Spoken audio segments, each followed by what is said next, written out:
Hi, everybody. Just wanted to welcome you today. This is Michael Silvers, Vice President of the Los Angeles Tribune. You know, it's great to have everybody here today, and we are broadcasting around the world because today is Australia Day. But again, we have people coming in from all around the world, but we have this huge group in Australia, and we're really there for you. And we can't just I can't tell you how much this means to us to be down there. I spent 5 years of my life and my wife basically flying back and forth and doing events in Australia and being part of the Australians. And if we didn't have kids, who knows, maybe we would have moved to Melbourne. Now, Brisbane, Adelaide, Sydney, Perth, everything's great, right? I could go through cities after cities after cities of where Port Douglas, of where we've been. and the Australians were so welcoming. So from myself and Mr. Mohrock, our CEO, we wanted to just thank you for listening. Thank you for being here. Thank you for being part of our international audience. And I'm going to now bring up the co-host, the man from Tasmania himself, Mr. Jeff Ross. Jeff, how you doing? G'day, everyone. Thank you very much, Michael, for creating a platform with Mo and Mary Glorifield for this day to happen. It's been amazing behind the scenes pulling all this together, and we've got an amazing lineup and very excited for today. I'd like to bring up my other co-hosts as well. We've got Jane Slack-Smith and we've got Craig Whitney. So Jane, over to you. What are you most excited about for today's day about leadership? Oh, I have to say, Jeff, it was only 3 months ago. We were sitting here, it was the marketing summit, and I thought, we cannot top this. And then as I keep seeing all of the panelists and the people who are here having solo interviews, I'm thinking we've almost topped it. It is incredible. I'm looking forward to some of the discussions just around, what Australian thought leaders today think of the things that we need to know about when we go into our lives, our businesses, our communities. So I just can't wait to get the conversation going. Yeah, no, me too. It's going to be a very exciting day, jam-packed full of value, and service is the word that comes to mind today. So, Craig, over to you, champion. What are you most excited about with, co-hosting this event with us for the first time and, step you up here as an Australian leader? What are you most excited about today? Oh, g'day, everyone. Thanks for the opportunity for having me step up and earn my stripes. What I'm most excited about is learning from all the different calibers of role models out there, because in my world, leadership is about being the best model you can be for yourself and for those around you. So looking forward to deep diving on these conversations around modeling and the essence of what modeling is and how the flavor threads and weaves through people's different lives. So looking forward to it. No, it's going to be an epic day. And you're talking about modeling, right? Leadership is influence, nothing more, nothing less. And if you look behind you, there's nobody following you, then you're probably not a leader. But just before I hand it over to Michael, I just want to do a quick announcement here. So good morning, welcome to the Australian Leadership Broadcast presented by the Los Angeles Tribune. If you're just tuning in, hey, I'd love you to go register to www.lataustralianshow.com so you can keep up to date with the communication throughout, just after the show and during the show. Today we gather not for a spectacle, but for substance. This program is about voices, not headlines. It's about the kind of leadership that doesn't shout, but shapes. The kind that builds not just business, but community, direction, and trust. And throughout the day, you're going to hear from amazing Australian leaders across the globe and some global leaders as well, and industries and generations, each offering a perspective grounded in lived experience, earned insight, and a shared commitment to something larger than self. Hey, this is not just a one-way broadcast. So this is a national dialogue. So you can see it's a very interactive session. So please make sure that you're leveraging the comments, you're asking questions throughout the day. Strap in. We're in for a wild ride here on the topic of leadership. This is a moment to reflect, to challenge, and to imagine together what leadership can do for our country and for the globe, and what it can look like for the years ahead. Whether you're just tuning in from India, from America, from Australia, from Canada, we are global, and we're honored to share this space with you today. So, Michael, before we let you go for the day and help you, thank you very much to set this up. What are you most excited about for our day to come? It's just to that globalization, to really say the Los Angeles Tribune is in so many countries because we bring that positive media. We bring that move to people that changes their lives. We bring people to them that they normally wouldn't get a chance to be with. And that's the brilliance of what we do. And that's the excitement. I just wanted to make a comment too. Dame Doria Cordova said, what about Parramatta? Let me tell you, DC, Parramatta, I did so many events there too. I completely get it. Parramatta is awesome. So again, I wanted to just thank all of you for this Australian leadership, because this is still going to the world. So the world is still learning what we're about, what we're doing, and bringing the message of the Los Angeles Tribune and Mr. Mohrock. And thank you so much for having me on. And I'm going to turn it over to all of you. Well, thank you very much, Michael. Before we go, we've got an amazing speaker coming up. His name is Dr. Joseph McClendon. He is one of the world's most sought-after performance specialists in the world. He's known to work with Tony Robbins as a lead trainer with the Unleashed Power Within event. Joseph has coached millions around the world to move beyond motivation and into lasting transformation. He combines deep psychological insight with real-world strategies, empowering people to lead, grow, and perform at their highest level. And it's an honor to have him here with us today. After this commercial, I'm going to bring him up to the stage with my good friends, Parisa, Karen, and Michael Silvers for this amazing interview. But we're about to head to commercial, and then we will bring up Dr. Joseph McClendon in just about 60 seconds. We'll see you there.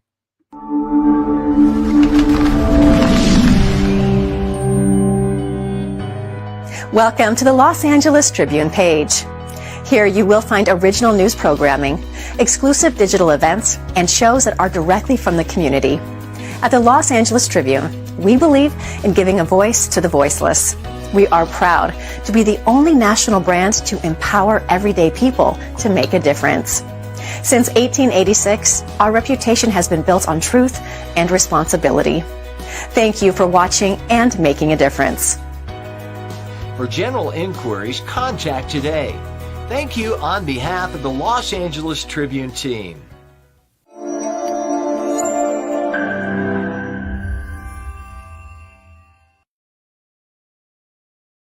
Further ado, this man has spoken all around the world. He has been on many stages and actually just did another world tour because he's got nothing else to do. Let's give it up for Mr. Joseph McClendon III. Stop it. Stop. Come on, stop, please. And first and foremost, so much to unpack here. Where to start? First off, Parisa, I could not agree with you more with all that you were saying. I've been on for a little while and just listening, and really want to dig deep into more of what you're talking about. Couldn't agree with you more. Secondly, Michael, thank you so much for such an unbelievable opportunity again and your trust to be able to talk to your group of people, because this is something that is a passion of mine. And then thirdly, if she's listening, Mary Glorfield, you said that she would do anything for me and I would do anything for her as well. She is just an absolute treasure and a joy, and been working with her for almost 4 decades now. And so it's been a lot of fun. So again, thank you so much. And let me have it. What do you need from me? You know, the biggest, well, that's we could be here for days. You know, the biggest thing, and it's really interesting. Somebody just, Jackie Wilkinson put up a comment, and she's in the Royal Air Force, actually in Italy. She's like a commander. And she says right there, because of you, she changed her mind about nutrition. And I mean, what an effect we have in so many ways we don't even know, right? The things that we do, the people around the world. But really from you, Joseph, and then we're all going to ask questions, but this is an interactive hour. So we're going to flow. Also, anybody who's listening, if you have questions, type them in. I'll catch them and I'll pop them up, and we can do that too. But it's, you know, we are about neuroscience. We are about how the brain works and affects us, and you do so much on the neuroencoding side. First of all, just give out a link right away. Let's just start right there, so they can actually have more of you, because you have stuff coming up that they should be part of. I do. Yes, absolutely. You can go to neuroencoding.com/challenge, or you can just go to my Instagram page, which is I am Joseph McClendon. And I'll tell you more about it, what I'd like to offer to everybody for absolutely free. It's my gift to you, and I'll tell you why here in just a little while. But the outcome of all of this, and the reason why I keep showing up, as long as you ask me, I will be here, is that you said something earlier that I was raised in an unbelievably privileged, silver spoon in my mouth background, and that ain't true. None of it at all. I actually had great parents. We were middle class. My father was in the Air Force, and very structured man, if you will, and very disciplined man. And I hated it when I was growing up, but I grew to love it as I got older. But I will say that I came away from there. I had a great childhood, so to speak. Didn't know that we didn't have money. But when I was 17 and a half years old, 3 grown men tried to take my life because of the color of my skin. A place called Bakersfield, California. And that changed everything. It destroyed my self-esteem. It destroyed my own self-worth. And it really, I mean, the beating was terrible. Don't get me wrong. But the lasting part, the part that made the biggest difference in my life is the things that they said to me about me. And I grew to believe those things, and it just tore me down. I wound up becoming homeless, living in a cardboard box out behind a drive-in theater in Lancaster, California. And what changed my life was somebody did what we're doing right now to me. Somebody gave me the book, Think and Grow Rich. And I always ask people, I don't know if we're interactive with everybody out there, but you know, if you've read the book, if you can type a 1 or whatever, most of us that are on this journey right now that would show up on a call like this have read the book. But my question is, how many of you actually did what the book said? Most people, you know, I did this in seminar. I mean, I just literally, you said it. I just got back from Singapore, Malaysia, and India, and I'm headed out for Germany, Dubai, Dublin, and London here in just another week. So I've been doing a world tour, and I ask that question all the time. And 90% of the people who have read the book, they didn't do the exercises. Well, I was desperate, and I did the exercises, and it changed everything in my life. And when I went back to the gentleman that gave me the book to thank him, I said, how do I repay you for what you've done for me? What he told me is what changed my life. And it is the only thing that I ask for everybody that I talk to. And that is, he said, Joseph, you repay me by doing the same thing that I've done for you, for as many people as you possibly can. And he said, for the rest of your life. Now, I was, you know, I was just a teenager at the time, and that was kind of daunting, but that's my passion. So that's why I do what I do.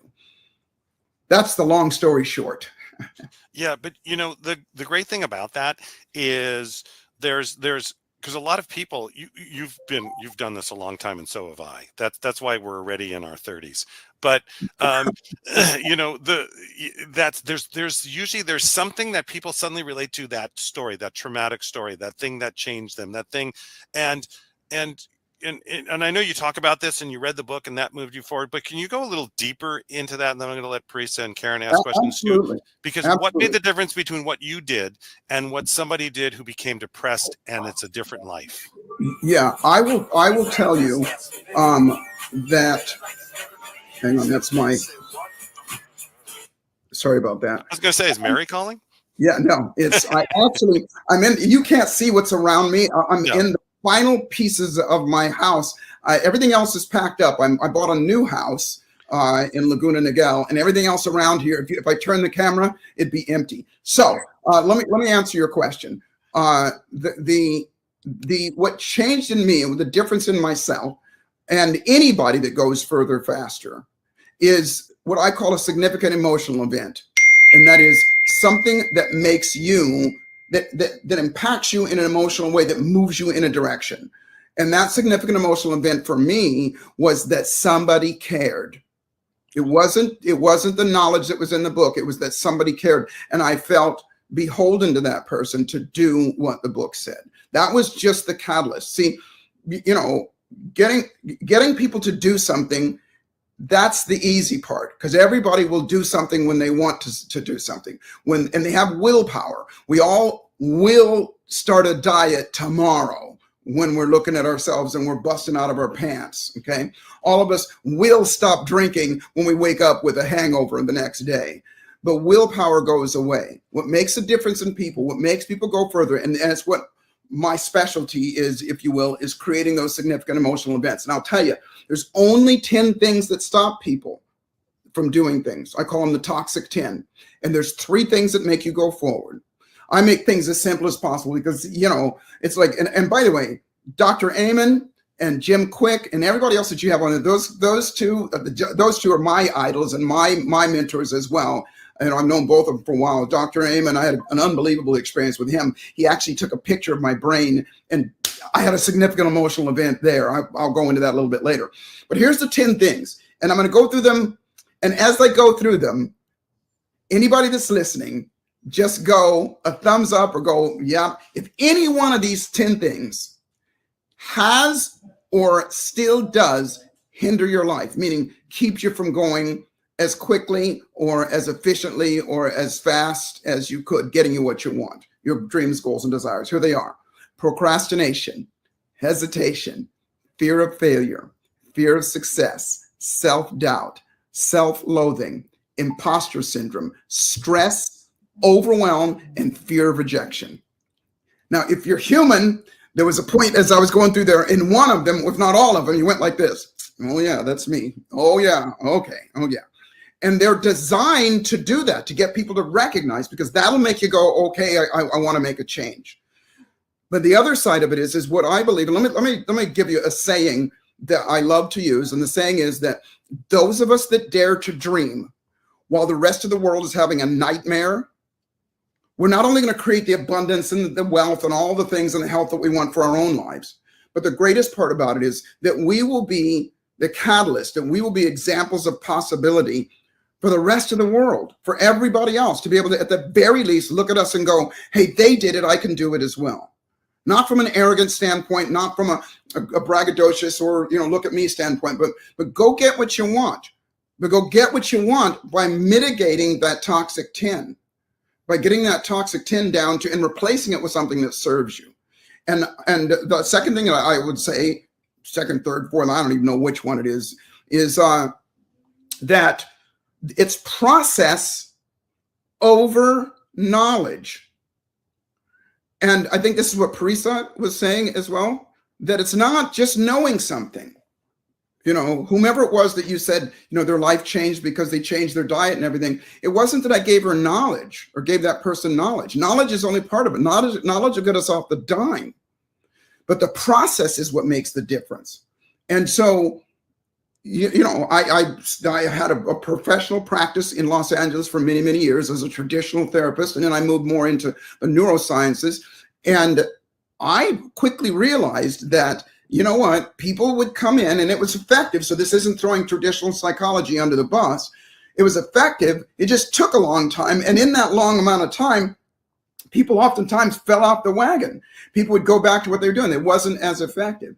And when I started to do something that I now know, I now call neuroencoding, it is, I'll put it quickly like this, because you probably have figured out that I am not orthodox. I'm unorthodox in the way that I do things. Said differently, if you come into my office and you got a fear of dogs, take a guess what's going to be in my office. It's going to be a dog, and we're going to deal with it right now. And within a short amount of time, it's process. Not only are you going to be holding that dog and loving that dog and you're going to be fine, but when you leave me, which is the important part, when you leave me, I'm going to give you something to do so that you enhance that, so it geometrically grows. And so again, it's all process. So I said there's 10 things that stop us. There's only 3 things that make us go forward. And the question I'll ask before I do this, and by the way, is it okay that I'm just yak, or do you guys have questions? No, this is great. We have actually a ton of notes people are taking, so keep going. Okay, great. Yeah. So it's great that once you recognize that you want to deal with those things and you just lump them into one thing and just go, I need to get beyond those 10. What do you want? And what you want is these 3 things. And these are the things that, and again, I simplify things to the point that everybody can understand. As my business partner, Tony Robbins, always says, complexity is the enemy of execution. If you make things so complicated, people go, I'll deal with it later. Then they'll go doom scroll on their phone or drink or smoke weed or do something like that because it's an easier out. So here's the 3 things. Number 1, I call it the 60-20-20 rule of further, faster. Do you want what you want sooner rather than later? The answer is yes.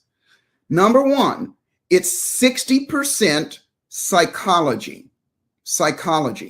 Now, when you say that word, a lot of people go, okay, I kind of know what that means. What does that mean? Well, let me make it real simple. Psychology are just the 3 things. Number 1, what you think of yourself, what you believe about yourself. That's it. Consciously and unconsciously. Mostly unconsciously. It's constantly going, I am this. I'm not good enough. I'm not strong enough. I'm smart. I'm pretty. I'm whatever. That makes up your psychology. And whatever you're thinking in the moment, because the psychology is just a thought process. Whatever you're thinking in the moment will cause you to feel a certain way. And whatever you feel will cause you to do something. And whatever you do, we'll get the results. I say think, feel, do, have. That's it. That's how we function. It doesn't have to be any more complicated than that. So the next time anybody does anything, you go, why the hell did I do that stupid thing again? Why did I eat cake again when I want to, lose some weight? Well, the answer is because your brain was going, this is what I do. I'm this kind of person, or cake is, I'll do it later. It's just the thought process. So that if there's a process of switching that and changing that, because if you change that to, you know what, not I don't want to eat cake. If you change that to, hey, I'm going to get healthy as I could possibly be. I'm going to eat things that are healthy for me, and I'm going to do this. And if you change that and make it stick so that it becomes your psychology, then guess what? You'll feel like doing it, and you'll do it, and you'll get the result. It's that simple. I know I'm going through crack. Okay, quick. So the second thing is, now, by the way, this is all neuroplasticity. Neuroplasticity means that our brain, our thoughts, our neurobiology is plastic. It's moldable. It's changeable. And it doesn't have to be this big complicated thing. So the second thing is it's 20%, I say energy, but what I mean is electricity, to make it simple. Because electricity is what the planet runs on. Every single thing on the planet is made up of three things: neutrons, protons, and electrons. And it's the electrons that activate everything. I don't care if it's a rock, the air, or whatever, but as human beings, we have enough voltage going through us to light a light bulb. And that ebbs and flows with our thoughts and our emotions. So if you're thinking, I can't do this, there's something wrong with me, I'm this, I'm that, and they're negative things, then your voltage is low. Fear voltage is low. If you're thinking exciting and wonderful things and possibility, though that voltage is high. And when that voltage is high, it's a cybernetic loop. You feel like doing something. Again, this is basic physics. We as human beings, if I hook you up to an EEG machine or EKG machine, EEG, electroencephalograph machine, it'll tell you the level of electricity that's being put out. That's those electrodes that they put on. All it's doing is just measuring electricity. And so it can be as simple as this. And I'll prove it to everybody here in a second. You just put a smile on your face, your electricity changes. It is that simple. Matter of fact, everybody do this. Think of something for a second that depresses you. Think of something that causes you to feel bad, that pisses you off, something that has happened in the past or anything. And notice what just happened to you. I can't see everybody, but nobody's smiling. Now, here's all I want you to do is look up at the ceiling, breathe deeply, and put a smile on your face, big smile on your face, and keep the smile on your face, big smile. I want to see teeth. There you go. There you go. And keep looking up and keep that smile on your face. Now try to get as depressed as you were a second ago. You can't do it. You can't do it. And it isn't just, our physiology. Literally, the electricity that's running through your entire system right now is at a high level, and it cancels out the negative. It's that simple. And so obviously you're not going to walk around like this all day long, but there's a way to program yourself so that you automatically default to that. There's no fearless people, but there are people who fear less. And when I say less, I don't mean the quantity, I mean the time that they spend in it. So when fear shows up, if not yet, but when you neuro encode yourself, it'll trigger you to automatically default to your best behavior, thoughts, whatever you need. Okay, that's it. So the third thing is, and here's the cosmic part. Oh, I don't have my magnets around. Okay, the third thing is 20% magnetism. Magnetism, and I'm not talking about the laws of attraction. The laws of attraction are only one of what I call the 21 immutable laws of magnetism. We're all made of the same stuff: neutrons, protons, and electrons. Gravity works because it's made of the same stuff. The earth is always attracting us to it. But human beings, and by the way, how they make a magnet, think about this, is they take a piece of steel or iron and they bombard it with what? Electricity, electrons. And that thing becomes a magnet. You've seen those cranes that are at the junkyard and they go around, that's just a disc that magnetizes the steel and picks it up. Well, all it is they're feeding electricity to that piece of steel, and when they shut the electricity off, it drops it.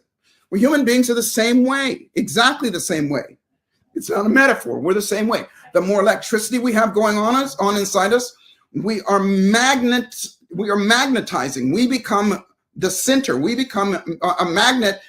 And by the way, magnets are attracted to magnets quicker than they are and easier and faster than they are to steel or anything else. hang on a second. Let me see if I got my magnets here.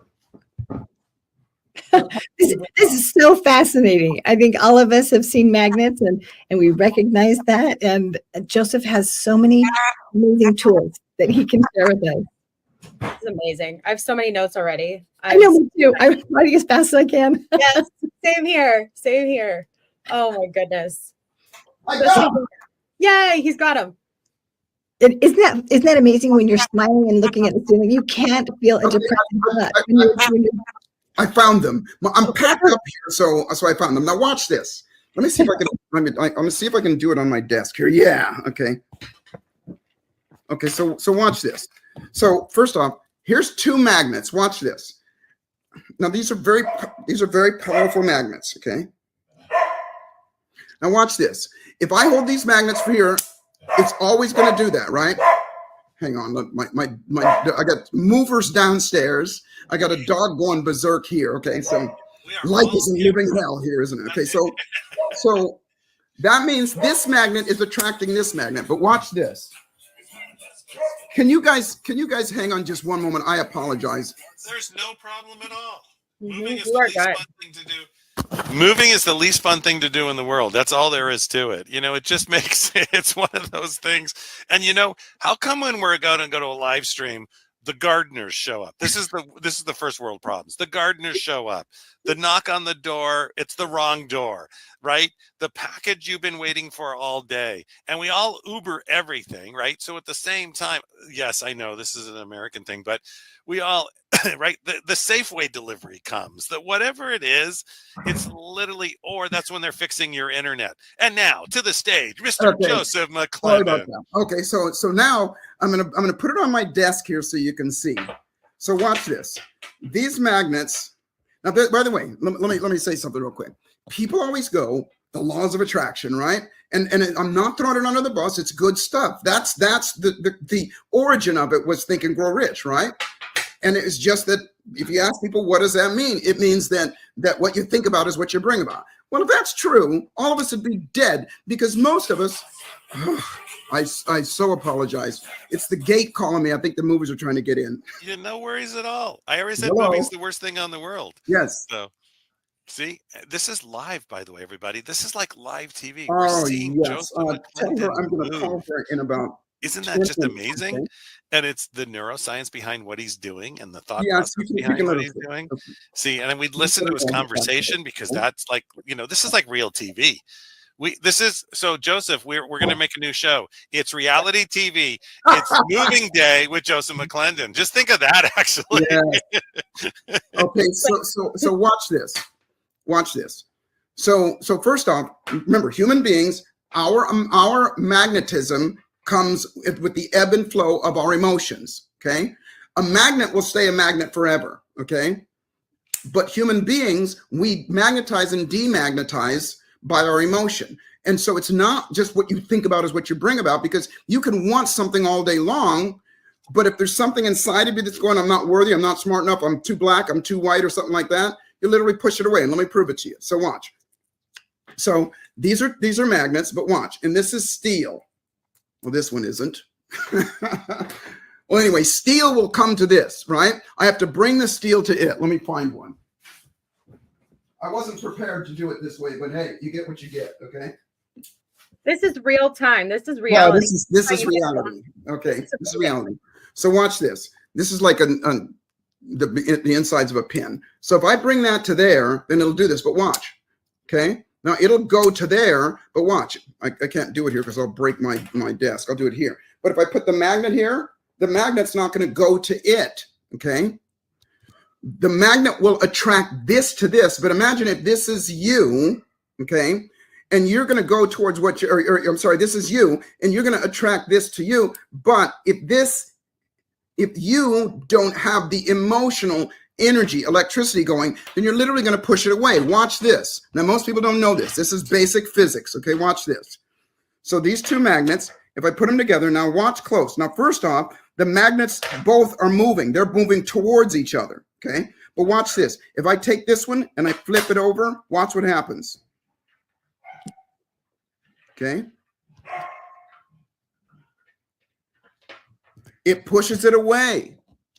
It pushes it away. And so the equivalent of that is whenever we go negative, whenever we go doubtful, whenever we have any of the toxic 10, we're literally pushing what we want to write.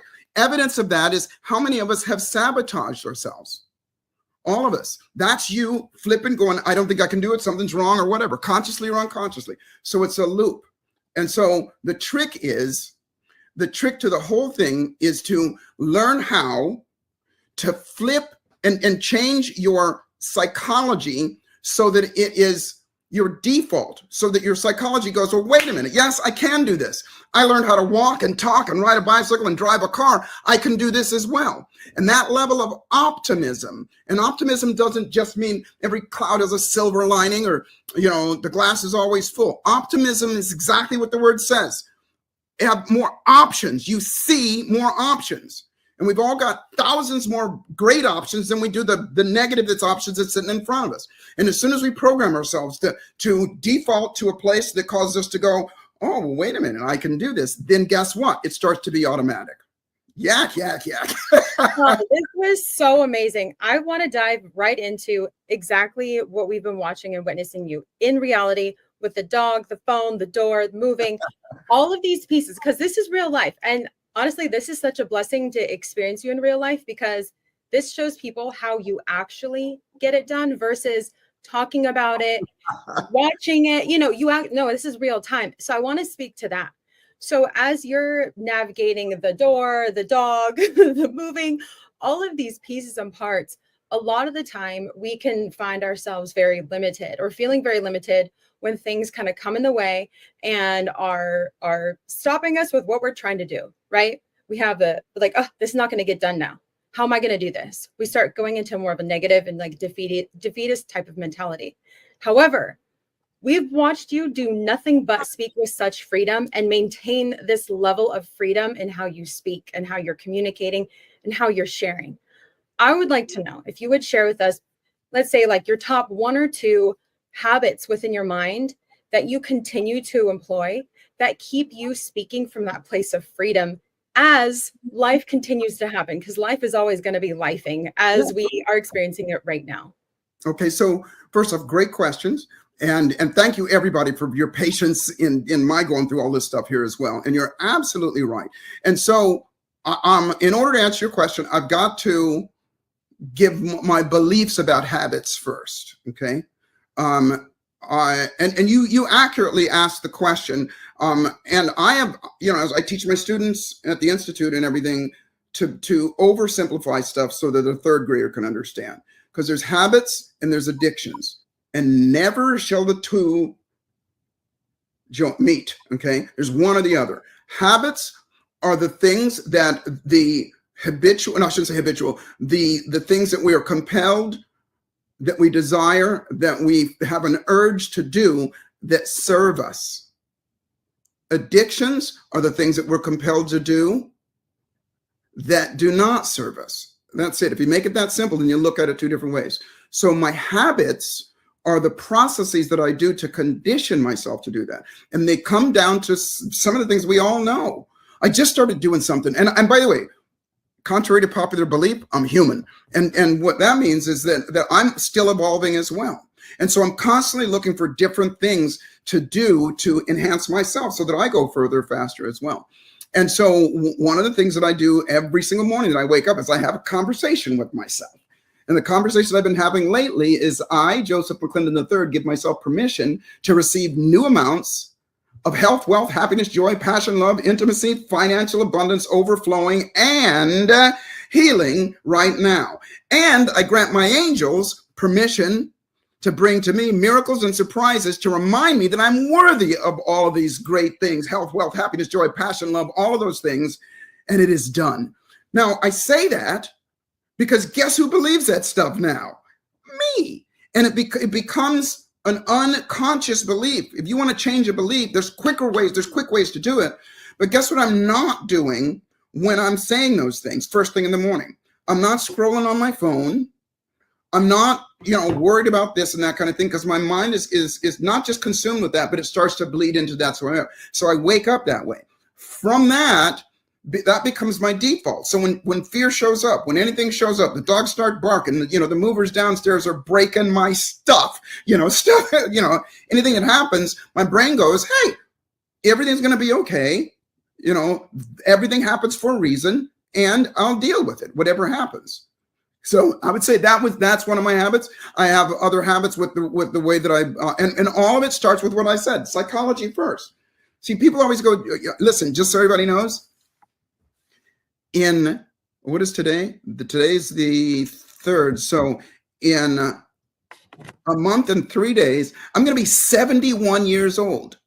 71 years old. Oh, stop it. Come on, stop. Now, people always ask me constantly, people are going, well, what do you do? What is your diet? What do you do? Don't even go there first. Go here first. Go here first and learn the process. You know, again, I call it neuroencoding. It is just something that when COVID happened and I stopped traveling and doing so many live events, I thought, okay, well, I want to teach this to other people. And so I created the Institute, and that's what I teach people. And it's crazy because now it's not just me. Now it's other people teaching other people as well. So good. So good. I know that everyone is receiving so much value from this. I appreciate your candid nature of sharing the real-time moments that are happening and your reflection as you're processing and working through and just moving through all of the different pieces that are happening.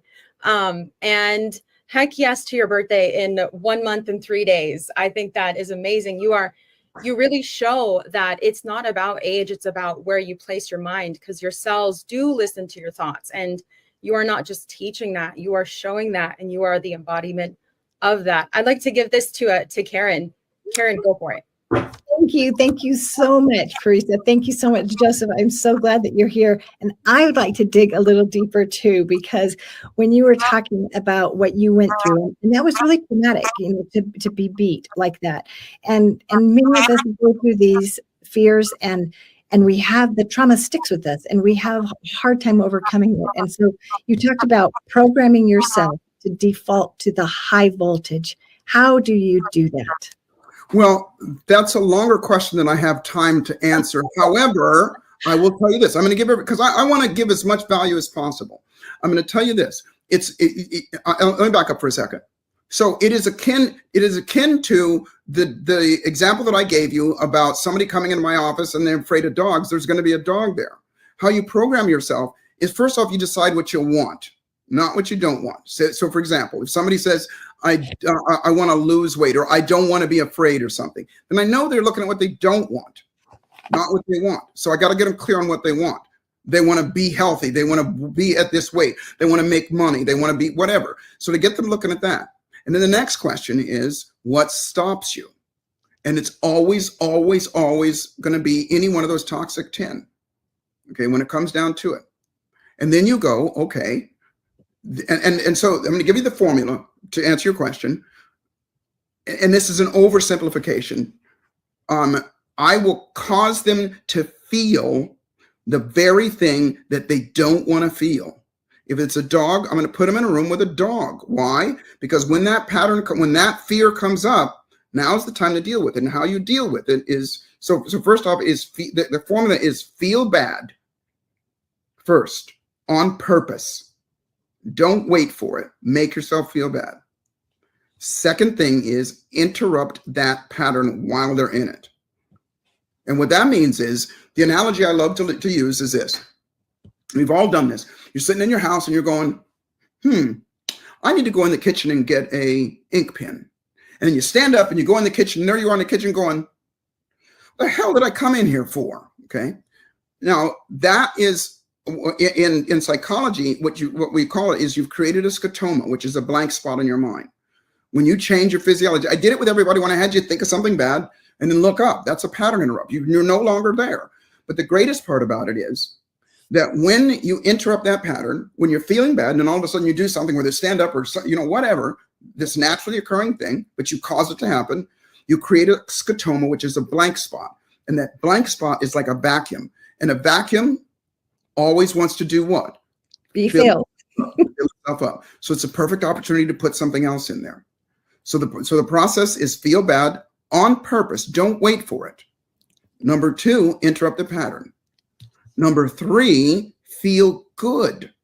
on purpose, even if it's contrived. And then, you know, it can be as simple as a smile or shaking your ass or dancing or something like that. Okay. And in the moment, and in the fourth step, which is critical, and it is the achiever's fatal flaw, and that is to celebrate. To celebrate. Because when you do, you teach your nervous system that, because the brain always goes, what just happened? Because I got this dose of endorphins, dopamines, and oxytocins in this moment. Well, I took myself out of being, I interrupted my pattern, and it goes, okay, do it again. And so we start to do it automatically. That's how we learn. So when you do it intentionally, and again, the formula is feel bad on purpose. If you whatever that problem is, you know, you come to me, I'm going to make you feel bad. I'm going to make you feel bad. I'm going to dig deep. Sometimes I'll make people cry and get pissed off or whatever it is. Why? So that in the middle of that, I'm going to interrupt their pattern. And then I'm going to, through anchoring or whatever, I'm going to make them feel good. Because that vacuum, this is what I didn't say. When you create the vacuum, when you create the scotoma, the brain is going, give me something, give me something. So you give it something. Feel good. Feel good. And that gets sucked into that moment. So the pattern that used to make you feel bad will trigger you to make you feel good. I know I'm going through this fast, but that's the whole process of neuroencoding. We've got several different processes to do that fit the situation, you know, taking into consideration the type of person you're talking to and taking into consideration the situation, all of those things. And this is not therapy, by the way. This is coaching. This is not therapy, because people, it's not that people, you know, and because a lot of people do have negative feelings about therapy, and you know that strikes at our imposter syndrome and our fear of rejection, all those things. It's not. It's coaching, and if you coach somebody the right way, and I will say this, in any of the processes that because I'm giving you explanations now, but any of the processes that I'm doing with somebody, I don't tell them jack. I let them tell me, because if I tell you something, you might believe me, but if you tell you something, you will believe you. So my questioning process and my digging deep process is to get them to come up with a solution, not me. That's good. That's really good. Because when it comes from within, it is such a difference, because we have the truth within. Just like you said, you know, you give permission to the angels to help you. We do have that permission, and we can receive those divine messages, but we have to really listen and pay attention to those things. Yeah. And we have to condition ourselves to, it's like this. When I say worthy, see, a lot of people make it's like this heartfelt thing where we're going, no, it's just like this. Watch this. How many people have a hard time accepting a compliment? Yeah, most people don't like that. It's just like, oh, okay, well, yeah, they don't like that. They easier give somebody a compliment than accept it. And that is just them. That is their psychology about themselves. It's saying, I'm not worthy of that, or there's something wrong, or whatever. Instead, when somebody gives you a compliment, go, well, thank you very much. I overdo it so that other people do more. What did I do when I first came on here? I went, stop it, stop doing that, because you know what? I want to be the example. Make fun of it, have fun with it, so other people, so they'll feel it as well. Because it better be silly than scared. Because the silliness brings all the endorphin, dopamine, and oxytocin. And you know, Jim Quick's such an expert on that, and so is Dr. Amen, that they'll tell you all about it. Those are the things, whether it's little drip dosages of it. By the way, the antithesis of that is cortisol and all the stress hormones that go with that as well. So it's not that we're battling against those. It's just that both of them are going on all the time. Which one do you want to have the most effect on you is the one that's going to make you feel good, think good, feel good, do good, have good. Can we dive into that a little more? Specifically, this celebration piece. You know, this stems from, you know, how many people have a hard time receiving a compliment, right? So I know that myself personally, but as you work through things, you become more aware of yourself. You then see how often it's found in other people as well. And I've definitely worked through this element of celebrating myself after I've conquered a thing and I've reworked it and I felt all the things, right?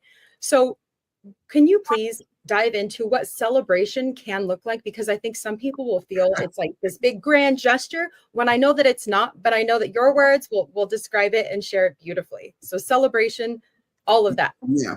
Celebration is I call it the achiever's fatal flaw. Most of us will die with it. And that is that die with not celebrating ourselves, rewarding ourselves, acknowledging ourselves, and things like that. I heard I saw it on Instagram the other day. It was a perfect example of it. Now watch this or listen to this.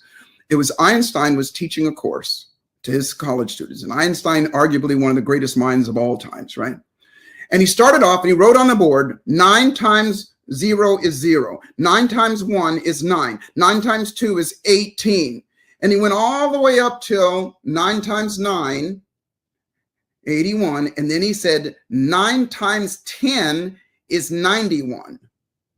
And all of the students erupted. They go, no, you're wrong. You're the greatest mind. Come on. It's not 91. It's 90. How could you get that wrong? You're the greatest guy in the world. And he just sat back and let him go to it. And then he stopped and he said, isn't it interesting? I got 9 out of 10 right. And the only one that you acknowledge is the one that I got wrong.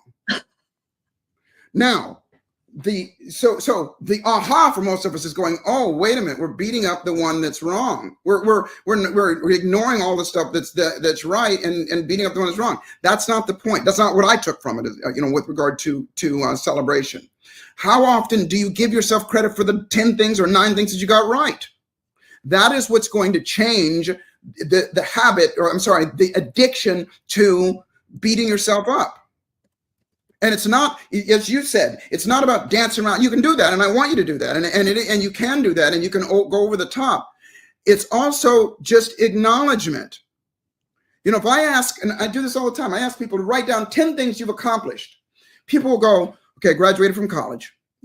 I bought a new car. I learned a language. And after about 3 or 4 things, they run out of stuff to write down because their brain only goes for the big things. But if I tell you to write, which is one of the assignments, I give it to everybody right now. Start every day for 5 minutes, write down any and everything you can do that you've accomplished, anything.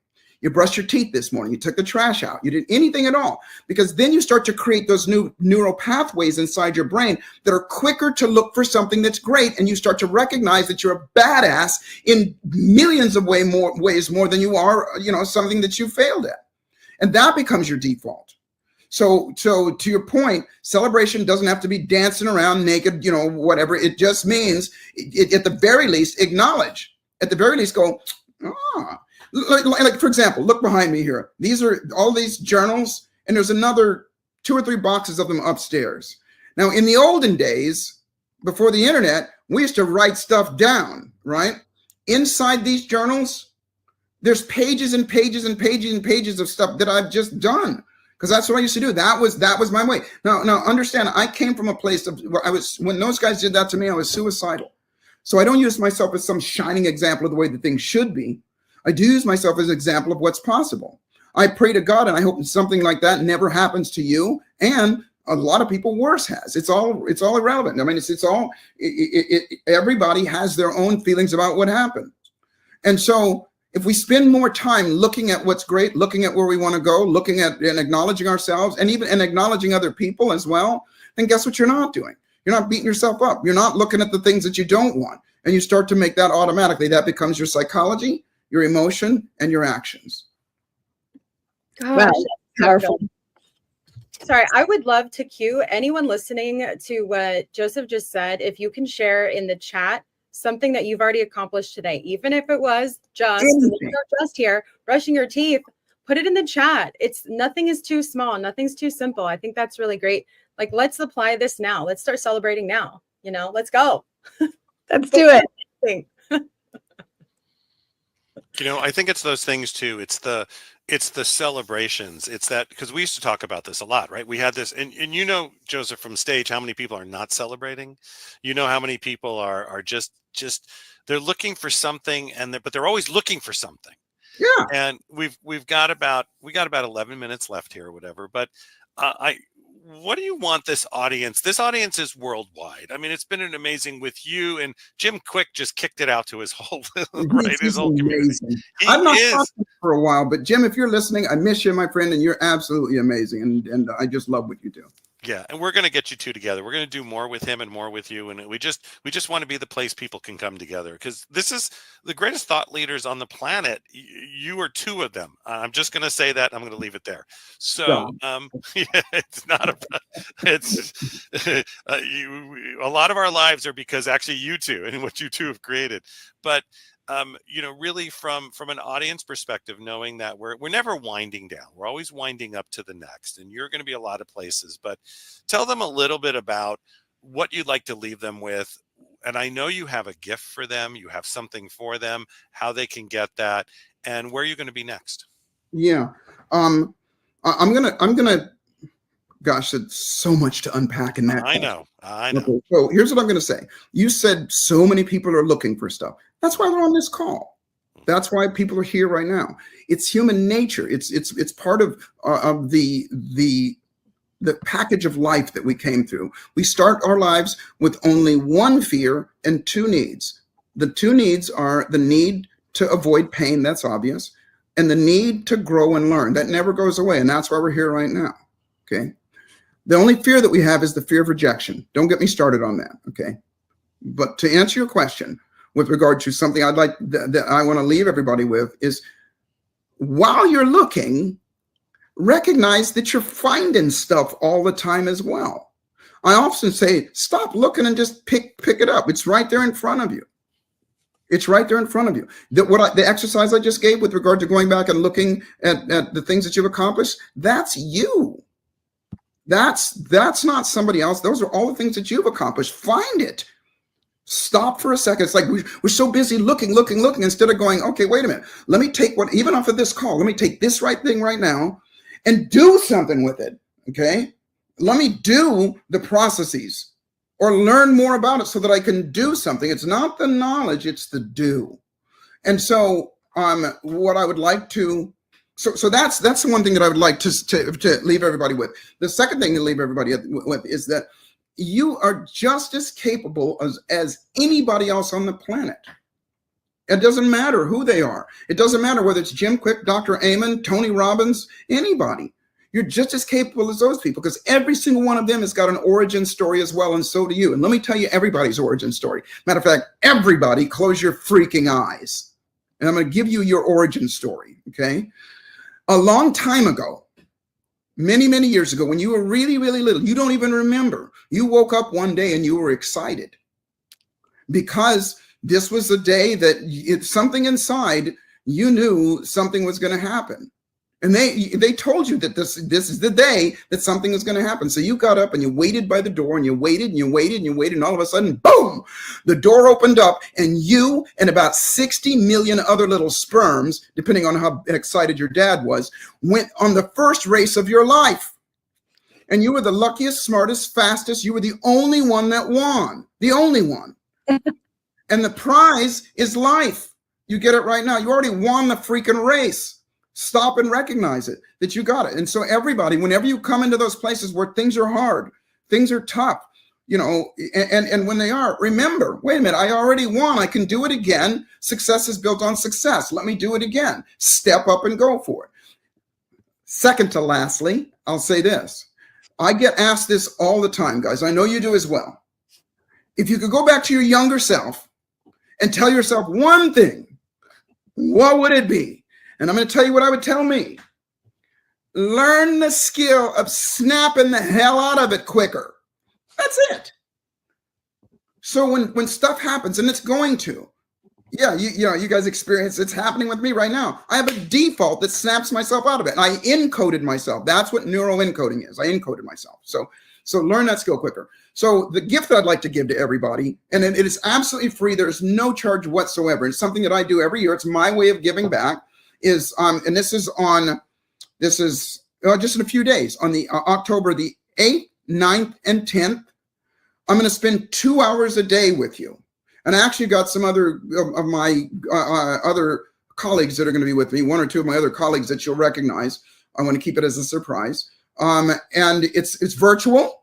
And if you go to neuroencoding.com/challenge, or you just go to my Instagram and just click on it, it's yours for free. And it's live. And we're going to do it. I think it's, oh gosh, I think it starts at 4:00 p.m. Pacific time. And I'm gonna take, because we've been jumping around a bit here, but I'm going to take you through step by step. You're going to hear some of the things that I just taught you, but I'm going to go deeper in that. But because here's the thing, it's not what I teach you, it's what you do. And so I promise you, you're going to get a result on those, and it's each day, just 2 hours a day, 2 hours a day. And just so you know, well, at the risk of sounding arrogant, you may imagine I charge a lot of money to go out and speak. This is my gift to you. And the only thing that I ask everybody, be on it, just be there, is that if you get some value from it, you teach it to somebody else. You don't have to give me credit for it. You teach it to somebody else. Hey, guess what I learned? Or guess what? Let me show you this. Because it's the do that's going to get the result. So please join me. Please accept my gift to you. And it is something that somebody did this for me, and now I get to do it for you, and you get to do it for other people as well. And Joseph, just one. So it was neuro. I'm just going to make sure because we're going to post it. So neuroencoding.com/challenge. Thank you so much. It's great because you're always willing to give something to the audience. You're always willing to give back. It makes a difference. I'm actually posting it right now. It makes a difference every single day. And all we ever hear is, there we go. It's going to post. There we go. Is thank you.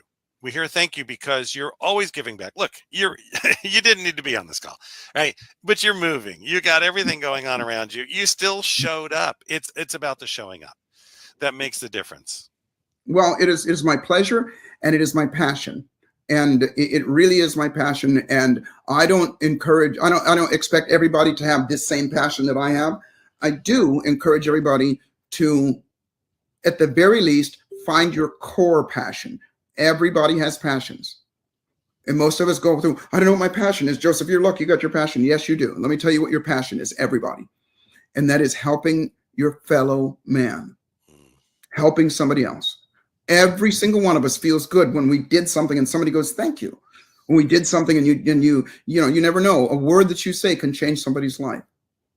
Be the example of what is possible. Get out there and make all the money, make all the health, the happiness, all the stuff that you want. Because at the very least, you're a shining example for somebody else to go, wow, I want that and I can do that as well. So make that part of your passion as well. And I promise you, what happens is the world flows.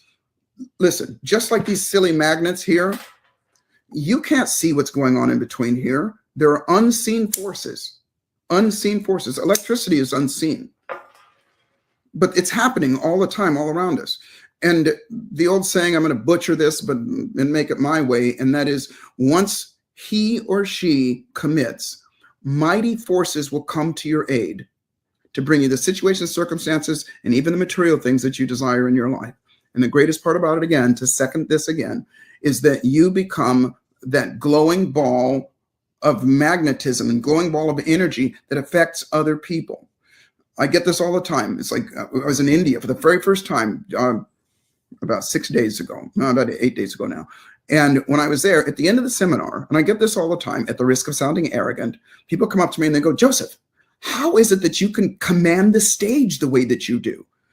Now, unless this was my experience in India, that particular culture that I was in, they're very, very aggressive, very aggressive.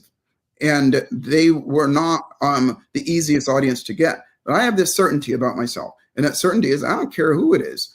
You're going to be eaten out of the palm of my hand in just a matter of moments. But it's not because I'm so special. It's because I have a process. I have a system. I call it neuroencoding. And so my students that I teach, and they've gone, and you see me speak again, you're going to go, he's doing that process again. You know, step by step what I'm doing. And so again, it's process over knowledge. It's process over skill. It's process over talent. All those things fall in place. Those unseen forces, utilize them. They're at your disposal. Fantastic. First of all, from myself, the team, from our CEO, Mr. Mo Rock, give Joseph a thunderous round of applause, everybody. what you brought to the audience, what you brought to our worldwide audience, how this fits in with everything that we're doing. I mean, from you to Jim Quick to Dr. Deborah, who speaks for UNICEF and World Bank, and she was the chair of neuroscience at Johns Hopkins. Those are the people that are going to be on our show. We're making a difference every day. I wanted to thank you, Joseph, for spending your time. It's time to get moving. It's time, right? It's time. Wow, I didn't even mean to say it that way, but it is. We love to have you on. We love to have you part of the community. I know we're going to be seeing you, on and on and on and on. We wish you the best in all your travels and your move today. And Mary's texting too. Thank you. So I'm like, it's my absolute pleasure. Thank you. Anytime. And the next time we talk, it'll be from my new home, and there won't be all this commotion going on. Oh, you know what? Next time we're just going to bring a film crew to you. This will be great. We'll do like we'll do like one of those reality TV, right? Yeah. We'll knock on your door and we'll start the live stream. That'd actually be pretty funny. So, all right, Joseph, again, thank you for myself, Parisa, Karen, from the whole team here, from Ava, from Mo, from Alicia. Thank you so much for being on, and we look forward to many more times with you. And go have a good move. Me as well. Bye, everybody. Hey, one last thing. Yes. Remember, life is always exactly what you dare to make it, and fortune favors the bold. So the trick is to boldly step up and dare to make your life magnificent. I love you. I thank you guys again. I thank you for the opportunity to share with you and share your time with me. And I will see you next time. Hello and welcome to the Los Angeles Tribune. Since 1886, our name has been a part of the world of journalism.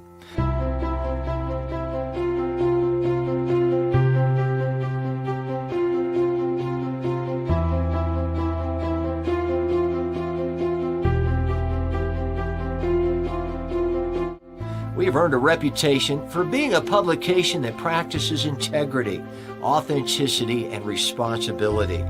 For general inquiries, contact today.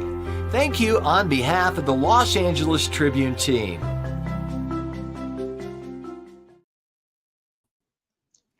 Well, there you have it. We've kicked off the Australian Leadership Show with the bang, with Dr. Joseph McClendon, with our co-host there, Parisa and Karen and Mr. Michael Silvers.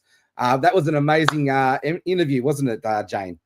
You know what? Every single time I hear Joseph, I just write so many notes. I'm sitting here going, the toxic 10. Can I just read out the toxic 10 in case people missed it? Because I think, I think that's right. Everyone at some stage experiences one of these things, and calling it out and being so honest and vulnerable. Like, look at him. He's moving house. The dog's going off. His phone's ringing. And he's like, no, let me just deal with this and show up. And I think is just an example of leadership, right? Is him experiencing that. And it gives us some permission to go, maybe technology lets us down or something lets us down. And we get to that point where like, okay, one thing's gone wrong. It's all out the window. I can't do it. And the toxic 10, I think there's an opportunity for us to actually check out and not be, as he said, bold and brave. And as we know, fortune favors the bold. So if can I read through these? What do you reckon? Yeah, please do. So we've got procrastination, hesitation, fear of failure. Here's one that gets me often: fear of success. When I'm kind of in my silent moment going, what happens? Imposter syndrome, we've all been there. Stress, overwhelm, all been there. Fear of rejection, fear of self-loathing, and self-doubt. I mean, Jeff, you might have experienced one of those.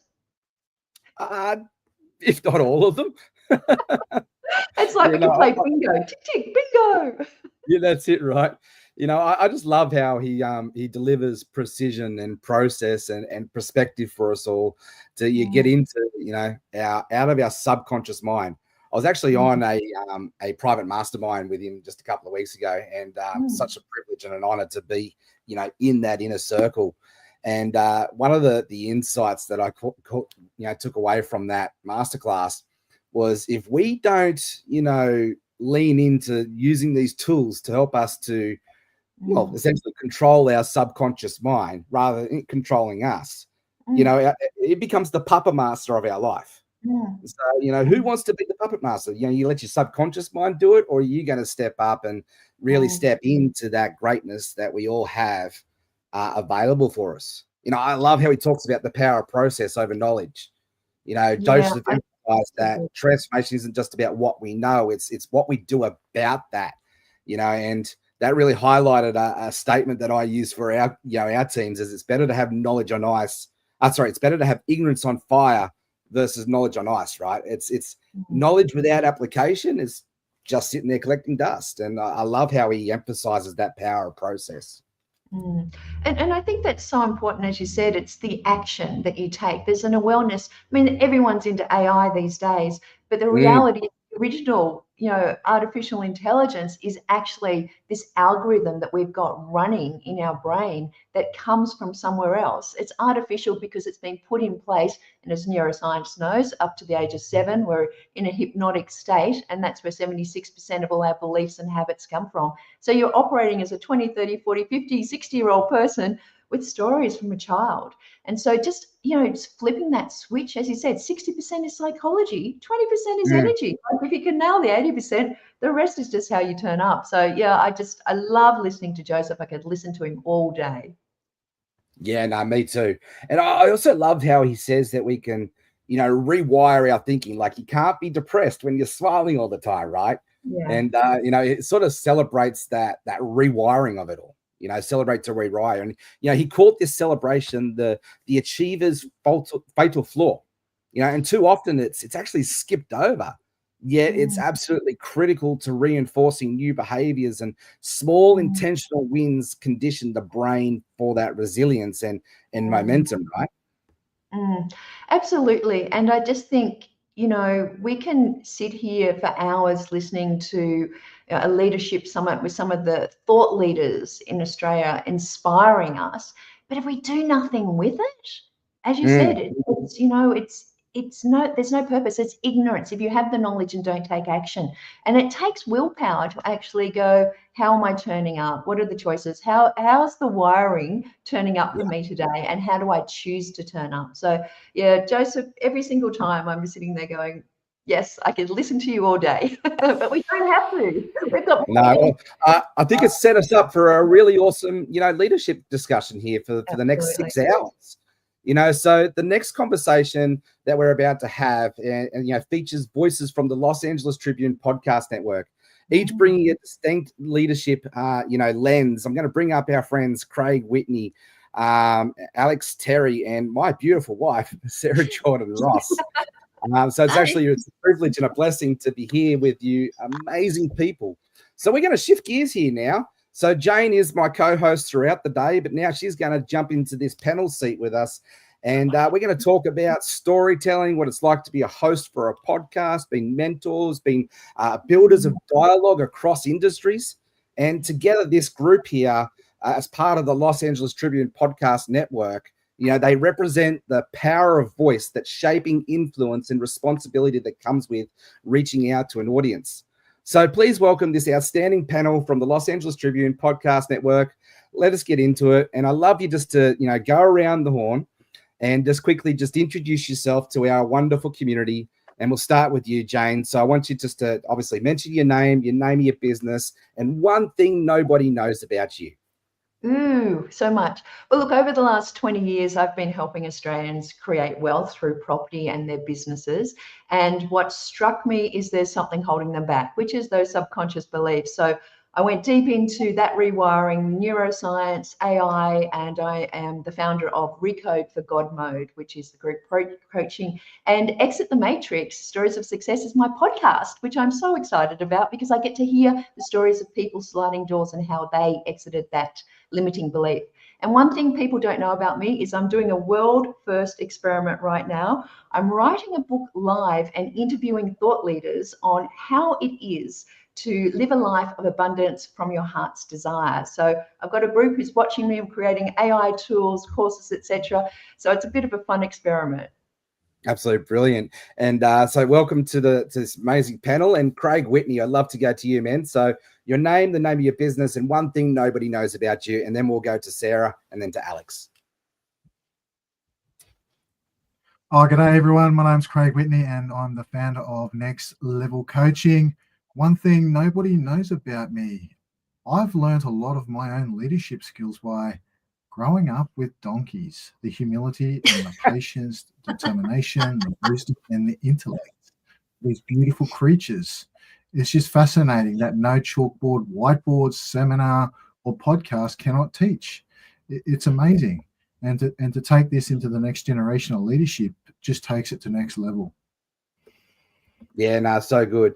So I'm going to bring up Sarah Jordan Ross now. So Sarah, you'll need to unmute yourself there before you introduce yourself. But it's an absolute privilege to be co-hosting this with Jane and having my beautiful wife step up here to the stage and see you in the spotlight. So over to you, Sarah. Yeah. Strange being in the spotlight. I'm usually watching from the sidelines. So thank you for having me on. I wear a lot of hats. I'm wife, mum to 3 amazing boys, massage therapist, pastor and podcaster. And my podcast is called Taboo Talk with Sarah. I wanted to start those conversations that we so often avoid, like those hard things that we all go through but nobody talks about. Maybe if we started talking about them, we might get through them a little easier. You've got some brilliant stories to share around that, and I can't wait for our audience to unpack some of those with you. But it's an absolute privilege to be sharing this stage with you. And Alex, I'd love you for you to introduce yourself, please. Thank you so much for having me, and I love to hear your stories, guys. That's really interesting. I can't wait to jump into conversation. So Alex Terry, founder of the Mentoring Effect, and probably what no one knows yet because we don't really advertise that, and we try to keep it very exclusive and private. We are starting to focus on frequency and consciousness kind of architecture. So we're actually bringing stuff like Limitless Lounge, Soul Table, Halves of Frequency, and we are playing a lot with frequency because I truly had a lot of experience and believe that your frequency, your energy comes first in the room before your words. So we are bringing some really deep connections and conversations into the space, and yeah, I'm loving it. And it's a little bit scary because it's a little bit woo-woo for some people, but hopefully it will become our normal. Absolutely love that. And Alex, whilst you're there, it's the same question for everybody, but we'll start with you, Alex. You know, you each lead with the power of your voice. So how has hosting and creating dialogue for your podcast, shaped your own understanding of leadership? Alex.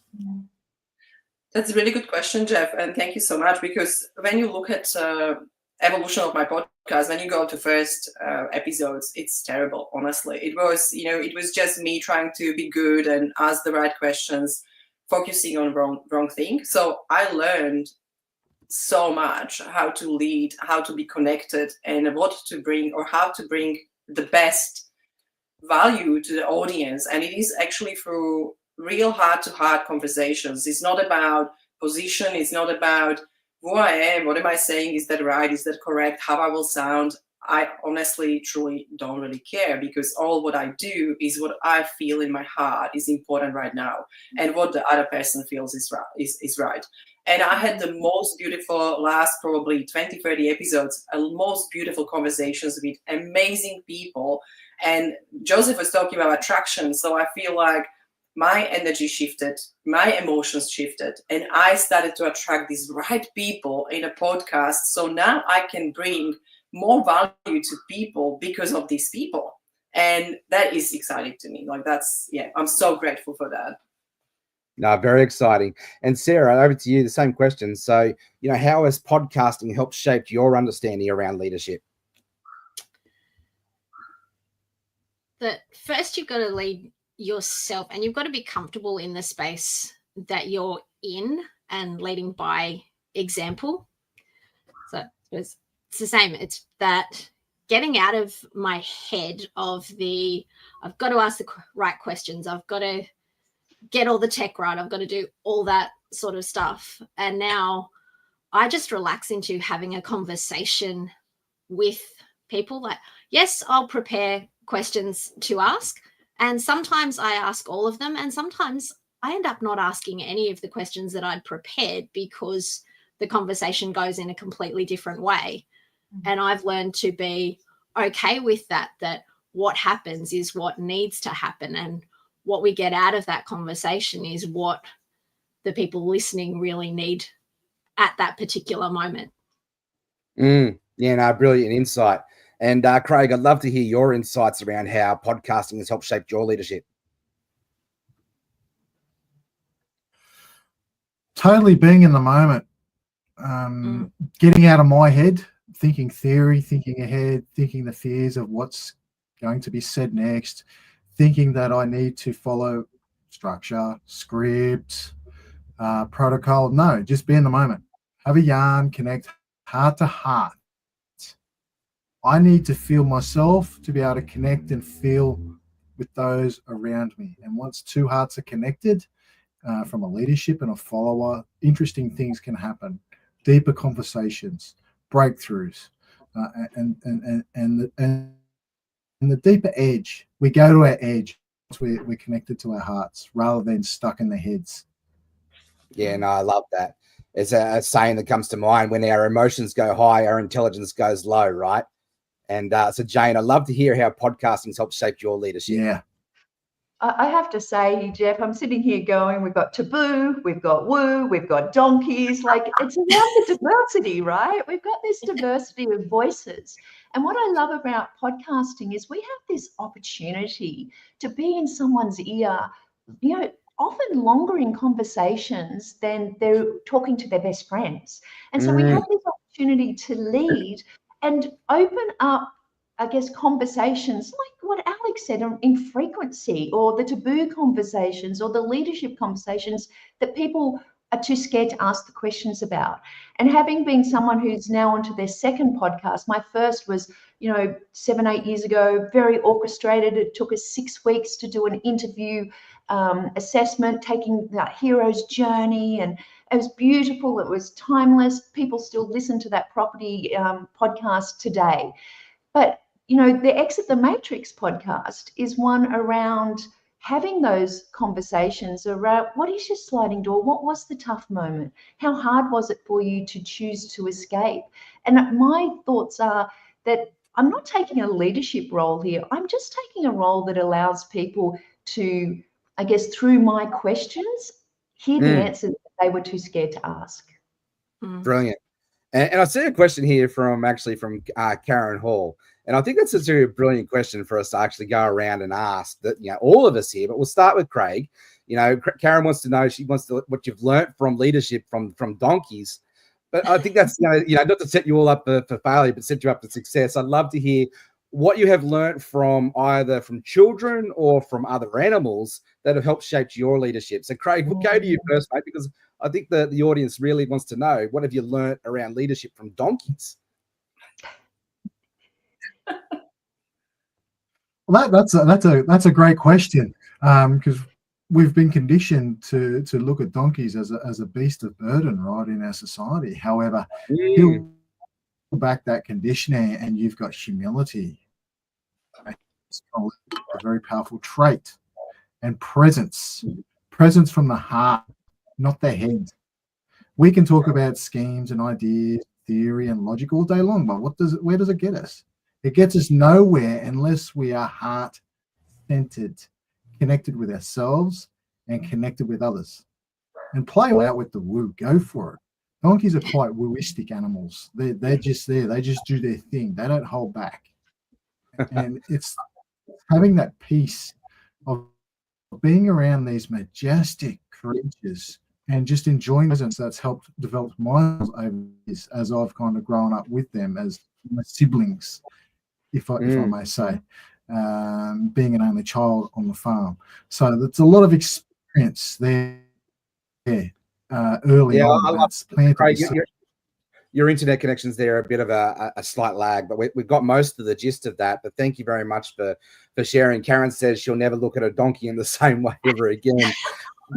Sarah, I'd love to know, how has animals, or our boys, being a parent, how has that shaped your leadership thinking for today?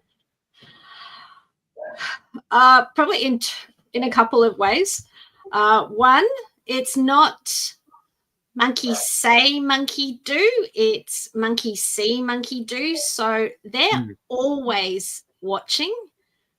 So it's more important that you model that kind of thing that you want them to do, not just talk at them and tell them what they should be doing if you're not going to do it with them. And that sometimes, yeah, it's a matter of getting down there with them to get them there.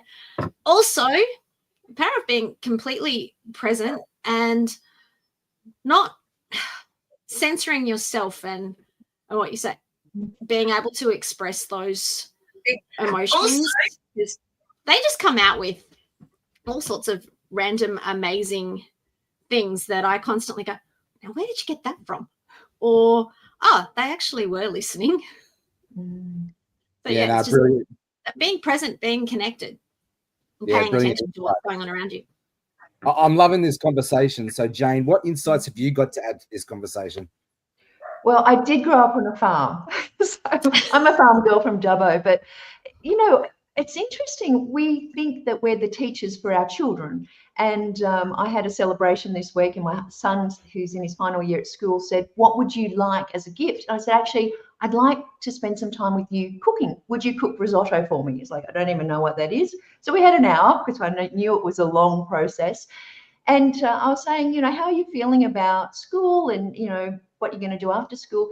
And he said, you know, I thought I had to create a career that was going to make a major impact in the world, where I was going to influence so many people.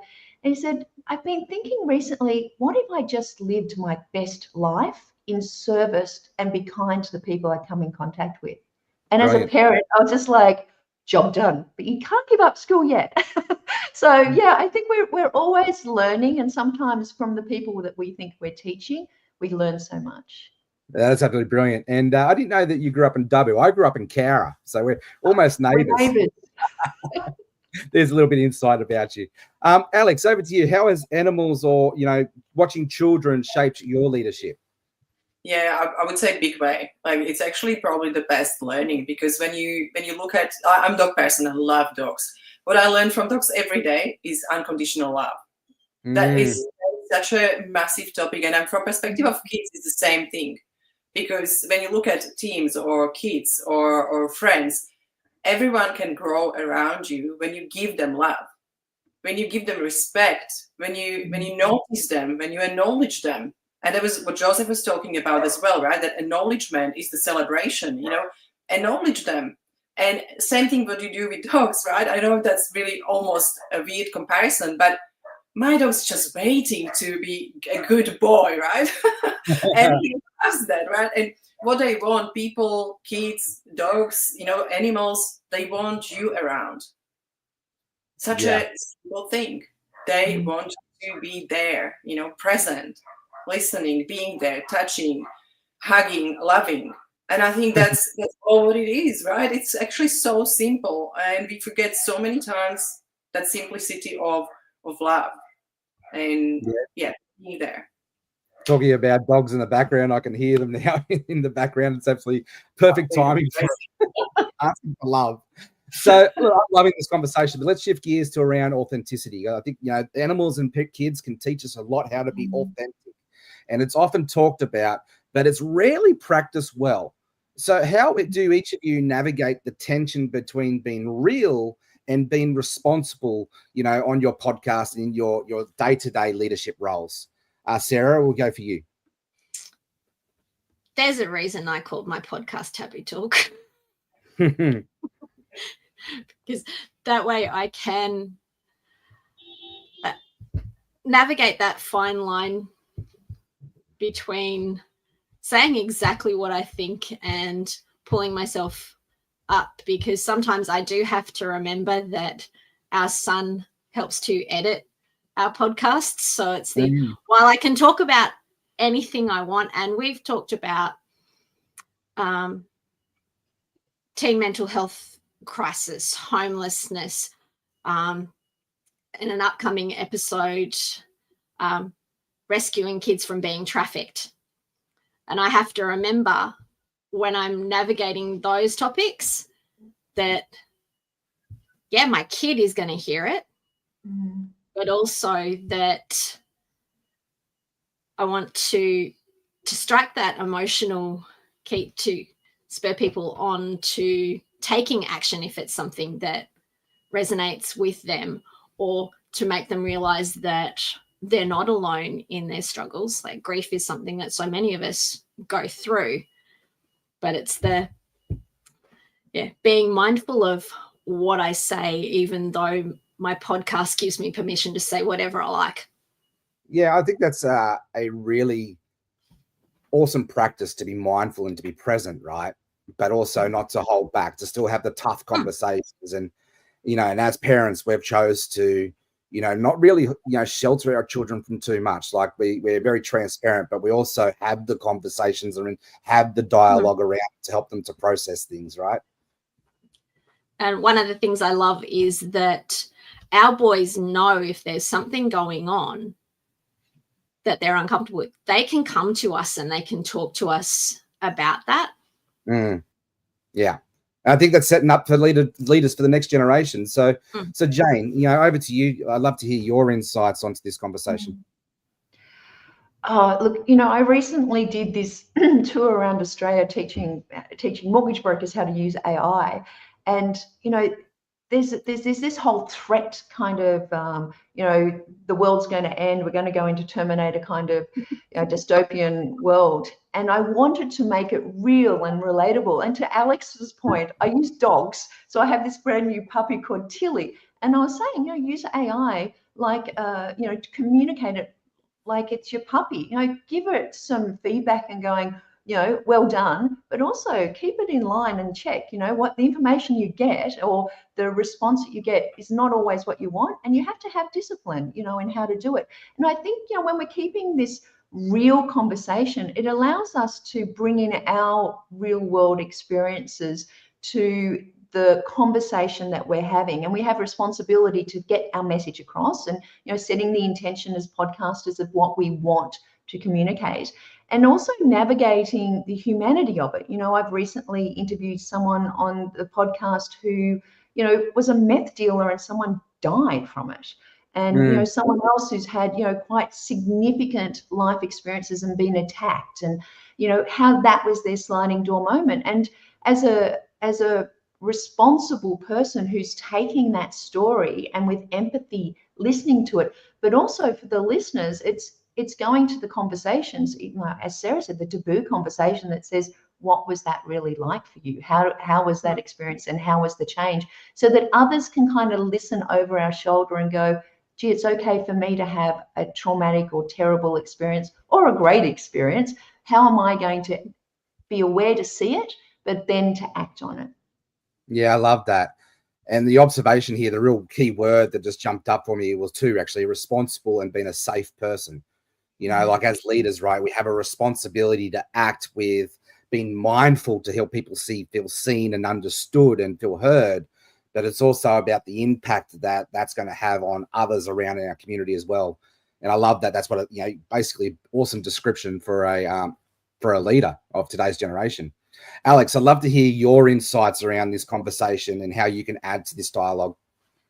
I love the conversation because I think it's very important, and I think it's opening the doors into like how we actually talk the hard things, right? And I think that's the authenticity. So for me, what was coming up when you were talking, guys, it's actually important that you say everything, but how you say it is more important.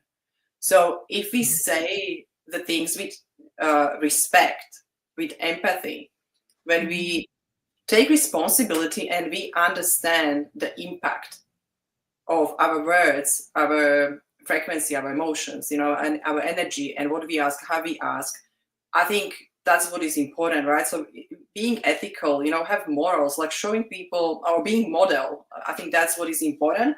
And I think that's authenticity for a lot of people. Like we are good people in the core, right? Only what we have is the blinding, limiting beliefs that we talk about, these programs we have. So what if we all will be respectful and empathetic, and we will talk about those heavy things, and we will point out, we will challenge people, we will ask hard questions. But I think stay authentic is that, and just really focus on how we say things. Yeah, absolutely brilliant. Craig, I'd love to hear your insights, man. This is a very powerful conversation, and it's setting up the tone for a really powerful day on the topic around leadership. So, Craig, I'd love to hear your insights. So, very valuable share here. Alex, I love your role in a model. The power of modeling. What am I modeling out there to be shared? Meaning, which direction are we going? Are we looking to share wounds or scars? If that makes sense. Wounds is the deeper sense, and that has its place. Not necessarily in some places, but more of a therapeutic. The scars is the lessons that I learned, particularly from those who have had a journey with significant transformational impacts. We want to draw the line and go, right, know the difference between a wound and a scar. And it's the scars being humans, as we learn by the power of story and the power of metaphor, which goes right back to our ancestral lineage of sitting around the fires in our tribes, how we mentor the young through story. We shared not our wounds, but our scars. The men come home from the village with the scars, and they told the stories to teach. And it's knowing the difference between vulnerability and radical honesty. And vulnerability certainly has its place, not in others, because it sets us up for more challenges. Radical honesty is just being pure authentic. Yeah. Particularly, I love the journey. I love that. That's a very valid point. Vulnerability does have a place and a right timing, though. And that radical honesty piece, is, that transparency piece is beautiful. And I remember watching back from our last leadership week that we ran early May, from May 1st to May 8th. Awesome work that the Los Angeles Tribune did with that leadership week. And I remember a conversation with Joseph and Jim Quick. And what he was talking, it was very something similar to what you're talking about, Craig. And, people talk a lot about PTSD, right? But out of our scars are opportunities for that post-traumatic growth. We can actually grow from our, failures, essentially, that help us to fail forward fast. And that's definitely been something that I've been present on my own leadership journey. So moving forward, as voices of influence with the Los Angeles Tribune Podcast Network, what kind of leadership do you believe that the world needs to see most right now? And how are you helping to contribute to shaping that? Jane? Look, I think there's an undercurrent in the frequency and vibration of post-COVID, post-GFC, post-whatever, post-war, wars going around the world. I think there is an undercurrent of unease. And I'm speaking to more and more people who, they've climbed the career ladder and they're like, is this the view from the top? Maybe the ladder was against the wrong wall. Or they're at home going, I've got this beautiful home, wife, husband, car, overseas trips, but I'm not content. And I'm feeling this unease that people have. And I think as a responsible leader, it's about being the light and holding the light and giving people clear opportunities and a path forward, be it just through conscious box breathing, be it through awareness of the thoughts and feelings that are coming up and how they're triggering, some of the algorithms going on in our heads and the stories, but making us aware that we are the greatest creative force in our lives. We are the God within, we are the sovereign. It's not religious, it's about being sovereign in yourself.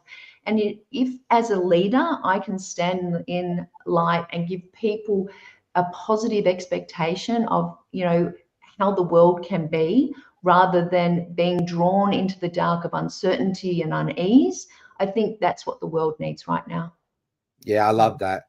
And the visualization that comes to mind as you're speaking, Jane, is we need to be that lighthouse on top of the hill. We need to be a floodlight, not the spotlight. We need to shine the light brighter in a very dark space. I love that. Sarah, I'd love to hear your insights and how your podcast is helping to shape, what the world reads most right now. Especially, with a podcast name of Taboo Talk with Sarah. I think that's pretty powerful, right? How are you using that to help shape the community and around you today? Well, there's so much division and conflict everywhere. But I think part of what would help to shift that is if we remembered that there is so much more that connects us. We have so much more in common than we do those things that divide us. And if we focused more on finding that common ground, finding where we're the same, and realizing that we all go through similar experiences, we might come at them from different ways, but if we came together, we might find a way through it better. So it's, for me, it's starting those conversations of what are we all going through? Where are we connected? Where are we the same? Because for most of us, those things that push our buttons are going to be the same. Those things that we struggle with are more likely to be the same as the person next door than they're going to be different. So if we can focus more on being connected and remembering that we're all in this together. Yeah. Our world very much is all about me, myself, and I at the moment. It's all about self. It's all about I, and I love that way that you're creating a space to help us to be we, in that space and lock arms and do it together. Now, Alex, how's your podcast helping to shape the narrative around leadership and for what the world needs most right now? I love what Jane and Sarah shared. I absolutely agree. And I think for me, everyone who is listening, we already all feel there is time for change.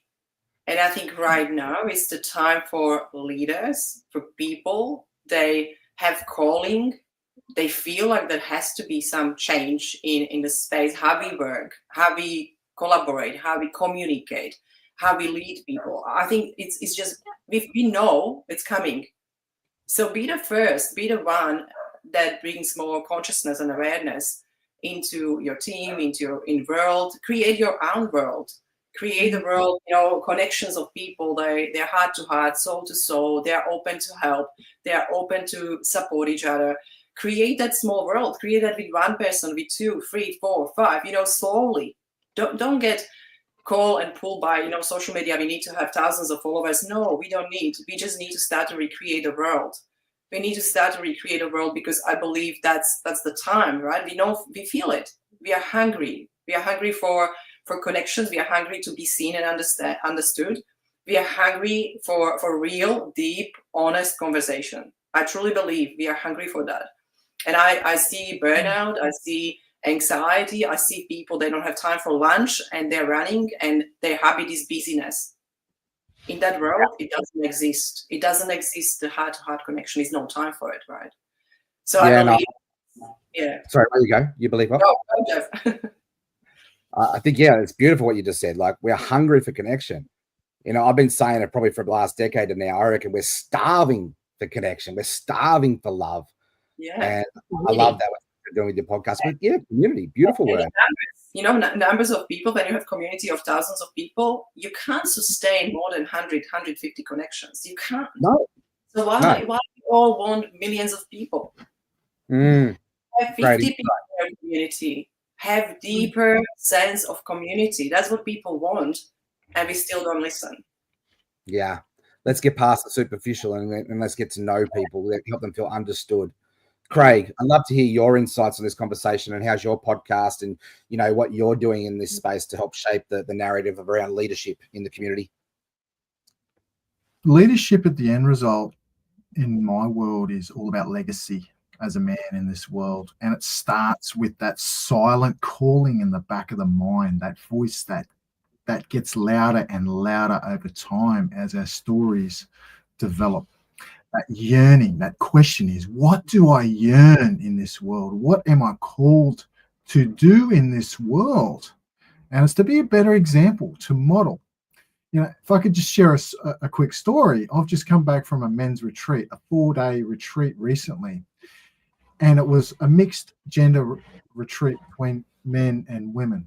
And one of the biggest lessons that I took away was not just looking at the mirror of myself where I shared how much of a burden of a man that I've been to women.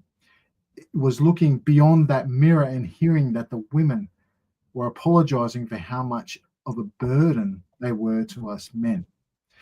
And this is the answer to the division that we have in this world, is coming together as union with union to self, union to our followers, our community, and union to the divine, whoever that divine is to you.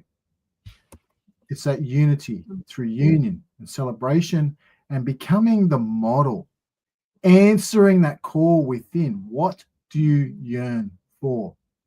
And as a man, finding your power, your spine, and standing centered within your power and your heart to love on everyone, those around you, no matter the circumstances. We are emotional creatures. We crave love. We crave connection. And it's the basic foundation of our lineage and ancestry is connection. We are a tribalistic species. And that's what we crave. Love and connection. Yeah. Could have said it better myself. I got to a point, most of you all know, 10 years ago, I got to a very dark point in my life. And, the thing that I was feeling hopeless. I was feeling useless, and I felt like I had no value to the world. But what I was starving for love, and when I found love, that's when things moved on. Learning how to love myself, learning how to love others, and learning how to love God, whatever you want to call it. I call it God. But, that's now I've got such a heart to be able to help others to do the same thing. Jane, we've still got a few more minutes together here. So let's keep this conversation going and let's go a little bit deeper here. So, in a world that's starving for connection, how do you help people feel seen, valued, heard, known, understood, loved? Yeah, it's a really good question, Jeff, because I think we can orchestrate conversations, and I have to, put my breakfast on Facebook. I have to get validation and belonging. Where in actual fact, sometimes I think the social media outlets, they've become a barrier for our authenticity. And really, sometimes when you see some of the posts or some of the things that are on there, just reaching out to people in DMs and going, how are you? Like just asking a conversation that started like that. How are things really going for you? I find it extraordinary how many very honest conversations I'm having with people that are within my community or within my friendship group or within my family, and no one's asking just the simple questions like, how are you really going? Like, what's going on? And sometimes I just think it's that simple connection rather than, putting a comment on Facebook going, yeah, congratulations on your yada, yada, yada breakfast achievement, but actually just reaching out and being, open and using some of the platforms that we have to do that. Beautiful. Sarah, over to you. Yeah. Like Jane said, it's about having those conversations and really connecting with people and not doing like we all do the, hey, how are you when we pass someone in the street. And quite a lot of our interactions are that superficial, but I like to follow up the how are you with how are you really? What's really going on? And if I'm talking to someone and they know me well enough to know that if I ask you how you are really, I actually do want the answer. I don't want the flippant, yeah, fine, everything's good, especially not if I happen to know that it's not. I actually want to have that conversation and say, well, how can I come alongside you and help you get through that? Like, I'm not going to give you the answers because I don't have them, but I can ask the questions to help you find your own answers. And I think that's what we're lacking, and what we need is that somebody to see us, to really see us and to walk beside us, not leave us out by ourselves. Yeah, no, well said. Well, our next speaker is actually here, so we've got about probably 4 minutes to wrap up this conversation. And I'd love to hear both Alex and Craig's insights onto this conversation here to wrap us up. Alex, over to you. So I would say everyone grab the phone and think about one person in your life, can be family, friend, someone that you met, and send a message. I appreciate you. I love who you are. Thank you for being in my life. Yeah, beautiful. It's simple. Yeah. Simple. Or record a voicemail. It's beautiful to hear from someone when someone just gives you love. It's just so simple and it makes your day. It's a beautiful connection and relationship building. Yeah, no, I couldn't have said it better myself. Just feel people feel seen, and no, people don't really care about what you know until they know how much you care, right? Absolutely. Yeah. Craig, I'd love to hear your insights, mate. How do you help people feel seen? I acknowledge them for who they are in the moment. And then I challenge to go to a deeper conversation, go beyond the good on fine, the surface level, non-feeling words or default responses, and ask, well, what are you really feeling? And name it in the body. Drop out of the head and into the body. 55% on how we respond is through physiology, through the body. We need to move, we need to feel. And once we gain that feeling and name it, we can build a greater connection and go for that finer edge on how we communicate. Yeah, brilliant insight. Well, team, this has been an amazing conversation, and I think this is brilliant to set up the day ahead for us to talk about some really powerful conversations around the topic around leadership for our country. Thank you, Jane. Thank you, Craig. Thank you, Sarah. Thank you, Alex. We're going to head to a commercial now just before our next speaker, and we're going to continue this conversation around the dialogue of leadership. We'll see you after this commercial.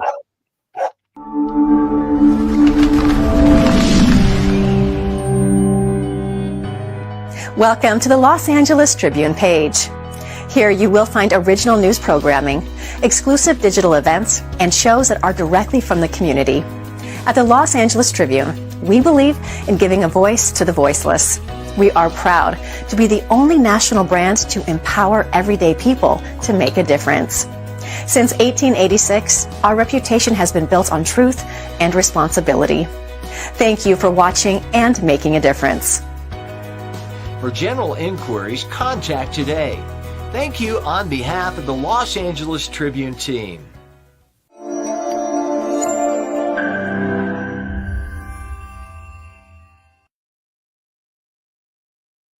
Well, here we go. This is Jeff Ross here tuning in. If you're just tuning in, this is the Los Angeles Tribune leadership show for Australia.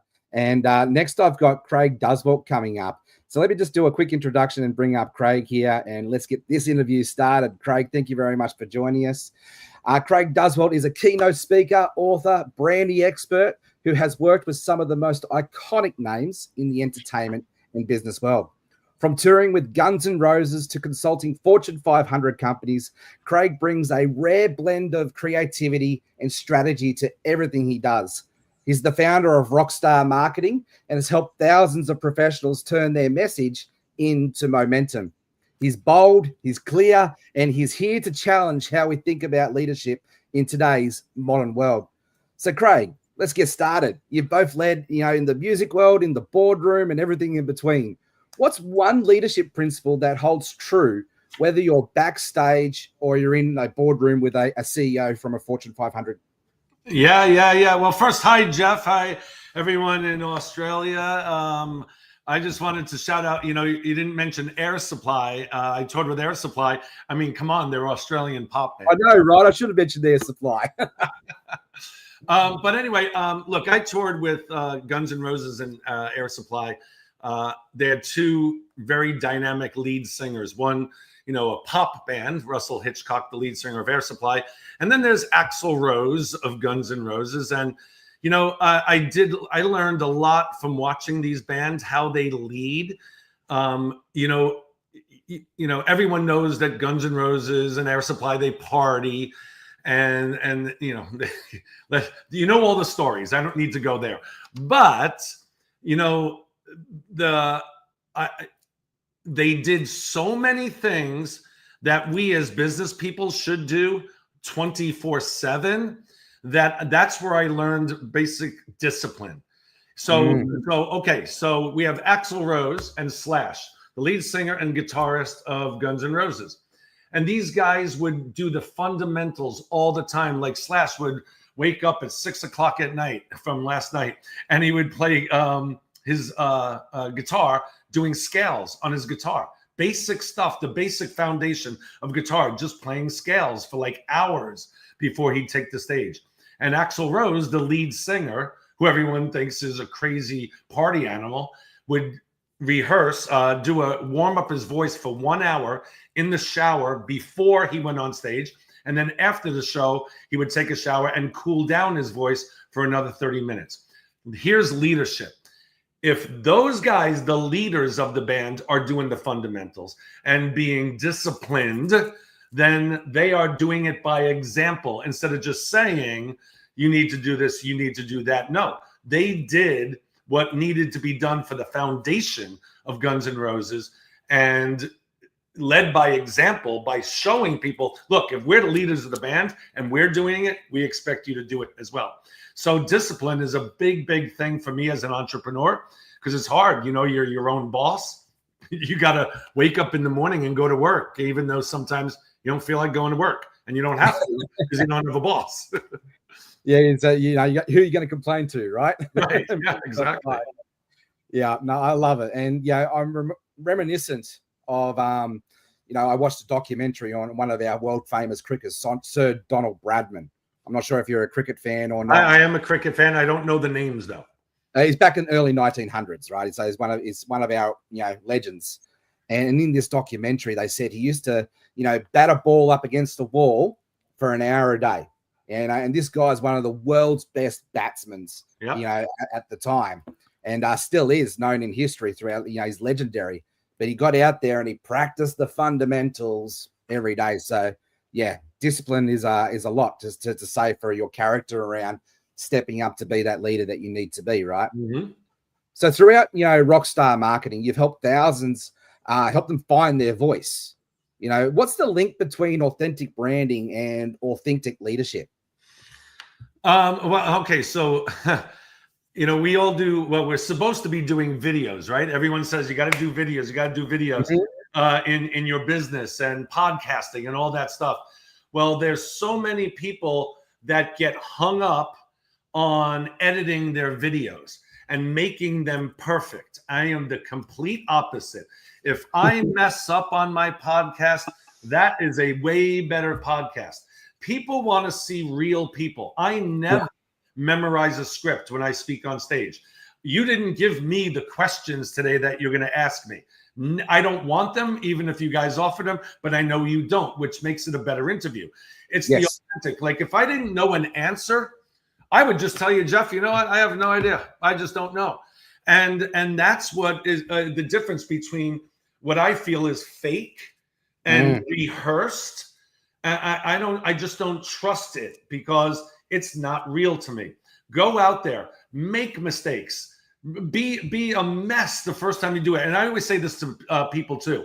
In order to do anything you do in life, whether it's writing a book, starting a podcast, speaking on stages, anything, starting a business, you're going to mess up the first time. You're going to mess up the second time and the third time, but you'll mess up less each time. And then you're just going to get better at it. But if you don't do the first one, you're never going to do the second one and better, and you're never going to do the third one. I tell people, go out there, mess up, be a disaster, because then you're going to say it can't be worse than it was today. And then you just get better at it. But here, the big thing is, though, the authenticity. There was a speaker once who was a Toastmasters speaker, and he was phenomenal. He never missed a word, never missed anything. And I sat there going, this is boring. It's just boring. I want the guy that messes up. Okay, you Sir Richard Harris, you know the actor, right? Yeah. So I went to see, I'm a big Broadway guy. I've been to so many Broadway shows. I love Broadway musicals and everything. So I'm watching Richard Harris in Camelot, and he's playing King Arthur. And he's doing a scene with Sir Lancelot. Now, I've been to hundreds and maybe even thousands of Broadway shows. But in the middle of this show, Richard Harris forgets his lines. He has no idea where he is in the script. And he turns to the audience and breaks the fourth wall. And he says, I apologize. I have no idea where we are right now. Hold on a second. Turns to Sir Lancelot and says, where are we in the script? And he says, you were about to tell me da-da-da-da. And he goes, right, got it. And he goes to the audience, I'll be right with you. Gets back into character and does the rest of the scene. I have seen, like I said, hundreds of Broadway shows. That one stands out. It was the night that Richard Harris went up on his lines and broke the fourth wall. It's the greatest story. So if Richard Harris can do it, we should do it. It was authentic. He didn't try to make it something it wasn't. He messed up. We all mess up. Do that. I love it. I'm just reflecting on our leadership week that we just hosted, and Gene Simmons was on, and we had a few tech issues while she was up there, but the show went on, and that was one of the most memorable moments of the whole leadership week. Yeah, and so I love that. How you're explaining that. It reminds me when I learned to ride a horse at a very young age, and from an old bushman here in Australia. He taught me how to break in horses, and he said, Jeff, you don't know how to ride a horse until you've learned how to fall off 1,000 times. Yep. And so that really just reiterates this absolutely whole of failing forward and embracing the messy, because that's where the magic really is at, right? Yes, 100%. Embrace your mess. Look, I'm a speaker. I'm a keynote speaker, and I'll just share. I had a very charmed life.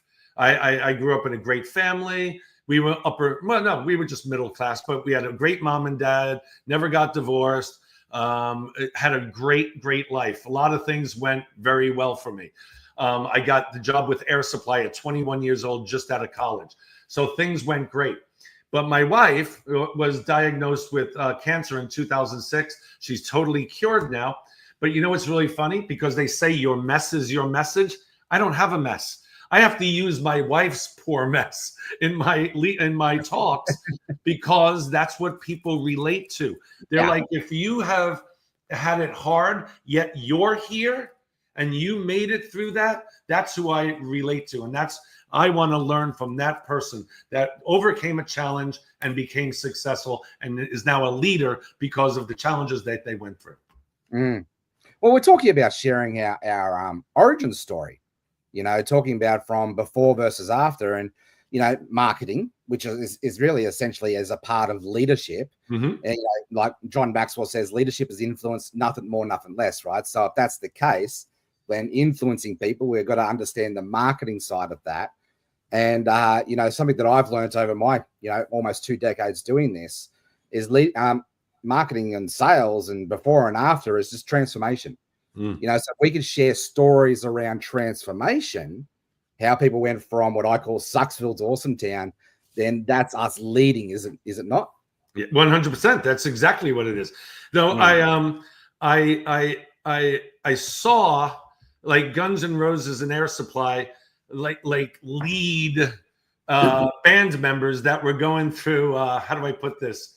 Going through trials and tribulations, right? And oh shoot, I just see. Okay, right now this is perfect. I just lost my train of thought. Just totally lost my train of thought, and now I even forget the question. So now you're gonna have to repeat the question. So this happens, right? Wait, I swear to God, I didn't do this on purpose. But I'm like, wait a minute, what did he just say? What did Jeff just say? Because I was gonna go down this path.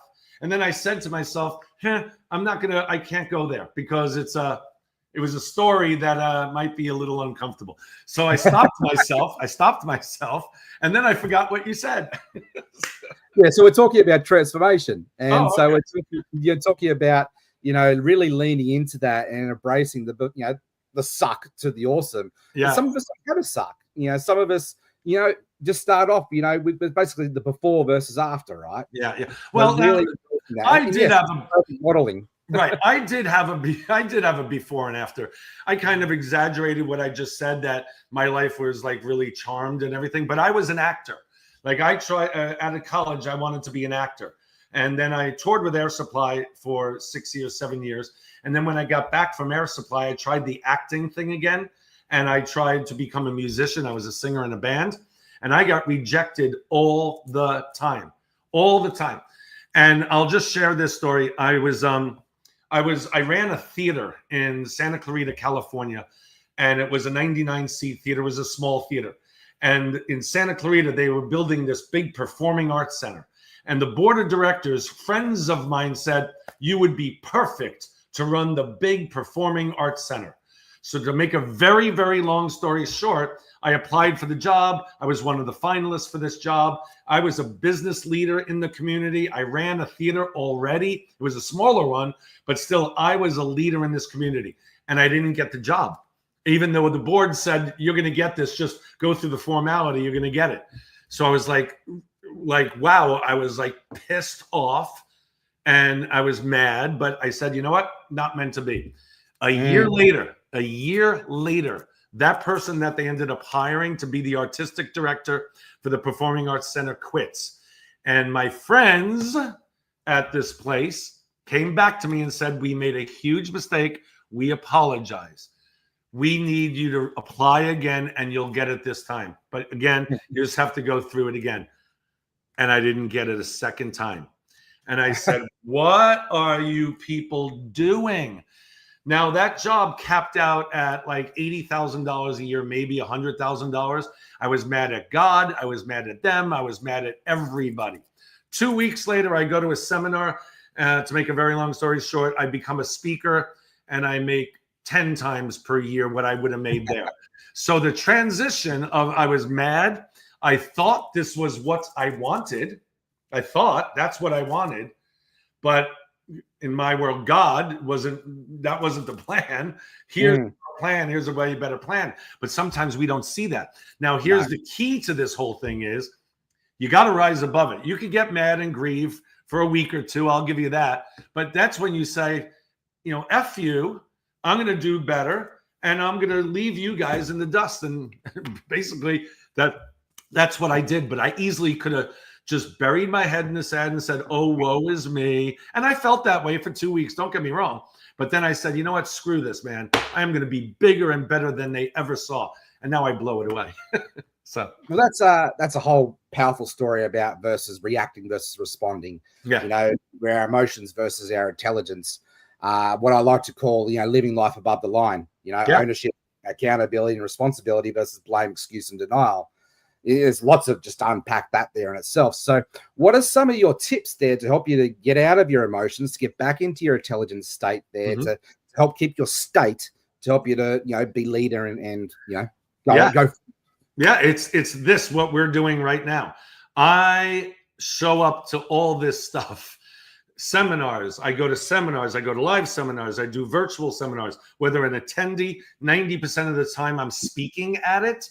But what happens is when I'm speaking at it, I'm watching like the panel before, I'll watch the panel after. And if I get one little golden nugget out of something, it's worth it to me. So I go to seminars all the time because I speak there. But I'm a speaker that will not go just 1 hour before my time slot, go speak and go 1 hour. If I'm going to fly to Nashville, which I just did a few weeks ago, I said, I don't know this guy. His name is Michael Faber. He's great. So I speak at his event. Never met him before. He had heard about me through somebody else. But I went there the whole 3 days. I got there a day before. I spoke the next day and stayed the day after. And it was simply because I want to keep sharp. I want to keep learning. And I need to keep being inspired and motivated. Because like I said in the beginning, we're by ourselves. Like I'm my own, like I have people that work for me, but not in my office. I'm in my house. I work here. My bedroom is 20 feet away. My bed is 20 feet away. And I work. Exactly. So it's very easy for us to just get down on ourselves. We're not interacting with people. I'm not talking to people. I just had a mastermind the last 3 days. People flew from all over the country in my Rockstar Mastermind. That, even though I'm the leader of that mastermind group, it inspires me because I have 30 to 40 people there every single time. I'm hearing their stories. I'm hearing what they're doing. Even though I'm the leader running the thing, I'm learning just like they are. And if we don't do that, if we don't show up to things and you sit in your office and you email people, that's all you do is email, you're going to be left behind. You got to get out there. And COVID killed a lot of us with this crap of not showing up to live events again. The live events, the energy that you get from people, hugging people, high-fiving people, the energy in the room is night and day. Got to do it. Can't beat it. Like these virtual events are great. Don't get me wrong. But, and this is a way for us to feed our mind and our hearts with positive impact. Yep. And this is why I do what I do, because I get to talk to awesome people like you. Yeah. And like, this is free. Like, I don't have to pay for this. No. And don't get me wrong. I am not, like I just said in the initial thing, virtual events are like when you don't travel all the time, you can't travel all the time, but do this. I mean, people, oh my God, this is a free thing, right? Right. Everyone here should in be on Australia this. and you're in America, and it's global. Yeah, everyone should be on this. It's free. You just get to listen to different perspectives on leadership. Why wouldn't you do that? But people, so many people sign up for stuff and don't show up. It's my pet peeve. I show up to everything. And I know that's why I'm successful. I'm in everybody's mind all the time because I'm always there. They're probably sick of me, probably. Front of mind, right? But there's a presence to that. Yep. And I want to talk to, in this world that we're both in, as leaders and as marketers, let's talk about AI quickly for a second, because I do see it as a really powerful tool to help us to become better leaders. It's definitely helped my communication get better, and it's helped my processes get better. Yep. But I'm starting to see this shift, and you probably are too, where people are craving that high tech but high human touch, to bring in that balance there, so we're not over automating things.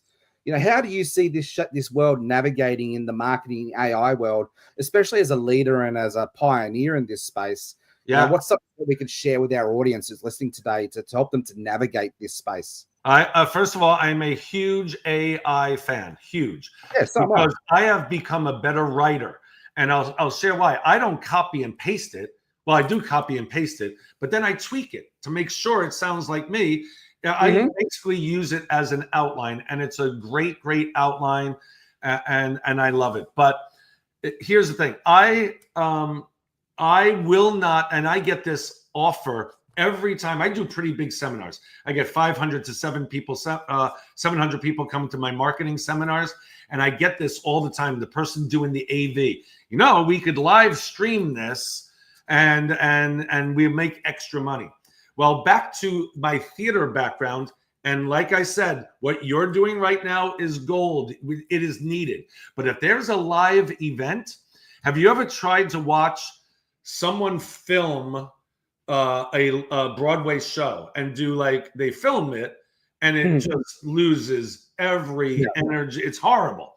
It is horrible filming live theater. Well, I feel the same way if someone wants to say they want to film my events and we could live stream it. I never. And I can make a few $1,000s, way more than that, every single time. And I will not do it because and the reason why I don't do it is twofold. One, it looks like crap. Number two is it gives the person that might have come the excuse not to come and show up live and get the energy that is in the room. I just think that part of it is detrimental. The automation stuff, that's detrimental, but I use it for good. And I outline books. I outline my seminars. I outline everything. Like I'll spit out like ChatGPT. I'll say, I've actually just did this because I just did a seminar, breaking into music. And I said, write the outline for breaking into music, the 8 topics that I should talk about for 3 days. And it just outlines it. Now, I already know what the seminar is, I know, but sometimes it's going to spit out something that I didn't think of. And I'll throw that into my thing. So it's good world, bad world, for sure. It's an extension of us, right? Not a replacement by any means. Yeah, that's like I've used AI to help you support this conversation. Yeah. I did some research, so I got some, the introduction right. Yeah. And, then I've got our questions lined up. Have I used that word for word? No. But it's helped me to be a better communicator and a better interviewer to set up that preparation. Let me just say something. Jeff is like one of the best interviewers that is out there. I'm just going to throw that out there. Seriously, you're so good at it. And I love you. Actually, here's the thing. Everyone out there, listen, watch Jeff. He actually listens to what I'm saying. You know how I do this every day, Jeff, for 2 or 3 times a day. And sometimes I want to call out the interviewer and go, you didn't hear a word I just said, did you? I just want to do that. No, I won't do it, but no, do it. Well, mate, that's very kind, and I appreciate you. You are good. Saying those kind words. I actually got a little bit of a tear to my eye. Thank you. I really I love this space. I get goosebumps when I do these type of conversations because I know that I'm in, and this is probably going to lead to my next question. Like we've got about 8 minutes left together, but I want to dive here. I love that this is our lane. We get to share in our genius zone in this space. And I'm new to this. I'm growing in this. And there's raw talent, and then there's skilled talent with wisdom and all that sort of thing. Marry the both together, and you got something pretty awesome. Mm-hmm. You know, so I want to go down to this. So how do we help our people, you know, not have to be everything for everybody, to learn how to serve out of their greatness, and to step up and shine in their lane, and not have to be worried about what other people think about you? Like, there's several questions here, but let's. I was going to say that's a separate question right there. Let's come back. This is my ADHD kicking off. Let's get back to the conversation about staying in our lane and staying in the boundaries, and then if we've got time, we'll move forward into the next part. That's good. Remind me the second part, because I have a great. But the first part, staying in your lane. Look, this is the problem with entrepreneurs. The biggest problem I see in my mastermind group, biggest problem I see at seminars, is we are so good at so many things now because, right, everything is out there for us. We could learn all this stuff. Like, I have this lady, she's doing this one thing. I'm not going to share it because then it'll give it away who it is. But she's doing this one thing, and she was getting so good at it. And then she comes to me the other day, you know, I heard that this guy does this seminar. I know how to do that. I should do that too. And I'm like, no, let's lock this in. Like you said, stay in your lane. Focus. And don't get me wrong. Don't get me wrong. It's okay to be a serial entrepreneur. It's okay to do other things that you're passionate about. But you have to, you have to stay in your lane and focus on one thing. I'll give you an example. I just did an event called Breaking Into Music with my partner, John Reese, where we bring in music executives and try to help young bands make it in the music industry. It's called Breaking Into the Music Industry. And we had a sponsor, and this sponsor had a product. I'm not going to share what the product is, but this sponsor had a product on display at this big event. And this product is what she was going to sell to everybody. And that was great. And then I say, come up on stage and you'll get 2 or 3 minutes to talk about your product. And then we get everybody here to buy it. Well, she talked about her product literally for 10 seconds. And then she went off into a thing because she knew we were at a music industry event and she had something that could help the music industry that wasn't on the table, that she hasn't talked to anybody about. That was bad enough. She did a third one on something else and did a fourth pitch about something completely different. 10 seconds, the thing that she was selling there, and 2 minutes and 50 seconds of 3 other things. I totally forgot about the first thing that she was selling there. And this is what people do, though. They get excited. I'm going to be in front of an audience. I got to tell them who I am, what I can do for them. And I'm so good at so many things. I know I can help them that. I know I could help them do that. I know I could help them do that. Well, guess what happened? She sold 0 of the thing that she was there for because everyone got confused. Like, wait, I thought you were that, and now you're this, and then I lost you. I just totally lost you. Yeah. And that's what people do. I see it all the time. I have exhibitor tables at all my seminars. Exhibitor tables. They say one thing at the table. They go on stage and they talk about something completely different. Stay in your freaking lane, people. Do it well. That powerful conversation. Like, there's so much just in that, snippet, right? Yeah. And, especially in today's world where everybody's got access to everything and anything. Yeah. And that's the big problem, right? Is that instant gratification, and all of that sort of thing. I could go right into that and I'd probably open up a can of worms. But there's just so much wisdom in just that conversation right now. It's that focus, right? You can do multiple things, but whilst you're there, focus and be present on that thing that you're doing. Look, you could, if you become the expert at that one thing that you're focused on first, become the expert in that, then you get carte blanche to do other things because you're the one that did that. That's it. Right? Like, you did that. You became successful at that. Now I'll believe you with all these other things because if you did that, this must be good too. Right. Yeah. Right. Beautiful. So the other part of this question here was, now we're going to stay in our lane. Yeah. Now we're focused. How do we tune out the noise and the distractions? And how do we not worry about the peanut gallery opinions and all of that sort of thing? And don't care about the judgment and what's out there and just stay focused. Yeah. Well, about 3 minutes. Really fast. That takes a thick skin. Yes. And it really does. See, so many people say to me, well, I don't want to write a book and I don't want to be out there because I don't want to get criticized. So I'm going to tell everyone to go to Amazon.com. I wrote a book called Welcome to My Jungle. It was my days touring with Guns N' Roses. And look at the reviews of how bad they were, because I wrote a book where I didn't share any dirt. These are my friends. I was just sharing funny things that happened on the road, but everyone wanted the dirt on Axel and Slash. So go look at all the reviews on Amazon.com on my book and realize, wow, this guy is getting bashed. Am I okay with it? Now I am. I am now. If you have the confidence and you believe in what you're doing, I really believe that I'm a really good marketer and I know how to help people with their brands. If you believe in yourself, and it does take a mindset shift sometimes, but you got to get to the point where you believe in yourself, you believe in your product and service. And if you do, that's 90% of the battle. It's the ones that say, I think I know how to do this, but I heard it makes a lot of money, so that's what I'm going to do. There's no passion for it. They don't really know it. They just heard it makes money. They just heard someone said, oh, you should do this. Oh, okay, I'll do that. Well, that doesn't work. But if you believe in yourself and you have a passion for what you're doing, I don't care. Look, I am a people pleaser. Just ask my wife, but I've gotten way better at not people pleasing. For example, really, really fast, Axl Rose. 50% of the people in the world hate him because he shows up for late on concerts, and sometimes he just doesn't show up at all. But 50% of his fans love him. But I guarantee the 50% people that hate him, if they saw him in a supermarket, they'd be the first ones to go over to him and ask for an autograph and a picture. Happens all the time. So it's the people that hide behind the internet, hide behind the keyboard. We don't care about those people anyway. Just move on. And just do what you do and do it well, and then you'll be fine.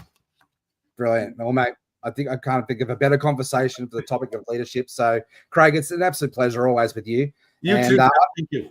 I look forward to our next conversation. Sounds good. Yeah, no, thank you very much for your service and your time. And we'll move on to our next speaker. We've got Aaron Byerly coming up. So, Craig, thank you. Thank you, Jeff. Appreciate you, man. You too, mate. Wow, that was an awesome conversation. And now I'm going to bring up my next speaker from Aaron Byerly from the Sunshine Coast. G'day, Aaron. How are you today? G'day, Jeff. How are you? Good, mate. Well, let me just do a quick introduction and then we'll get into today's discussion. So now it's time to welcome someone who brings in both insight and authenticity to the leadership space, our Australian legend, Aaron Byerly. Aaron is the founder of Deck Chair Millionaire, a platform that champions time freedom, smart systems, and mindset needed to live a life by design, not by default. With a background in high-performance business building and a reputation for keeping things real, Aaron's message cuts through the noise. He speaks not from theory, but from lived experience. And he's here to help us today to rethink what's possible when leadership meets lifestyle. So, Aaron, just for you to give an introduction to us here for our audience to a little bit know a bit about you in 2 minutes or less. What's your story? And love to know a bit more about you. Yeah, great to be here, Jeff. Excited to unpack all this stuff. And you're doing a great job today. And it was great to listen to Craig there as well. Look, my background, I'm originally from South Australia, country South Australia in the middle of nowhere. Went down to Adelaide to play Aussie rules football. And that was kind of my life for, almost my first decade. Didn't really know what I wanted to do. I didn't go to university, had, the odd job here and there. Basically, the football club, got me accommodation, they got me work, and I just played football and had a great time. But, at some point, you got to start making a living and buying your food. And so the book that changed my life was Rich Dad, Poor Dad. I read that. Someone gave it to me, and I read it in probably 3 hours. I couldn't put it down. And then I just read it again because, I've finished high school and I wasn't a fan of reading. I wasn't a fan of high school in general. And I'd never read any of these books. I didn't even know these types of books existed. Basically the nonfiction, the entrepreneur. And that's when I knew I wanted to be a business owner or an entrepreneur. And so I took that book so literal, probably 21 years of age now. And so I quit my job, sold my car, and I bought my first business, which was a fitness club in Adelaide. And I ran that for 5 years, sold it, moved to Sydney, opened up another couple of gyms, invested in a lot of different property, but just devoured every single book I could on business, mindset, entrepreneur. And then I got into online business because, I found myself working long hours in the gym. And I'm looking over here in the late 90s, early 2000s, and you got 21-year-old kids making 50 grand a month on eBay was the trend at that time. And I'm like, I'm not making $50,000 a month in profit, and I'm working my butt off. And so I really started to learn the online strategies. And since then, I've just been working from home full time since 2013. We do a lot of different stuff in business, online and offline. Now live up here in the Sunshine Coast, married, 2 boys. And like you say, it's all about the lifestyle for me. So I love helping other people. My biggest passion is to help people break free. So it's one thing to go and make $1 million. Great. You can do that, but there's no point doing it if you're not seeing your kids, if your relationship with your other half is not good, if you're working your ass off, if you're stressed, if you're not happy. And so for me, it's about breaking free, and that can have a lot of different meanings. And business has changed a lot, right? Yeah, well, I've been that person who's made millions of dollars and been the workaholic father, and it's definitely not fun. It's like creating that self-made prison, right? So I want to talk a little bit about this. And I think for me, it's when you find your purpose, you find some freedom in that, right? So how do you help people find their purpose, to find that freedom to create that lifestyle? Well, firstly, there's nothing wrong with dating a few different niches, dating a few different businesses. Unless you're probably like our parents or my brother or the odd person that gets lucky, you probably date a few people before you get married, right, and test the waters out. So there's nothing wrong with that. And we've got more time than people think. Sometimes people think, got to go to uni, study, and that's what I'm doing for the rest of my life, or start this business and I've got to put time into this business. But, you can try out a few different things, but what are you into? What makes you happy? What lights you up? What do you find yourself researching when you're sitting on the couch late at night and no one's watching? What are you really into and passionate about? Let's unpack that. There might be some money at the end of the road for that. And just about anything. This is the beautiful thing, Jeff, that we're living in 2025, right? And access to AI and everything we're doing with the internet. If you're passionate about gardening and you've got like 2 acres, you could maybe make some pocket money, not too long ago. But these days we can grow the vegetables, we can sell them at the markets, but we can then go write an ebook, create a newsletter. We can go and have a YouTube channel. We can have an Instagram account. We can have a membership site, and we can create information and education, because there's going to be people in every single niche you can think of. It's amazing some of the niches I see out there. Knives. People are into these different types of knives, like any sort of niche. And you can go and create physical product on Amazon, membership sites. And so there's lots of different ways that we can make an income now based on our passion. And spend some time unpacking that. And I know we're both fathers. We've both got kids, the pre-teens and in that teenage years. I've been teaching my son since the beginning of this year how to be our little podcast editor. And, he's got a job. He's earning $60 a week doing it. He's loving it. He's saving up his money. What's some of the tips that you can give for our parents and the younger generation to help them to step up and be better quality leaders for what our world really needs? Yeah, I love that you asked that question, Jeff, because I was going to go there, and it's something I'm really passionate about. I think if there was a question of what is the number one thing we can do as leaders that are really going to affect and impact the whole world over the next decade or two, we don't have to be millionaires or influencers or a politician or an activist, right? It starts at home. And so if we can create strong kids, good kids, kids with morals, kids with work ethic, kids that take responsibility, and we're going to create great leaders in the world. And so what are they looking up to right now? 8, 9, 10, 11, 13 years old.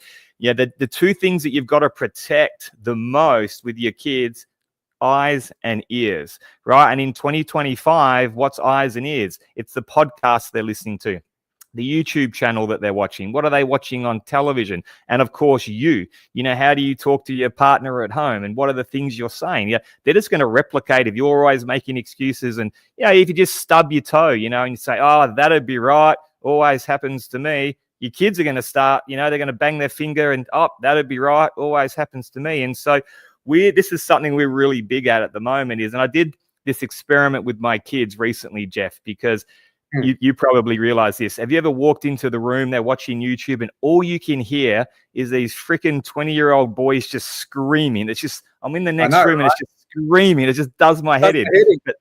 They've got 30 million views on that YouTube show, right? It's just drama. Oh my God. But I started to see my kids turning into the same, and I'm sure they're great kids behind the scenes, right? But they started to do these crazy things and screaming or immature and doing the pranks. And I thought, I don't know that this is the track I want them to go down. And so what we did was we took the iPads away for a week or two, went outside, kicked the footy, went into nature, and you can start to see them change, mature, have conversations. And we all do this, right? We want to have a bit of adult time, parent time. We stick them on the iPads in front of the TV. So what we then did was we said, okay, what are the top 10 YouTube channels out there that are on YouTube Kids that are teaching our kids entrepreneurialism, great morals? There's some great nature shows, educational. And so now, if I know my kids are on their iPad, every now and again they can play Minecraft or play a game. But I know that when they're on YouTube, there's only 10 channels that they can watch. And that's either teaching them to be good, moral, good people. It's teaching them about nature or science or education. That's the only channels that we allow them to get on. And so, I think, Jeff, you can imagine if we have strong families at home and we're protecting our kids' eyes and ears, because that's going to create their mindset. And they grow up to be in their 20s and 30s, they become leaders. We don't need to necessarily be a politician. It all starts at home. And if we have strong families, then we can have strong communities. If we have strong communities, we can have strong cities. If we have strong cities, we can have strong countries. If we have strong countries, then we can really impact the world. But it starts with me and you, starts with everyone on this call, and it starts with us influencing our kids. I hear parents sometimes talking about, I dished up my kids the burger and fries, but I'm on a keto diet. Your kids are sitting there watching, or vice versa, right? Like you sit down with a burger and chips, but you feed your kids healthy. They're just going to always do what you do. Are you sitting on the couch every day after work grabbing a beer, or do they see you go out and go for a run? My kids come out because I've got a home gym. They see me in the gym all the time. And so now they've got chin-up bars in their room. They've got weights in their room. They're just duplicating what I'm doing. So what are you showing them? Don't worry about what you're telling them. What are you showing them when you sit down and eat? Exercise, health, fitness, the way you talk, business. I let them listen in on Zoom calls, business calls. They're just going to replicate it all. And I think that's the number one biggest impact we can have on our future leaders. We're just getting a bit slack with it. Yeah, no, I totally agree with you. And I know that you've managed teams of thousands of people, right? And the same principles still apply. It's, creating those duplicatable systems and the boundaries for people to, to thrive in. Because, I can't remember the person who the thought experiment was. Probably Sarah would be able to correct me on this. But the thought experiment was, they had this school. And they had these group of kids in this school, and they had no safety net, around them. Like there was no fence. Like the kids could go wherever they liked in this school, and probably even outside of the school. But they found in that experiment that the kids huddled. They didn't go outside too far because they didn't know where the safe edges were. But yet they put the boundaries up, they put the fence up. These same kids, they would go right up to the boundary, and they go in that safe space, right? And that's what it's about. It's creating that safe space for people to thrive. And I love this, what you've explained there with your parenting style and your leadership style. Mate, we've got probably about 8 minutes left. So what are some of the things that you want to help our future generations, our audience? Like we've got people tuning in from India, from Fortune 500 companies all around the world. If you had the opportunity to teach and, share your wisdom around leadership in general, what would that one thing we would like to leave our audience with?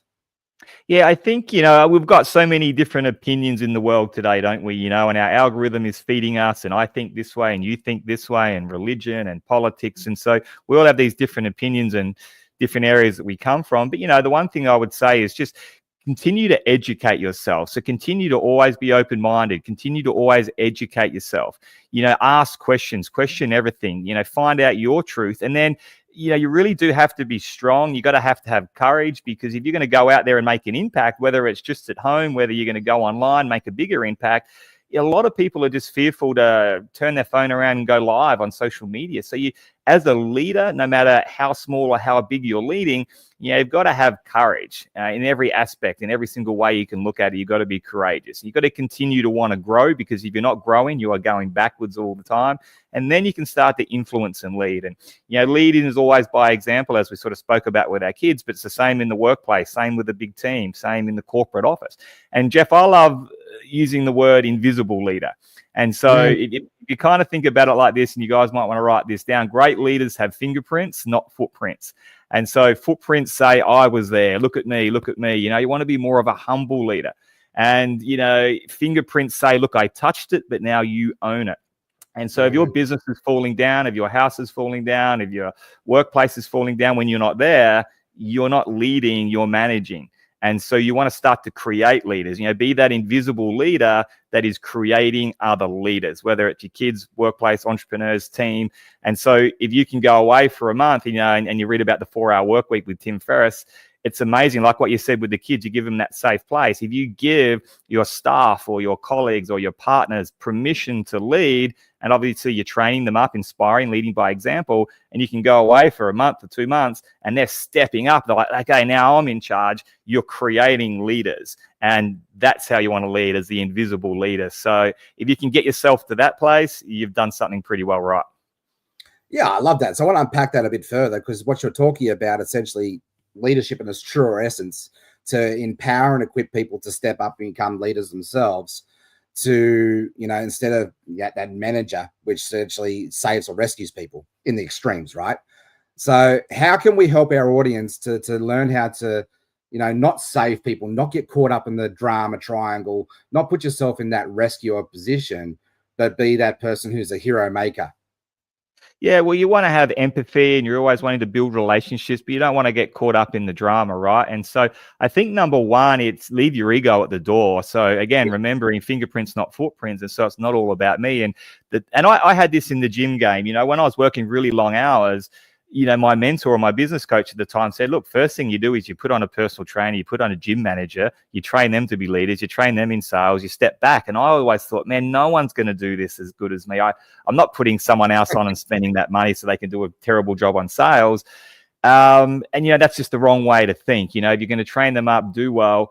And eventually I gave in and I did that, and it was the best decision I ever made. I went traveling the world, had my gym managers on, PTs on. Business didn't grow, but look, it's, as Gary Vee always says, it's not going to grow as well with you. Don't expect your staff to do as well as you. They don't own the business, but they can still do a really great job, and you can empower them and train them and, incentivize as well. And so the first thing to do is get yourself out of the way. Sometimes you're the biggest problem in the way. So leave your ego at the door, get yourself out of the way, put systems in place. We have AI and everything now. And again, freedom, have that lifestyle and the income so that you can go and do the things that you love. Yeah, I find putting yourselves in positions where you got to force yourself to step away. Travel's a beautiful product of that, and people have to step up or they don't. And sometimes when you come back after the break, there's a bit of a mess that you have to clean up. But otherwise, most of the time, people rise to the occasion, right? They do, particularly if you've taken the time to put the right people in place. And the saying goes that the first time you thought about firing someone is probably the time you should fire them. And so, it's about getting the right people. But I always love to incentivize my team. So, I've always, in every business that I've run, I've always paid people way more than the bottom line. I've always given them a percentage bonus based on performance, and then created a great culture where they love coming to work and give them permission to lead, and it tends to work really well. Yeah, that key word there, culture. So we've got 4 minutes together. Let's just unpack that a bit further. How do you help create culture? It's an interesting one. Culture is from the top down, and it's a little bit like we're talking about with the kids. So if you create the culture, then your managers create the culture, your staff have the culture. So it's culture from the top down. And so you can create a party culture where you're partying, drinking after every single night, and you're going to attract the people that love that, right? If that's your culture, interesting. Not sure whether you're going to get the best out of your business, but if you want to if you want to set the culture, set the rules, have some fun. And so I think, sitting down and working out what is your vision? How do you want to see it? How do you think people are going to get the most out of it? And you're always going to attract your tribe. And if that's not for that person, and that person, good. you're attracting the right people. And so culture comes from the top down. It's going to be different for every type of business, every type of leader. Every business you walk into is very different. And it's usually a reflection of the person that's either managing their office or owns the office. But have that fingerprint on the culture. And then you can step back and, you're going to attract the right people, the right tribe, and it's going to continue on. Yeah, love that. Fingerprint on the right culture. That's golden drop right there. So what is one book that you're currently reading right now? Because I know leaders are readers. Well, should be, or podcast really. So what podcast or book are you reading right now that everybody recommends that you should be reading or listening to? Yeah, the amount of books that I've got in my, you wouldn't find one fictional book in my house. It's all non-fiction. And I started off with the Brad Sugars books and, all the old usual ones. And it's funny now, I was saying to you, I think a couple of weeks ago on a podcast, Jeff, I can't remember the last book I read because, you've got so many things to do. I used to love sitting down by the pool and grabbing a book. And I just find now that I'm so much more productive with podcasts because I can go to the gym. Yeah, exactly. With, because I need to go to the gym mentally and physically, got to go to the gym. So I do an hour and a half and I'll put a podcast on. And so when I'm driving, I'll put a podcast. So I'm a bit of a podcast guy now. And again, we spoke about ears and eyes. I've got a really good friend that loves listening to, true crime podcasts. Great. No problems with that. Every now and again, you need to just, if you've had a hard week, just do something completely entertaining and distraction. But at the end of the day, is he really growing spiritually, health, educational, inspiring business? And so I love to listen to, all sorts of business, personal development, real estate podcasts. And one guy I've been following lately to answer the question there, Jeff, is a guy called Myron Golden. I was flicking through YouTube in the gym one day and just the title caught my eye. So there's something for you, your thumbnail and the title. So I'd never heard of him before.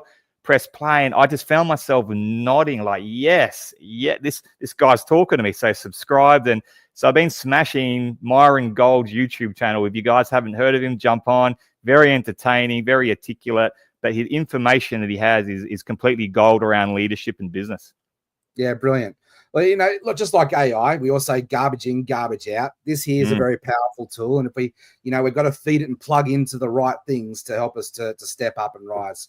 Well, Aaron, this has been a brilliant conversation. I look forward to our next. But, mate, thank you very much for your time today and just your service and everything that you do and how you've impacted my life over the last, 12 months. I really appreciate you, mate. Great work, Jeff. Keep doing an awesome job. You're doing great, buddy. Look forward to catching up in person again. Yeah, soon. Thanks, Aaron. All right, well, we're going to bring up an amazing panel here now. So we're going to shift gears into another brilliant panel conversation. If our last panel was anything to go by, this one's going to be, the bar has been risen. I've got some amazing speakers coming up here. Let me bring them up. We've got my good friend, Kylie Thompson. We've got Johan. We've got Amanda McCloy. We've got Alexandra Oxford. And I'm also going to bring up my co-host for this interview today, Craig Whitney. So, Craig, feel free to follow the lead. And, this is your first time doing it, mate. So this is leadership in its pure essence. And as you find, the time, the opportunity to ask a question, just jump in. So Kylie, Johan, let's get this party started. Let me do a quick introduction. As we continue today's program, we're honored to welcome our newest panel here, distinguished leaders who exemplify innovation, strategic insight, and transformative leadership across various sectors. We have Kylie Thompson, who brings a wealth of experience in community engagement, value-based business development, fostering resilience, and purpose-driven organizations. We have Alexandra Oxford, who is the owner of the Mind Paradigm. He's a seasoned expert in neurospyology. That's a big word. I think I got it right. And wellness is dedicated over 25 years to advancing spinal health, holistic well-being, and impacting thousands through his practices and teaching. Amanda McCloy is renowned for her work in aligning personal vision with organizational strategy, guiding professionals to achieve cohesive and impactful growth. And Johan stands out as a serial entrepreneur, a digital strategist known for scaling businesses, pioneering innovative solutions and digital landscapes. Together, we offer a multifaceted perspective on leadership and adaptability. So each of you work in different areas. I love the diversity that we've got here: community, wellness, business strategy, and digital enterprise. What does leadership mean in our world today, and how has that meaning evolved for you, Kylie? Wow, what a great question, Jeff. And firstly, I just want to thank you for your servant leadership in putting this show together and hosting. Just absolutely you walk your talk, and to be here with these incredible rock stars is amazing. So I think leadership today, it's more important than ever in a world where we're going automated, online, and AI, that we're showing up as our true authentic self, that we're speaking from our hearts, we're speaking our truth, and we are walking our talk, but also that we're getting offline, we're unplugging, because we can't pour from an empty cup. So to be the best leader you can be, it actually starts within. It starts with our health. I was out power walking 45 minutes ago with my dogs.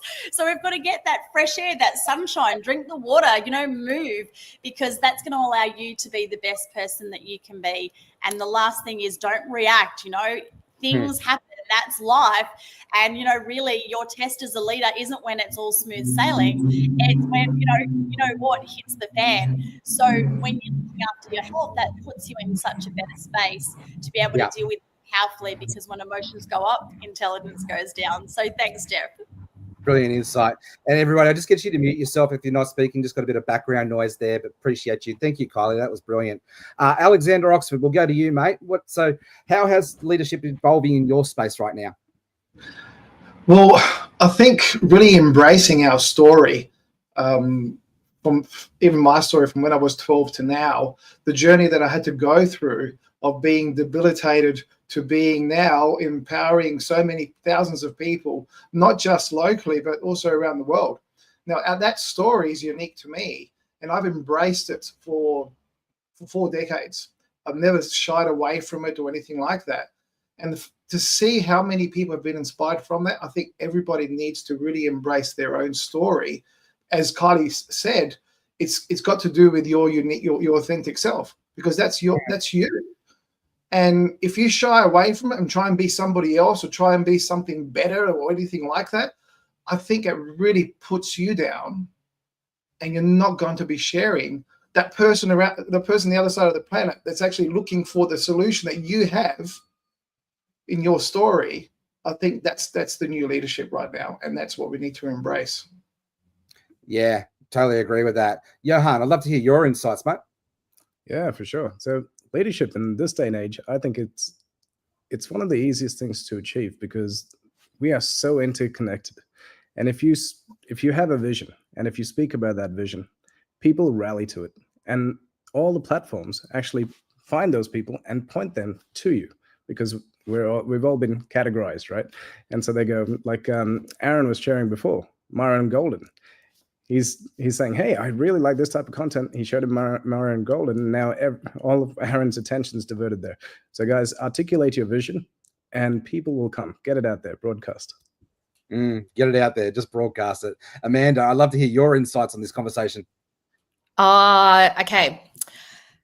This is a heavy question. It's such a huge question, 2025, with leadership. I think, we've just labeled it to be such a big thing. But for me, especially as I became a mum and in the business space, leadership changed so much. I thought just being the best of the best was leadership. But really, in the last couple of years, leadership is taking a few steps and putting your hand back. There's so much unkindness that I've seen, like, especially in the last 12 to 24 months in the online space and offline, that I really think that we forgot what leadership was, where it doesn't mean you need to be a million steps ahead, but a couple of steps and putting your hand back to help others is such a huge thing that we can create such a massive impact. And lots of little people doing lots of little things creates leadership in itself. Yeah, no, I think when you position yourself as a guide rather than as a rock star, that helps you to, humble yourself a little bit, get your ego out of the way, and become the leader that you need to be. Craig, over to you, mate. The next question is yours. I'd love to hear what you love to unpack with this amazing panel. So we've kind of worked out what leadership is. What are the myths that we need to dismantle now, given that this is Leadership 2025 and we've got some excellent talent here? And I thought that would be a perfect question with this lineup. What myths? I'll throw it over to you, Alex. First up. Well, I'll go through the experience of the myths that I followed in the past. Is that I thought I needed to become somebody else. So when I got into NLP, it showed us something called modeling. And modeling was about what is it that makes the difference. And before that, I thought the difference was you needed to behave the same way. You needed to have the same expressions. You needed to eat the same foods. You needed to drive the same cars. So for me, the myths are that you need to become somebody else. Modeling is all about understanding the person's strategies. And when you start understanding those strategies, they're the differences that make a difference. So for me, the myths are just don't turn yourself into somebody else. Really be yourself. Yeah. So what I'm hearing is know the difference between mirroring and modeling. Mirroring is where we copy, mirror, opposite, and model, we take on habits with our own voice. Fair to say? Absolutely. Absolutely. I'll throw that question over to you, Amanda. I'm curious to hear your thoughts. Yeah, I absolutely agree. And again, linking it back to becoming a mum, and especially being in the online space, I started on my journey trying to be somebody else and thinking that I needed to model the leaders in the space, when in fact I was so unique and I was so genuine, and my story and all the things, I was already a leader. I was a leader when I was 7, but during that time, somebody else had set this value or this belief system that I had bought into, that I needed to hit a certain rank or a certain level or a certain achievement to think that I was a leader, when in fact I literally was a leader from the day that I was born. And I think everybody is in their own right. So yeah, Alex, completely agree. Just be you. Fantastic. So what I'm hearing is find a model who you aspire to be like, model them and develop your own self. Beautiful. Absolutely. Going over to you for this coming 2025. So, Craig, you just broke up there, mate. Who are we going to? All right, Kylie, I'll jump in here. So, Kylie, I'd love to hear your answer. Frozen. Awesome. Thanks, guys. I really love the context that we're all going with here is about being authentic. And I think in the past, you know, there was that whole fake it till you make it, look good, do what everyone else is doing. And, you know, what I really empower my coaching clients, and I love what Amanda said, is we're all leaders. You don't have to be a certain rank or a certain person. Like every single person on this planet is a leader. And, you know, that's positional. We think of positional leadership, you know, that person out in front telling, well, to me, that's not leadership. You know, a leadership isn't about you. It's about everyone else. It's about who you serve. And, you know, I love what Aaron said in the previous segment about being an invisible leader. And, you know, it's so powerful that, you know, the myth is you don't have to be the one that's loud and proud. It's actually empowering others to shine. And really, as a leader, it's what happens when we're not there that shows, you know, who we really are. And the other thing is, I think there's so much pressure, and perhaps we put a lot of that pressure on ourselves to do things a certain way because that's the way everyone else is going. And so I love to look what everyone else is doing and think the opposite, because, you know, this is your life, it's your business, and you get to do it your way. So that would be a couple of tips that I'd share. Thanks, Jeff. Yeah, cool. And just a beautiful example there of just modeling and having to pivot and adjust there with Craig and his internet issues. But, you know, I love the way that he was just following the lead, right? He was modeling and asking some really powerful questions. So let's continue this dialogue. So, Johan, over to you. What are some of the myths around leadership that you'd like to unpack and put a spotlight on? Thank you very much. So leadership doesn't have an age. Now, when I was just turning into a young adult, I had 2 mentors. A situation with one. I was sitting down with him. His son came up and said, Dad, come outside. I got to show you something. And Dad said, no, I'm talking right now. Come back later. And so the kid went outside, fell down, tripped, cut his head open. All this stuff happened, right? Now, a week later, same situation with a different mentor. The kid rocked up, said, Dad, can you show me about blah, blah, blah, blah. It was actually, can you tell me about Mars?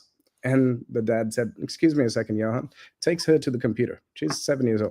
Shows her, pulls up Mars, shows her the solar system.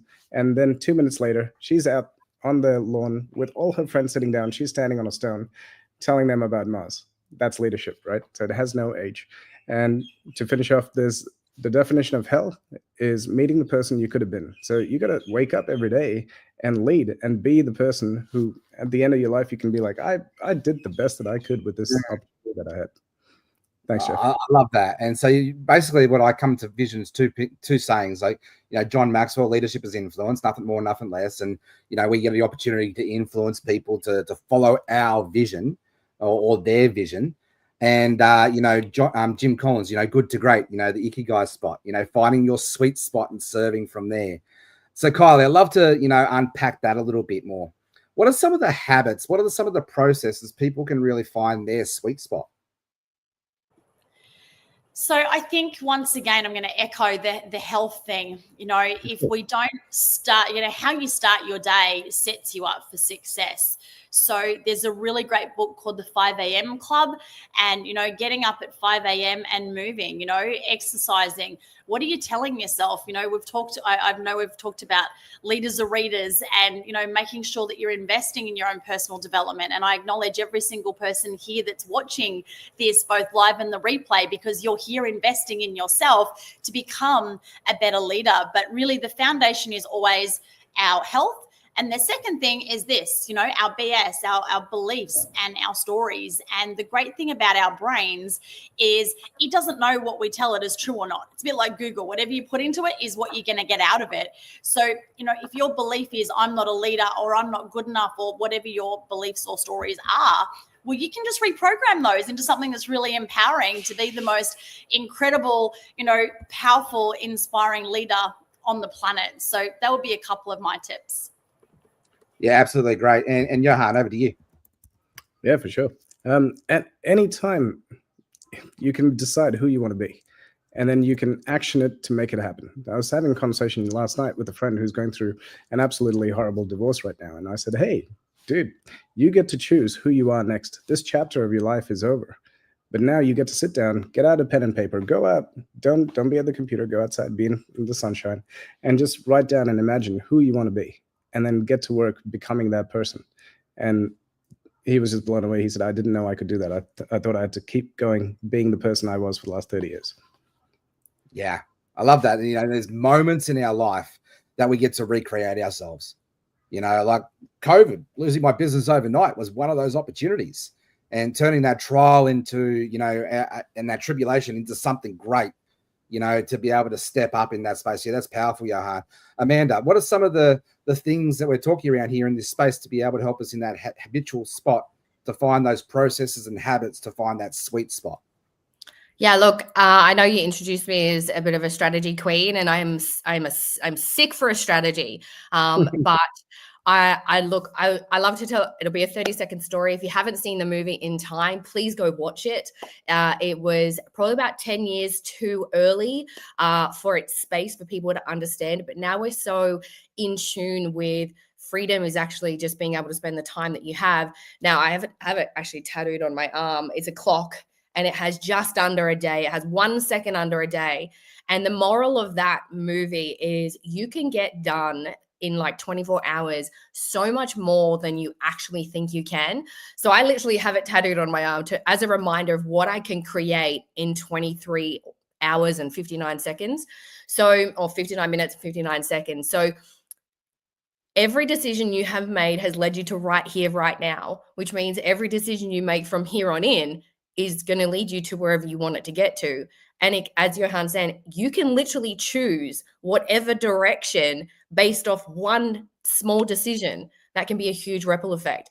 And the great thing is it doesn't have to take days, months, weeks, or years. You literally have 24 hours. So I like to put a little bit of a different spin on the habits, but what you do today is then what you can do in the next 24 hours tomorrow. And if you literally just realize, well, this could be the last 24 hours I've got, what are you going to go do with it? Yeah, that's kind of how I view my life. No, that's powerful. And it's a really good reminder to be intentional and present, right? I love that. Thank you, Amanda. And Alexander, I'd love to hear your views on this. And Alexander, you're muted, mate. You're muted. Taking action, of course. That's really important. But all of the above is really, really, that was just amazing, guys. That was fantastic. But the the habits that I've created for myself is, number one, is stop reacting and start responding. So really start coming from a position where is it that I really want to go? But where's my life taking me? Where is it that I want to go? When you come from that position, you just have to stop for a second and thinking, if I react, am I reacting to put myself in a position that I don't want to be in? Or can I just respond in a completely different way? So therefore, where do I want to go? Where am I in this situation? When am I? We had this discussion the other day, Jeff. When am I? Am I living in my past? Am I living in my future? Or am I living here right now? And really paying attention. What is it that I'm really responding to? Do I need to ask a few more questions to really find out what this person is actually communicating to me? The situation I'm in. What situation am I actually in? Am I just repeating my past and seeing through the eyes of my old paradigm? Or am I responding to the new paradigm that I want to create? So that's something that I do every moment. So I just stop, that pause, as I like to, the gap of opportunity is the pause when all the change that you want to make can be right in that spot, the sweet spot right there. And that's how I approach that. Absolutely brilliant. So, Craig, what's your insight coming from this conversation here? And then I'll throw the next question over to you, mate. Well, what was the big insight that you've taken away from this conversation? It's checking in on how I respond over how I react, and a good pickup for supporting me as good leaders support one another as well. So just honor you that for Jeff. It's how I respond to things, because leadership's not a perfect A to B journey, is it? We're going to have our trials, tribulations, and what I call it from the men's space, our initiation into becoming a leader. And that initiation doesn't come from a book, doesn't come from a theory. It comes from being in that moment on how I respond to the good times, the bad times, the ugly times, over how I react. Yeah, very powerful. Well, we've got probably 10 minutes left together. So, Craig, if you had the opportunity, to pick the brain of some really awesome people here that I know each and every one individually, and you've got a wealth of knowledge here. It's like a little MBA in itself. What was one question that you'd love to know if you had the opportunity, to get glean from their wisdom? Johan, what do you want to be remembered for? Legacy. What's your legacy? Yeah, great question. I actually had this conversation a couple of months back with my son. He said, "Hey, my friend's dad built that building, and my other friend's dad, fixes those cars. What do you do?" And I said, "Well, I built systems online and technology in these platforms." He's like, "Cool, can I see some?" And I was like, "Yeah, you can, but it's not really going to make sense." So we actually switched it around and we started building board games with the family, with the kids, taking all of this IP and turning it into knowledge that now, say, God forbid, something happened to me tomorrow, my son literally has a game that he could play with all my knowledge in there of how to build a company to $10 million. So legacy is leaving stuff for my kids. And now this is a fun exercise that we do every week is, hey, what did you learn? What can we turn into a game? And gamifying it. And yeah, that's the legacy that we want to leave. Wow. So it's steps that can be picked up and modeled all the way down the line rather than a pretty picture left on a wall or a building or some sort of, totem left behind. Exactly. Oh, beautiful. Exactly. That's the power. A box that he can pass down to his kids and say, right. Hey, look, Grandpa built this. Wow. That's the power of modeling. And what about you, Alex? I'm curious on your legacy. I know you're passionate in the NLP and spinology department and the pain release. What's your legacy? Absolutely. Look, can I say that heart to heart? Sorry, you broke up a little bit there, Craig. Can you say that again? I say that heart to heart because we're men, we're leaders here. We lead with our hearts as men. Yeah. It's an interesting question because it changes in different moments of life. But when I first started in my coaching career, that was back when I was 25, something like that. I wanted to be known as the person that, you know, I'm changing people's lives and wow, right? But as time goes by, different things become more important. For me, it's about being a great dad. It's as simple as that sounds. That have I applied what I've learned, and have I applied the things that I've learned for the world in my home? Because if I haven't applied that in my home, I'm just living in theory. I'm not living in action. I'm not living my life as me. I'm just living as this fake persona. And we talked about this before in regards to being yourself. You can be a fake persona on stage and things like that. When you come home, and I do remember there was a comedy skit. There was a guy just trying to be like a nice soulful musician, and he's doing these beautiful romantic songs, and all of a sudden in the background his wife comes in. Oh, can you help me with something? And he's shouting at her saying, get out, and he goes back to his romantic song. And it's like, you know, I don't want to be the guy that goes out and teaches the world and shows, look at how amazing I am, and at home I don't apply those things. So for me, the legacy is, am I being the person that I'm preaching at home? Yeah. Beautiful, beautiful. Who are you behind closed doors, beyond the clap and beyond the recognition, is what I'm hearing. Absolutely beautiful. What about you, Amanda? I'm curious, from a woman's perspective, you bring that feminine energy in. I do bring a little bit of feminine, but I operate a lot from the masculine, probably why I love being around all the blokes and Kylie.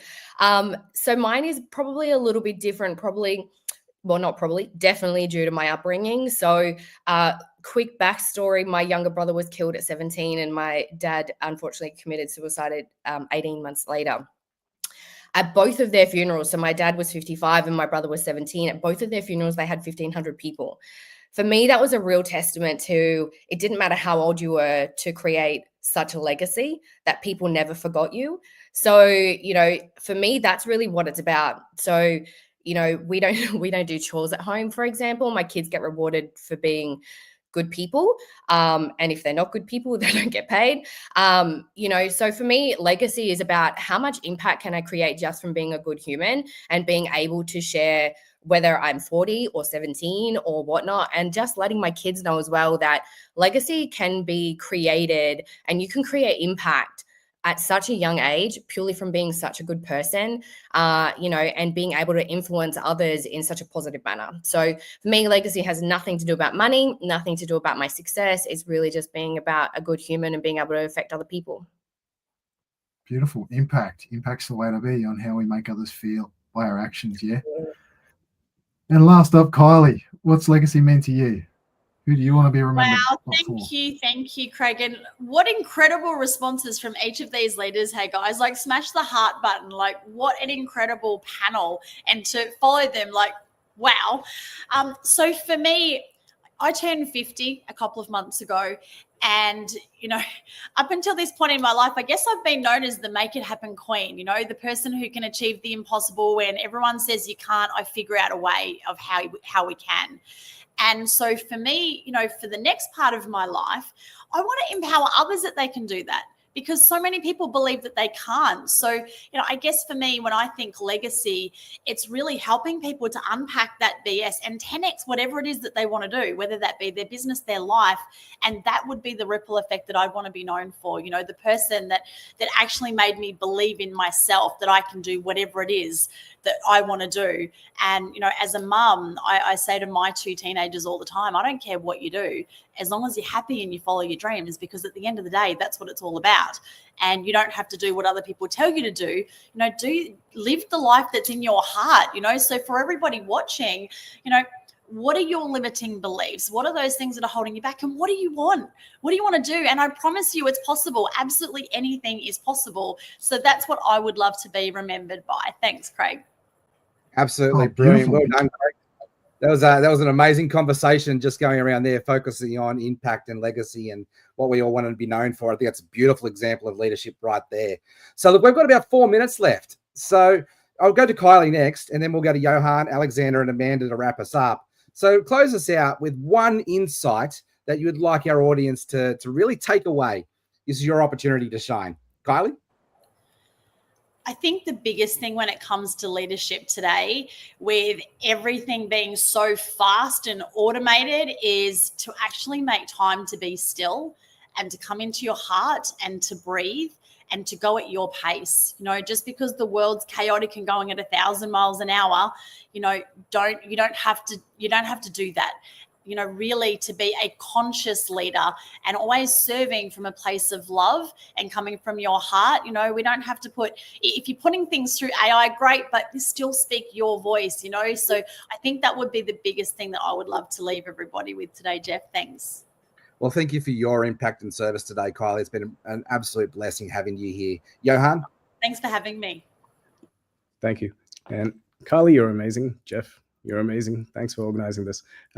Guys, one of the greatest gifts that you can give yourself, and I've just experienced this, is to take 2 weeks off your work, your business, your family, and to sit down and design your life. Now, my wife and I, we usually do this at the end of the year and design the year, but I did a new little exercise. I designed out where I want to be in 5 years. I sat down, wrote it all out, and then with AI, ran all these different scenarios, different simulations to get there. And by the end of the 2 weeks, it literally has this whole 12 chapters planned out, of which that it said, hey, you're at chapter 4, keep going. And these are the things that are going to come up in the next, to get to chapter 5. And that, I passed it around to my team and they just went, oh my God, it's not just about me, it's about my entire company. And they just went, wow, this is amazing, let's go. And it rallied the entire team to go, let's go, let's get to chapter 5. So I love that. That is absolutely brilliant. I'm actually taking 2 weeks off to go to Japan in end of mid-June to end of June with my son Harrison. I think I know what I'm doing on the train rides. Alexander, over to you. What's one thing you'd like to leave our audience with?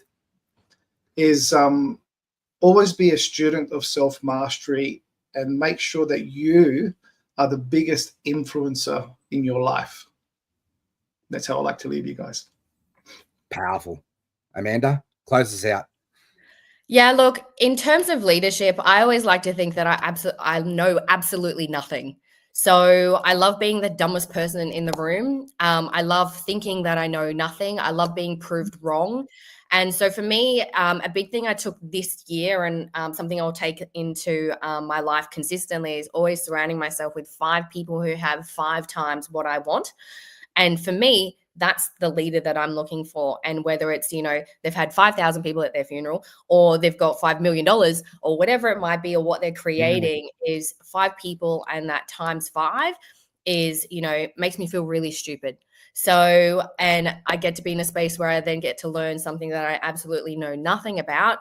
And I always get to be the student. I love that. Always be the student. And Alexander and I were just talking about that the other day. Yeah, I love that intentional, forced positioning of that growth. That's brilliant.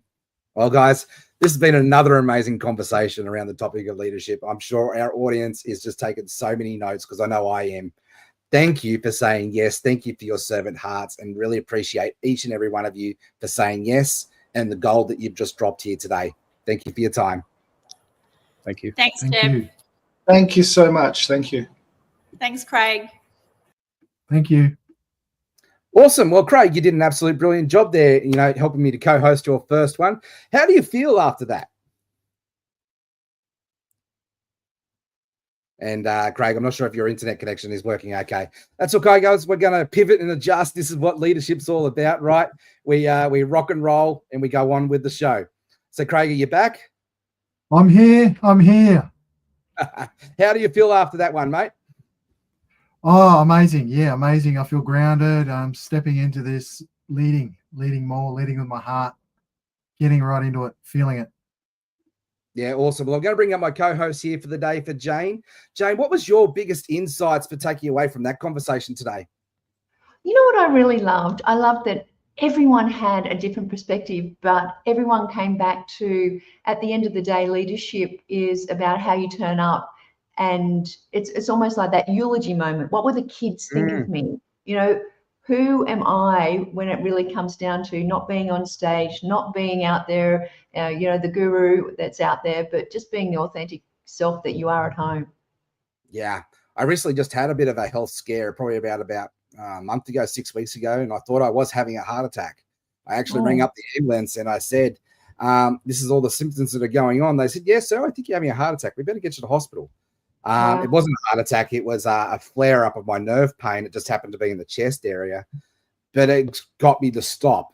And just like Johan was talking about, taking that moment to stop and just really think about the impact that you're having. If people, what's that one thing you want to be remembered by? And the key word that came up for me was I wanted to be remembered by as a hero maker. Jeff helped make other hero makers. So Craig, just to close this out, I think this is a really important discussion. What's that one thing that you would love to be remembered by? My actions, my example, not by some sort of totem, quote, or memorabilia. It's something that my followers can pick up and duplicate and model from the heart. And I think this is an important conversation to have, right? To take out that 10,000-foot view lens. And it really helps to does shape our leadership. Jane, what's that one thing you would love to be remembered by your impact? I think that I show people it was okay to make mistakes, to, fail, to go for something amazing and maybe get it, maybe not, but not have attachment to it, and having that lack of attachment to the outcome, but enjoying the journey. Yeah, absolutely brilliant. Well, we're almost at the halfway point for this whole conversation for today. We've got an amazing interview coming up with Tracey Burgess, and we're going to go to commercial right now. But thank you very much for our wonderful audience that's been tuning in. Hey, if you'd like to continue on with the conversation and stay in touch, make sure that you go to let me put it in the chat for you, www.lataustralian. Hang on, I'll do it. Come back and do that. I can't multitask. Australianshow.com. If someone could put that in the chat for me, that'd be great. So www.lat for Los Angeles Tribune, australiashow.com, and make sure that you register and keep in touch with us to keep in touch with the conversation that's ongoing, because we have loads more shows just like this one lined up for the year. We've got next coming up. We've got our Singapore show coming up. We've got AI and business coming up. We've got the next Australian show, which is all about story selling. So really looking forward to our flow of shows that are coming up. So it's www.lataustralianshow.com to stay in touch with the conversation. Jane, Craig, thank you very much for your support for this amazing show. I look forward to bringing you up during the day. Jane's got a couple more panels to host and a couple more interviews. And next after the commercial, we have Tracey Burgess joining us. Sorry, I've just got distracted. We have Tracey Burgess joining us next. See you after the break. See you.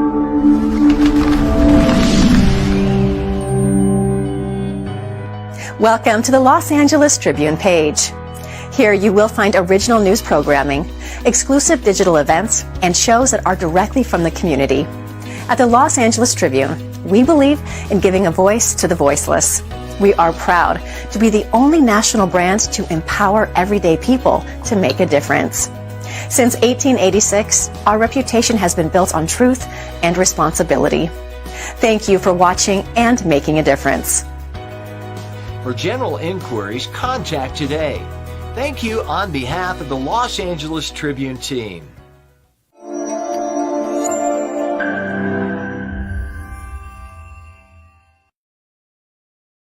All right, so I've got our next interview here with Tracey Burgess. I can see that she's backstage just getting ready. And let me bring Tracey up now and do a quick introduction, and then let's get into today's discussion. So, Tracey, thank you very much for saying yes first. So our next speaker exemplifies the spirit of entrepreneurial leadership and transformative coaching. Tracey Burgess is a seasoned entrepreneur with a certification with 10X Business Coach based here in Sydney. As a founder of Wake Up Down Under, she has dedicated her career to empowering individuals, business to achieve exponential growth and success. With a diverse portfolio spanning real estate, finance, and business consulting, Tracey brings a wealth of experience and results-driven approach to leadership development here in Australia. Please help me welcome Australia Burgess to the stage. So, Tracey, let's just dive straight in, shall we?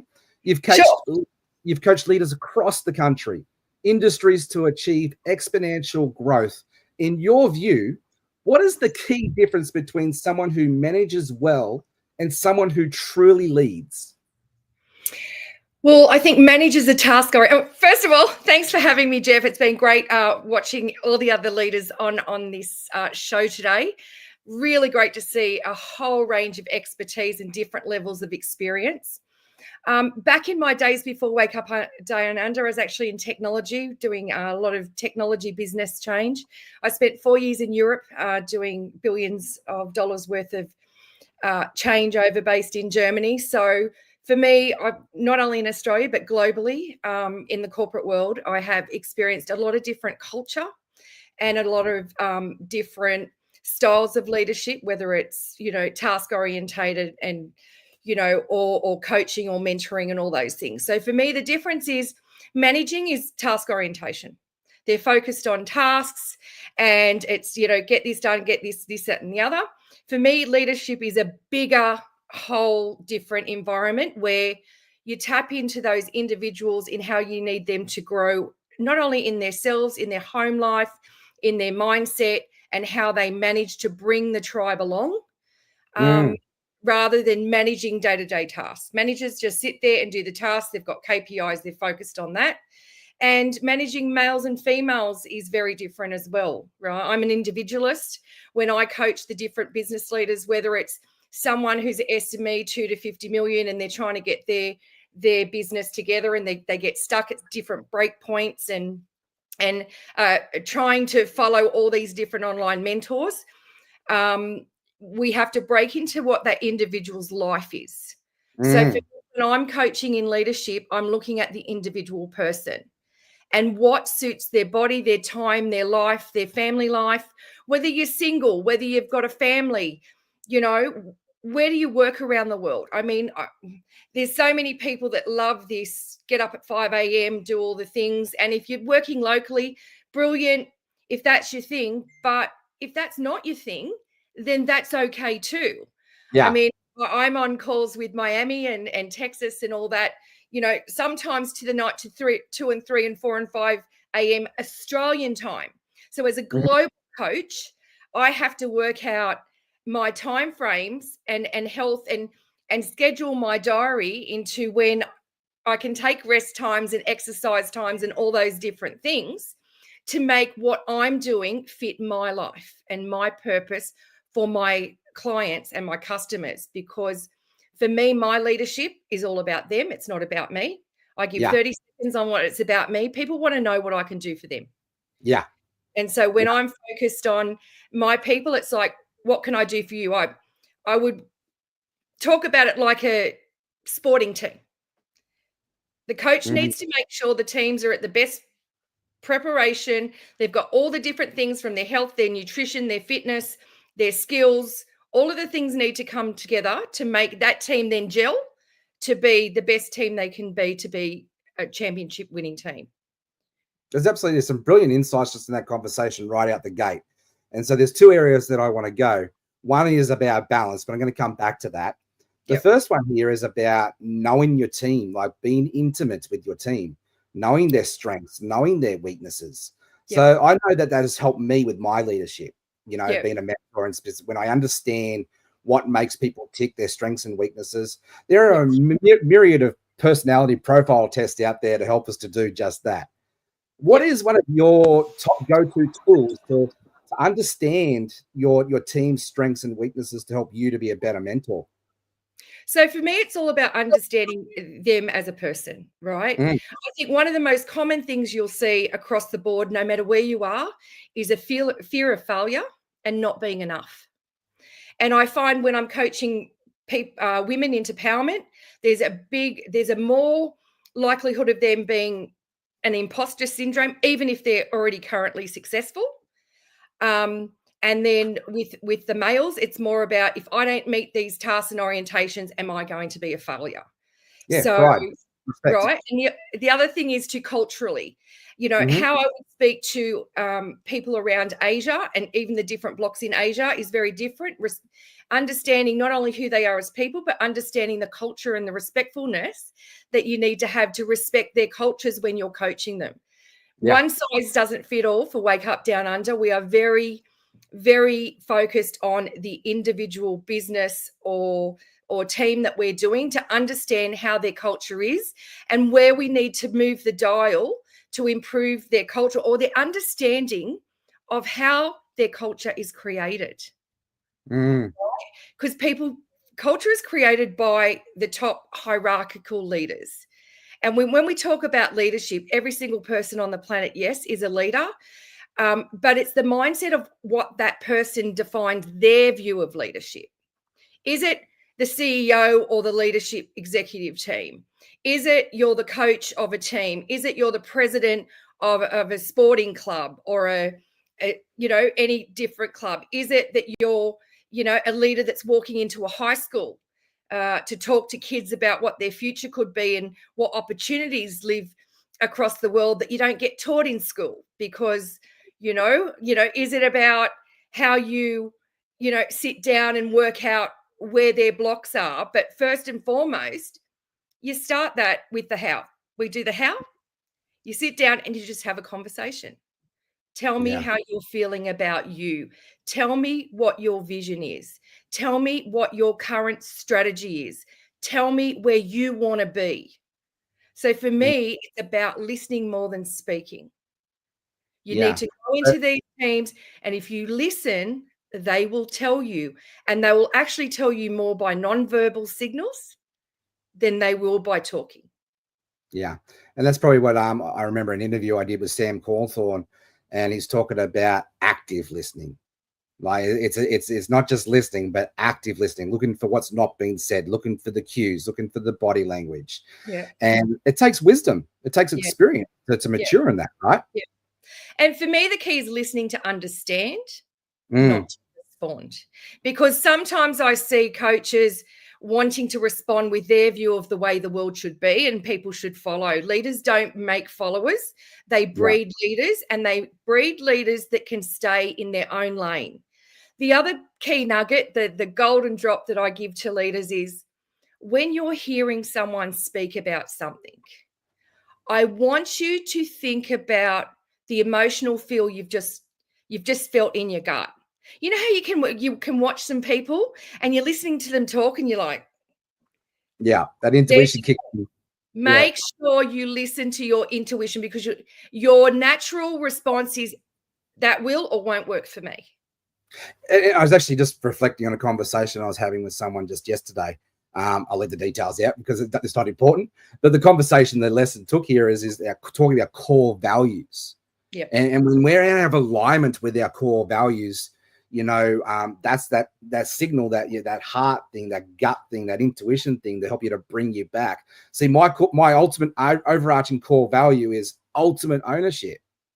And that's been born out of me being in that space in blame, excuse, and denial. So now it's such a deep-seated thing that I make sure I take ownership, accountability, responsibility for every action that I do. And that's that's that realignment back in, because when we're out of integrity, when we're out of alignment, that's that gut speaking up, right? Yeah. And the other thing is, be courageous enough to be vulnerable when something isn't working. Right?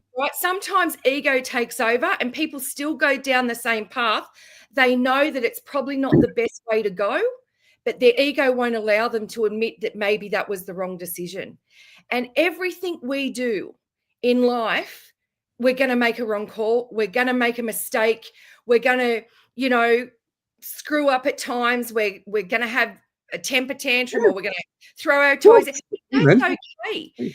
And idea that all coaching top leaders in the world are this perfect view of what's on Facebook. It's not the real deal, know. And I often talk to my women about the butterflies in the storms, right? Butterflies are beautiful. They can fly around, but sometimes when the real storm hits and it's hailing, they cannot fly in the storm. You've got to rest, wait for it to pass, and then come out in the sunshine.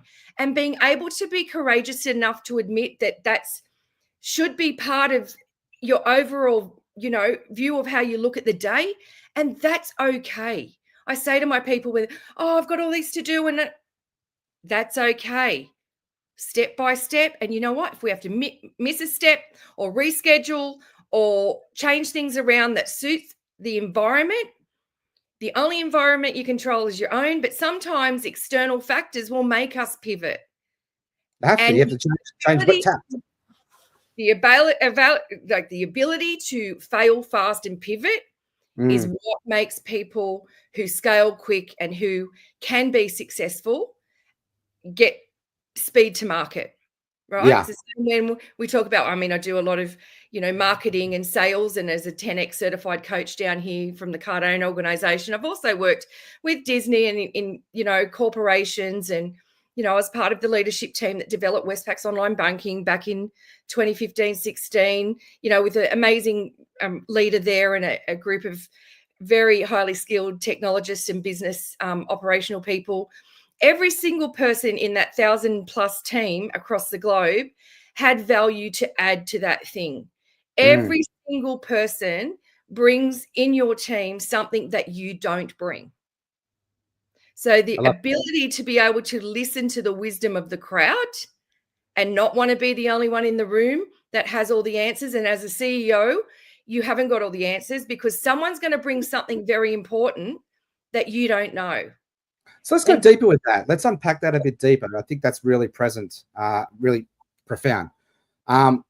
I think, as leaders, right, we have a responsibility to help our teams feel seen, heard, valued, and be able to contribute, right? So as a CEO, as a leader, how can we create teams to be able to help them to, step up and push the boundaries and fail but still go, the same direction that we need them to go without chaos? But, having strong boundaries, but having that space where people feel seen and valued. For me, the massive key to that is creating a safe space for truth telling. Yes. Right? Your team needs to have a safe space where they can say something that you might not like that is not punished. Yes. Right? So if you create that safe space and everything else is put on the table respectfully, right? Being able to hear constructive, respectful criticism is the key to understanding what your team really thinks. The second point I will give is you to be able to praise and, give credit where credit's due, but also being able to have that hard conversation with that team member to say, you know what, you're fantastic in these 3 areas, but you have areas of development in these ones too. And once you bring those areas development up, then you're going to be able to progress fairly. So for me, it's about truth, honest. People are not going to be courageous and vulnerable without that safety that's not going to have punishment because the boss doesn't like what you've got to say. Yeah. Got to give that safe space and respect to be able to help people to step up. I love that. And you start this conversation off too around balance. And I want to come back around to that because I think that's an important topic, especially for today's hustle type culture, right? So what are some of the important steps that you put in place to help you to keep balance? Because, running a global team, I know that's my challenge too. Like I've got a global church and I've got a global team and, work in all areas at a time. And people say, Jeff, I don't know how you get it done, but it's because I've got balance and I've got a very strict calendar. If it's not in there, it doesn't get done. So what are some of the tips and strategies that you have to be able to help share with our audience to help them to get that sort of balance in place? Okay. So I'm going to flip it. I think at times we need integration and not balance. Good. Sometimes work-life balance doesn't always happen. Sometimes we need to integrate the work into our daily life. So we're, not doing that. Well, I'm off for these amount of hours and I'm on for these amount of hours. For me, I have to integrate that in 24 hours. So, and the other thing is to get the boundaries and to get the balance, you've got to have boundaries. You've got to be able to always also say no for you. There's a protection that you need for your health and your time and for your sleep. And outside those blocks, then you need to integrate some of the work and some of the balance. I mean, you do it and you don't even know you do it, Jeff. You're on a holiday. You might be going to overseas or what, but you're still on a podcast for X amount of time. So what you're doing is you're integrating work in your other There private. is, or there is no real sort of distinction between work and play and life, right? It's Yeah. all one. It's all integrated. And I And love that you brought that conversation up. Yeah. And there's also what I call the business vampires, right? Sometimes you're coaching people and next minute you become their therapist. So you've got to start to realize when that starts to impact you emotionally, when to say no. And that's a growth thing that we do person to person, depending on the relationships that you build, and not let people take the mickey out of you and try and, take the extra mile. You've really got to be very focused on what every minute of your day is doing. Yeah. But at the same time, when I'm also coaching people, and, some people come to me, I ask for coaching and I have an interview and I reject the coaching because, people will sit there, they want a coach and a mentor and they want to know how to scale and what the break points are. And then they want to argue with you every step of the way. I've had those. Yeah.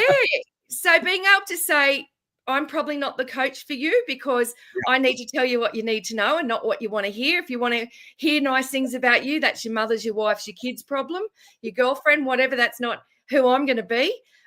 Because for me, a lot of the emotional side can often take over if you let it. But in the balance of the coaching, I have multiple criterias. And one is, are we on the right track? Have you got your mindset, your goals in order? But now are we performing against those goals? So you hear a lot of people go, oh, I make all this money by coaching. My question is, what do your mentees make? What are they making? Right? Because the testimony is having people being up to say, I worked with Tracey for 3 months and my property or investment or my portfolio is now at $2, $3, $4 million more. That's the key thing. If I'm doing business coaching, we have to be KPI'd and we have to provide results. Yes, you can get people in a mindset. The mindset is the most strongest thing that they're going to fight against, right? And that's a human trait. It is what it is. But our willpower's strong. Yeah. But at the end of the day, as a business mentor, my goal is to not only get you on track in all the things you want to do in your lane for your idea of what your life needs to look for, right? But is in doing those things, is it working and are you, making money? Whether it, and this other idea with all the online content there is, I know when I scroll, if I see slogans and not solutions, I scroll along, right? Well, we've got, sorry to cut you off there. We've got 1 minute left. So this is brilliant discussion. And I know that we could keep going. So to leave our audience with one golden nugget before you go, what would that be? Be courageous enough to be vulnerable and have a go at it. But also at the same time, when you do your strategy and when you look at what you want to do, stay in your lane for your life and do what's best for you. Find who's best for you. Powerful. Well, Tracey, thank you very much for your time here today. You have such a wealth of wisdom to share with us, and I look forward to our next conversation that we get to host you again. Thank you very much for your time. Thanks, Jeff. All right. Well, thank you very much, everybody. This has been an amazing show. And now we have Andrew Hawks coming up. And I believe Andrew's tuning in beautiful technology here from Dubai. Is that right, Andrew? I certainly am, mate. You can hear me all right? We sure can, mate. Thank you very much for getting up early. What time of the day have you got over there? It's 06:30, which is not necessarily early, but when you're in a different time zone, it can be a little bit of a challenge. But yeah, no, it's my pleasure. Thank you very much for the invitation. No, I appreciate you making time and space to make this happen. So let me do a quick introduction so our audience gets to know you as well as I do, and then we'll dive into it. So Andrew Hawks is a seasoned entrepreneur, a motivational coach, renowned for his work in empowering individuals to discover their unique purpose through his initiative, What's My Thing? I love that. With a background that spans from serving from the Royal New Zealand Air Force to overcoming personal and professional challenges. Andrew has dedicated his life to guiding others towards self-discovery and fulfillment. His approach combines practical strategies, heartfelt storytelling, inspiring countless individuals to unlock their potential and live lives of purpose. So please join me in welcoming Andrew Hawks to the stage. Andrew, I'd love to dive straight in, mate. And Sure, it's good mate, to no have worries. a bit of Kiwi flavour here amongst us Aussies. I appreciate you. Mate, your journey from military service to entrepreneurship has shaped your unique view of leadership. What has adversity taught you about the kind of leader people truly need to be in today's world? It's a really good question, mate. And it probably dates right back to even before I left the military. I remember there's a movie come out in 2003. It was 8 Mile. Maybe you've heard it. Maybe you've seen it. It was an Eminem movie. Of course, near the end of that movie, he's a down on his luck white guy in a black world, essentially. And he decides that in order for him to beat anyone in a rap battle, he had to be his true self. He had to bear everything out to show the world, this is exactly your ham. You got nothing you can throw at me. Right? 8 Yeah, Mile. absolutely. Absolutely. 8 Mile, exactly. And, that's been probably my biggest thing going through that adversity is like, you know what? I have screwed up a fair bit in my life. And I mean, anyone that denies that they have is lying to themselves, and they probably need to take a look at that. So I have screwed up, and it's actually my superpower, because it's mistakes that I've made that I'm able to carry forward and learn from, take the lesson from. So I think massive raw authenticity and vulnerability has been a key to navigating that adversity, if you like, and getting to where I am. I mean, if I hadn't taken full ownership, I never would be as successful as I am today. It's that simple. Yeah, no, brilliant. So let's get into that. It's to be opportunity for be grateful for our trials and tribulations, because they're the ones that test our character and help us to build us up to the person we are today. So what's some of the stories that you have to share, like some of the challenging times that you've faced that help you to be the best person that you can be today? Well, look, I always say that I never fit in, and I never fit in because I was born to stand out. That's the way I've reframed it for myself, and I guess there's a lot of people in that boat too. But right through my schooling, I wasn't exactly a popular kid. I did the geeky things, like I was in the choir, I did all the musicals, I did drama, I loved all that side of things. Academically, I did okay, but was always on my report card, could apply himself more. It turns out that was actually one of my blessings, is that I didn't apply myself more. I might have ended up as an academic, and that's not something that really suits me. I'd rather be an entrepreneur. So taking that then into the military, it was similar. I didn't feel like I ever fit in, so I just continued to build on that and realize that, well, you know what? If I want things to change, then it has to be me and the way in which I look at things, the way in which I look at myself. And I think there's a massive, massive lesson in that for anyone that's aspiring to start an entrepreneurial journey, or they're on that entrepreneurial journey, or they're looking for something different, looking to make a change in their life. Then they need to take a hard look at themselves first and foremost, and be really clear, be really honest, and just move on from that. Yeah, man. And I love your real, you're not fake, you're not hyped up. It's just real. So, man, you help people discover their thing with purpose, of course. So why is that kind of self-awareness so critical for anyone in their leadership role? Well, look, it's the reason it is so critical for anyone in their leadership role is because if they know more about themselves, I used to run a podcast called, I can't even tell you the name of it, but the slogan was, if you understand yourself, you understand the universe, which is absolutely true. We're a mirror of that.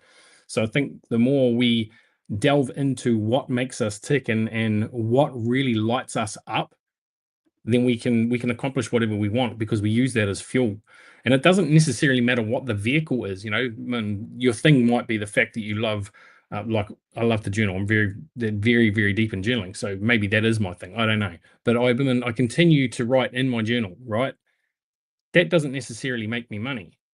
But knowing that and knowing what lights me up within that, my family light me up too, it enables me to use any vehicle. And it doesn't matter. I mean, I'm in a space where lots of people don't want to take responsibility for where they're at. They think that it's going to be a Band-Aid solution that's going to fix them up, and hey, cool, I'm in this now, and it's going to do this, and this for me.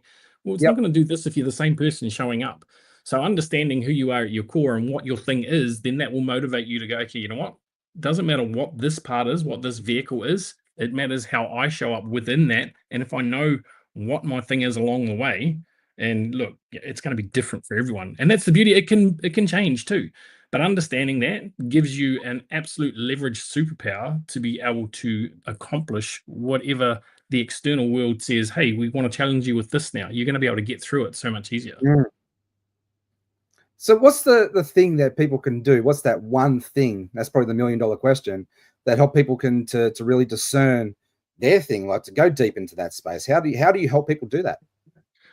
Man, I'll be honest, the best thing I have ever seen for it is journaling. And there's a quote years and years ago. I mean, you look at all the greats. You look at Marcus Aurelius. Of course, yeah, I didn't prepare for this, so not off the top of my head. But yeah, we've got meditations from Marcus Aurelius. There's so many geniuses that have journaled. Elon Musk's journals, and Albert Einstein journaled. And the question come up was, were they geniuses because they journaled, or did they journal because they were geniuses? And you can look at it either way, but I like to think that they become geniuses because they dumped their mind into a journal and they really looked at it and broke it down.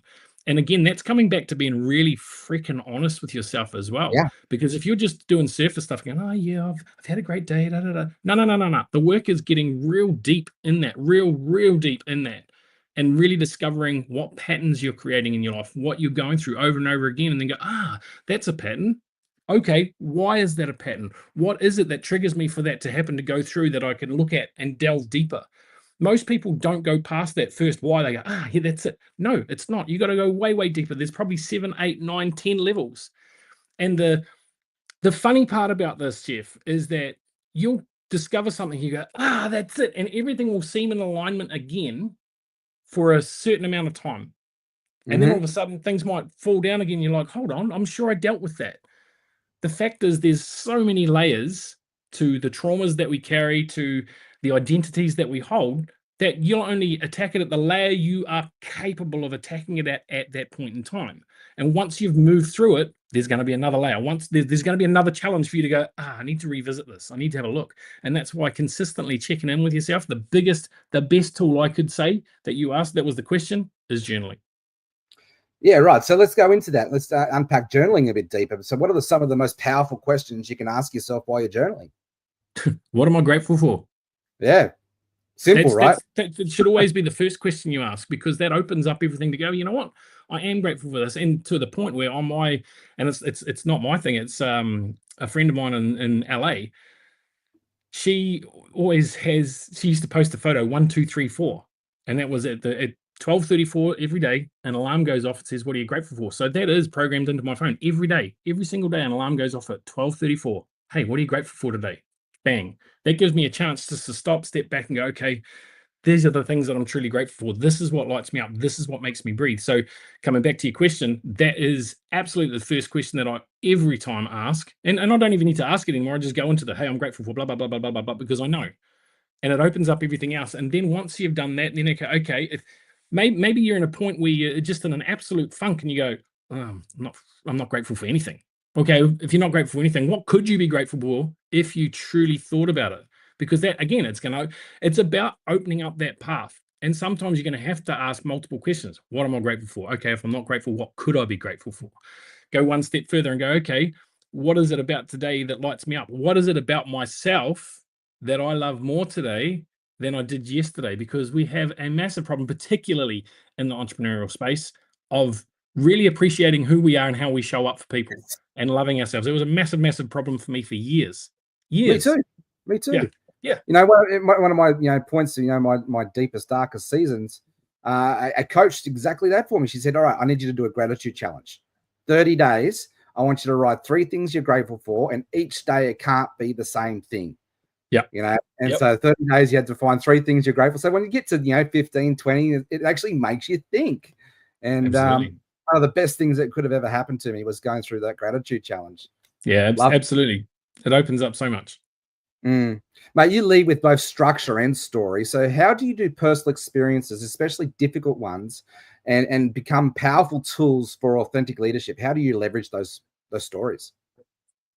That's a good question. And after so long of being in the space, I guess, and talking and being that person, it's hard for me to nail it down to go, this is what, because more often than not, I mean, this clearly you and I are not scripted right now. You're asking me questions and I'm just throwing stuff out to you, which is great. That's how I roll. I mean, exactly. I've done 90-minute, 2-hour presentations with like 4 bullet points because you just delve into it. So it's case by case for me, because there'll be something somebody will say something, we're having a chat, whatever, if it's a coaching session, a mentoring session, or even if it's on stage, and I stumble into something that I'm saying, I'm like, I could use that. And I'll delve back into personal experience and go, okay, this is what happened to me then, and I'll just build a story around it. So it's hard for me to go, well, this is how I've structured, because I'm a very, very, you say structured, and absolutely freedom's in the structure, but I'm a very structured person. A very structured, unstructured person. Yeah. That's true. I used to say that consistency was a big thing for me for years. So I used to say I'm consistently inconsistent. So that's not so true anymore. No, as a leader, to do what we need to do, right? We'd have to acknowledge that as a strength or a weakness, and learn to pivot and adjust. Yeah, for sure. What would you say to a leader who's looking like they have it all together on the outside, but feels directionless or disconnected within? Oh man, that's a really good question, because I played that role for a while too. Me too. That's why I asked the question. Yeah. I think probably comes back to, I remember leaving a company, and I thought I left on reasonable terms. I left on my terms, that's for sure, and I left with my integrity intact. But afterwards, I felt really hollow and empty, not because I'd left the company, but because I felt like I'd lost my complete sense of identity. I didn't know who the hell I was. So I continued to go down that path, and it took me down a really dark path for a good 2 years. I almost couldn't get out of bed. They diagnosed me with adrenal fatigue, which is really, your body's just shutting down because it's been fight or flight for so long. It's been right on the edge for so long that when, you stop, it goes, now it's time, and everything shuts down. So that was me for a good 2 years. So yeah, I don't know, man. I don't know. Got you to stop and think. Yeah, it did. What's coming up for you right now? Honestly? Yeah, let's be honest. Can't remember where I was going with that ramble. I've got so much on my mind right here. I'm in Dubai on purpose, obviously, and yesterday was a massive day for me, so I'm just still replaying some of that, and loving being here with you and loving sharing. But I forgot what you asked me. That's all right. Well, we're actually out of our time and coming up very shortly. Look at that. We've got about 5 minutes left together. So if you could have the opportunity to leave with our audience one nugget of wisdom around leadership, what would that be? Don't overthink it. Just be yourself. Show up as you're supposed to be. And the right people will be attracted to you, because at the end of the day, you don't want to work with the wrong people anyway. I mean, we heard just in the last speaker, when people coming up with in coaching sessions with all the reasons why you can't help them, well, you don't want to work with them anyway. It's just clearly we're not a fit. So you might as well be yourself. No, most people don't like themselves anyway. So be yourself and who you are. Show up where you are at. If you don't even think that you have the skill set yet, that's okay. Learn it, because everything that we do can be learned. Yeah. Everything. And most of it in our field is attitude and belief. Yes. So show up where you are, believe that you have the capability. And if you don't have your own belief yet, borrow it from someone that believes in you. That's a massive one, man. It's such a massive one. Leverage other people's belief in you if you don't have it to start with. But show up where you are right now, believe in you, and understand that attitude is 95% of the battle, because the other things, the little skill sets, the 5%, that's easy. That's simple. Most of it you can outsource now anyway. Most of it. Yeah. And mate, I just love that perfect example right now, right? Attitude, right? We had a little bit of a stumble just now, but we both, instead of reacted, just responded, have that right attitude to come back out of our head into our heart and serve. And, we lent on each other. And that's how really leadership is beautiful. That's a beautiful example of just that right now. But let's come appreciate you. Thank you. No, thank you. I really appreciate you. But let's come back to that belief and tapping into other people's belief with you.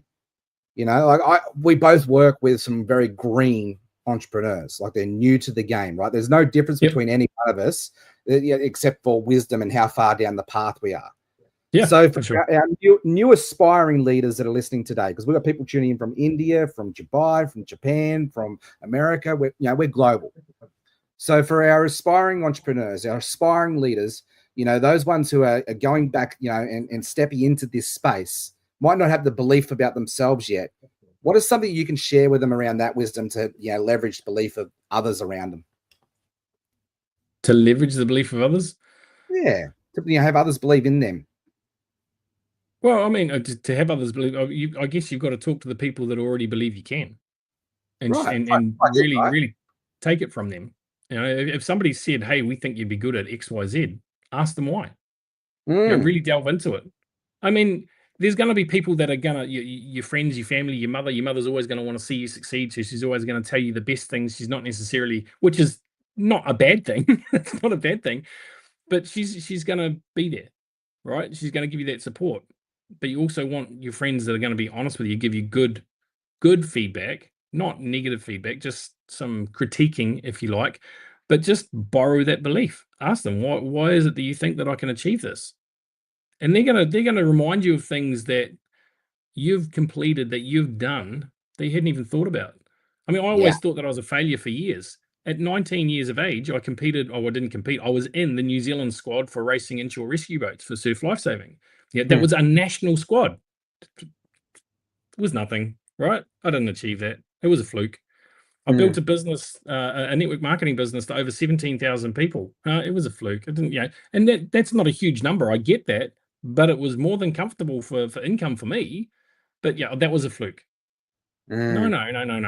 And it took people reminding me that you did this, Andrew. You did this. You did this. Yes. So take that belief.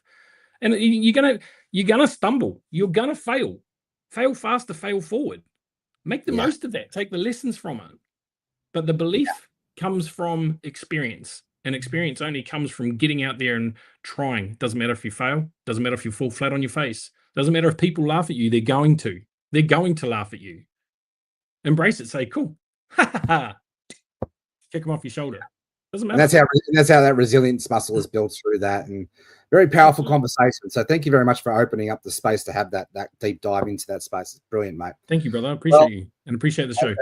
And then Andrea just said, that's what called being human's all about, and totally agree, mate. Appreciate you for showing up all the way from Dubai. I love that you're a brother from another mother, especially from over the ditch there in New Zealand, but you actually live in the Gold Coast. Actually, at the moment, we don't live on the coast anymore. We're traveling full time. Oh, there you go. There you go. I know when we last spoke, you're at the coast, but there you go. Well, mate, thank you very much for the time. I appreciate you. And we're going to say goodbye to Andrew now and bring up our co-host, Jane. So let me bring up Jane Slack-Smith here. Well, Jane, it's been an absolute wonderful day so far. We kicked off at 9 a.m. this morning, Sydney time. We're almost at 1 p.m. We've had a powerhouse of conversations around leadership. I have to say, with Andrew, I'm just like taking notes. Like, all of the speakers have just added such an incredible insight. And I think, we look overseas. We've just had a, 7+ day leadership summit in the LA Tribune. Based in the States. And here we are as these Aussies, we've turned up for, 6 hours of bringing the most incredible thought leaders in Australia to this platform. And the conversations are just next level. Like I'm sitting there going, I'm learning something with every conversation. And I just hope everyone who's out there listening, just let us know. Type in the chat, are you getting a nugget? Give us a hashtag nugget of what you're learning, what you're taking away, because I'm definitely doing this. If we're just doing this for me, I'd be very happy right now, Jeff. Yes, well, I'm just gleaning so much wisdom here, and I know I'm better for it. So, Jane, thank you very much for stepping up to take this next panel. I'm going to go and have a quick break and leave this next panel to you. So let me bring up the next few people here for us first before I take off. So we've got Graham, we've got Walt, we've got Bronwyn, and we've got Sue. So this panel is all yours, Jane. I'm going to leave you to it. Thank you for your time. I am so excited here. Hi, everyone. Now, I know, Bron, you might be having a little bit of internet problems. How are you going there? Can we hear you, Bron? Yes. I think we're good. Okay. Let me introduce everyone here. Yeah, we're good. Bronwyn is the founder of Earth Food, which is focused on restoring soil health and sustainability. And Sue Spence, through Horses Helping Human, transforms communication through equine-assisted learning. We then have Graham Manietta is advancing electric vehicle innovation with Oz Electric Vehicles. And my good friend Walt Bayliss is a respected digital entrepreneur known for creating platforms that empower business and growth. Hey, what an incredible diversity of field here. We have horses, we have earth science, we have digital technology and electric cars. And what I'd love to do is, with the first question, I'm going to start with you, Walt, is if we strip away the industry labels and just focus on what is the core values of leadership? Yeah, you know what? That's a great one for Sue as well. Just knowing Sue's background and what she's doing out there. If we strip away the labels, what's the core elements of leadership? Do you know, listening to Andrew just a few moments ago, Jane, how good, right? How good, how raw and how open to hear that kind of feedback, and from somebody who's feeling like a failure and then at an incredible level and still feeling that. What's the essence of leadership? It's being someone worthy of being followed, right? It's being someone worthy of being followed. And my message is always, always, always that each and every one of us are enough. We are enough. We are absolutely enough right now, and we are worthy of being followed. And then it's taking that same message that Andrew just left us with. It's turning up where you are right now to be able to be present, to be able to be to be a leader. You need to be there. You need to turn up. And I think that's seriously strong. So be worthy. You are. Turn up. That's your next step. Yeah, and look, if people are following you, I guess that's a real indication, a KPI of leadership, isn't it? Right, you got to measure it somewhere, right? Well, Sue, let's throw to you. Walt threw this to you a little earlier, saying that you are deep in this. I'm interested in how you get into, the horse, I guess, equine health for everyone. But if we strip that away, what does leadership at its core values mean to you? Look, I basically use demonstrations of natural horsemanship, and you've all seen the masters of horsemanship, the world famous guys where it all started from, Ray Hunt and Tom Dorrinson and all these legendary horsemen, all had the same amazing technique, which was to stay really, really calm in who they were and be able to regulate themselves at any given time to get the best results. So I mirror that when I teach people how to have good communications with one another.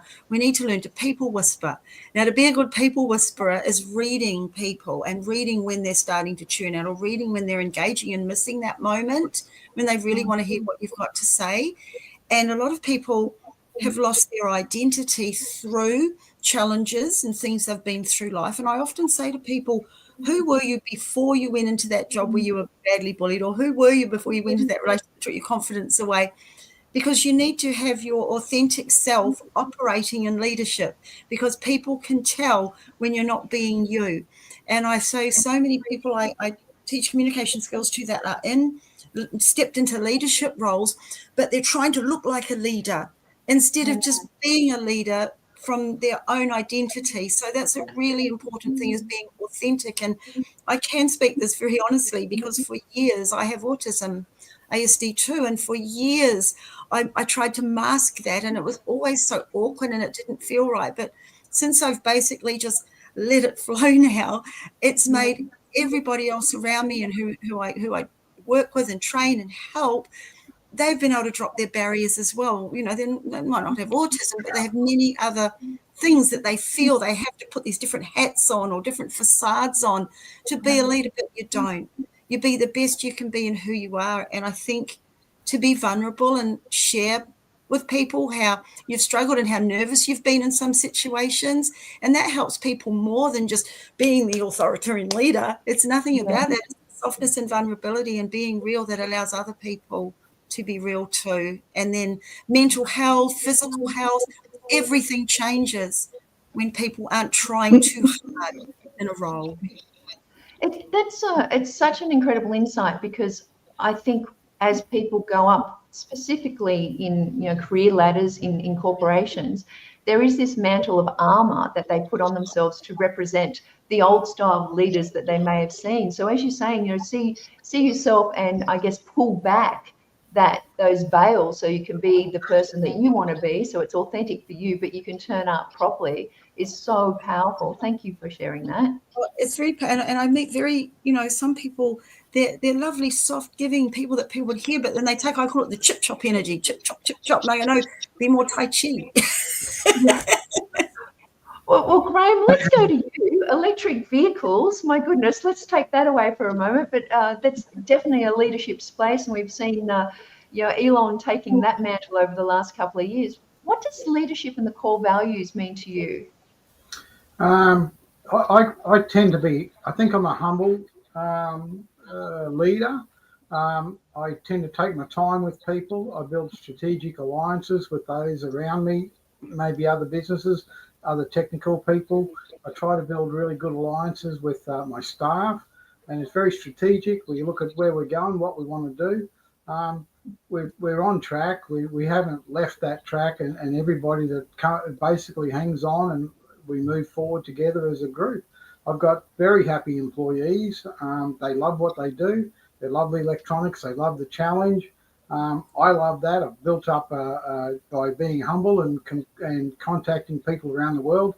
I now have an installer network for the product that we export, and it's growing. And my only roadblock is basically there's not enough hours in the day, to be honest. I mean, we're cutting out half an hour to do this is even difficult for us. But yeah, I believe a good leader is a humble person who is respectful towards the people they have those strategic alliances with. It's interesting you bring up that relationship with your employees, because Tracey spoke about that a bit earlier in the day, about knowing your employees and their strengths and what's happening for them. So I guess being humble and not having to be the authority and the person in charge, but being able to sit down and just have that, you know, honest communication, like Sue mentioned, is so important for just the culture of your business too. Yeah, well, we have those occasional problems, and you know, we call it when the smoke comes out. That's a worry. Anyway, so when we have these sort of design issues, we have problems. We generally do sit around the water cooler type conversations, and well, let's try this and let's try that. And we all know that we could fail, but then we could also succeed. And so luckily we're having more succeed than failures, you know. And we actually have people around the world emailing us nearly every day, and they want the product we have, and we refer them on to our local installers. We develop that training with the local installers. And we actually I actually do classes with people who want to do their own electric vehicle conversions. They've got an old classic car, they want to do it themselves. I'm all with men in sheds type mentality, and I'm more than happy to help these guys to achieve that little project that they want to do for themselves. And look, we don't make much money out of it, but you know, we gain a lot of insight into upcoming problems, and that helps us with whatever we do. So it's sort of a collaboration between your clients, your staff, and yourself, and in our case, the installer network. And so we all work together. And I don't want to be the sort of leader that pushes people, or they're I don't know, a bit like a bully. I don't want to be that person. Yeah. Well, it sounds like you've definitely got a good balance there. Now, Bronwyn, I'm just going to ask you, you know, the question where we're looking at the moment is we strip away kind of the industry, and obviously in, you know, soil and environmental sustainability, it is definitely something that's in, you know, a lot of people's minds. But how do you take on what are the main core values of leadership that, as you see them? I think one of the things that I really believe is it's not what we do in the private that makes public with integrity. So from my point of view, there's a lot of behind the scenes work that I build teams. We have teams in a variety of different levels in the research, and but it's more than that. It's communications. We are constantly building teams from just what's happening here in Australia and going overseas as well, and being part of other people's teams as well. So this is an important part of I think it's the important part is putting people in positions where they can have responsibility and they like their accountability and they're happy to move with the goals that we set, not just for the business, but for Mother Nature. Because as you know, health comes from the ground up, and it's a really big topic right now. And we do make the living microbes that can do the healing of the soil and our own gut and brain health. This is something that we particularly like to see more and more people get involved with. So leadership is about building communities, leading communities into a well-formed outcome, and setting milestones of achievements where we all just happily and cheerfully want to do. It's not a drudge. And that's because you've got square pegs and square holes. And that's something that I think everybody likes to be, knowing their groove and contributing. Yeah. And once again, I mean, there's a bit of a theme here coming back to the teams and seeing where people's skills are and where they sit. And as a leader, being able to elevate those, but being humble and also turning up with, honest communication, which leads me to the next question. And Sue, I'd love you to take this one on initially. And that is, how do you maintain clarity and conviction in your leadership when working in areas that challenge conventional thinkings or push against the status quo? Well, it was challenging in the beginning because people thought, what's a horse got to do for corporate group I was delivering? But it's just the passion to see the change. And I think when I like to step back and go, let's just watch this professional horseman work with this horse and stop and look how he's reading. He's stopping. He's not pushing when he shouldn't push. He's waiting to see that the horse is relaxed before he asks for the next thing. And when they see that sort of going back and forwards, then it's easy to relate into human-to-human communication, that they need to learn to people whisper like a horse whisperer, because people need to be asked, not told. People need to be heard, not just seen. Dignity needs to come back into communication and leadership. And dignity, again, only comes from understanding the differences in one another and our different temperaments and how we need to adjust our body language and our energy as if we were a top, world famous horse whisperer working with a difficult horse. We need to have those skills. We're not taught them at school. That's why I'm so passionate about educating on this. We need to learn to stop and read the person that we're dealing with. Notice when they're starting to deregulate. Are we deregulating? Are we causing them to feel stressed or uncomfortable or anxious? What can we do with our breathing and body language to make them feel more comfortable? And when people are comfortable, that's when you get the best out of them. That's when teams work together, not against one another. That's where collaboration comes in, not competition. And honestly, I cannot believe the changes of just demonstrating what horse whispering has done to companies, to juvenile justice. I tell you, it's just been... It's something that is, you're definitely pushing the boundaries when you bring a corporate leadership team and go, okay, we're going to work with horses. You're going to learn communication, but it makes sense when you say that. And Walt, I just want to throw this to you because, you've been at the forefront for many, many years in digital entrepreneurship. And, how do you maintain clarity and conviction when you were going up against the status quo? Because you've introduced so many new concepts and things into the business. Yeah, thanks, Jane. And again, I loved Sue's example there because it was her passion that's seeing it through. When you hear somebody like Steve Jobs, he's talking about connecting the dots backwards, because when you look backwards, you can say that's how I did it. But as a leader, you have to be able to have faith that I can connect the dots from today. So I can look forward, I can say exactly what we need to be able to do. And then I have to have the faith that the team, the people, and the crew around me are going to be able to bring that forward. And then when you get there, you can look back and go, hey, cool. Isn't that easy how we connected the dots? But the leader's role, how do you maintain that focus, is you need to be able to cast that vision forward for yourself, for your family, for your community, for your team. That's what the job of the leader is, to cast that vision forward. This is where we're going. This is how we're going to get there. And then it's faith in the process. And of course, when you look at that, Jane, you can understand that there's a direction, right? as a group, as a community, as a family, as a business, whatever that leadership role that you're finding yourself in, there's a process to be able to get to that end result. And it's the faith of the people around you and your ability to continue that journey that will allow you to get there and look back and go, wow, that's how we did it. Along the way, it's hecka crazy. You know, you got to try and flex. You got to be flexible to get to that end point.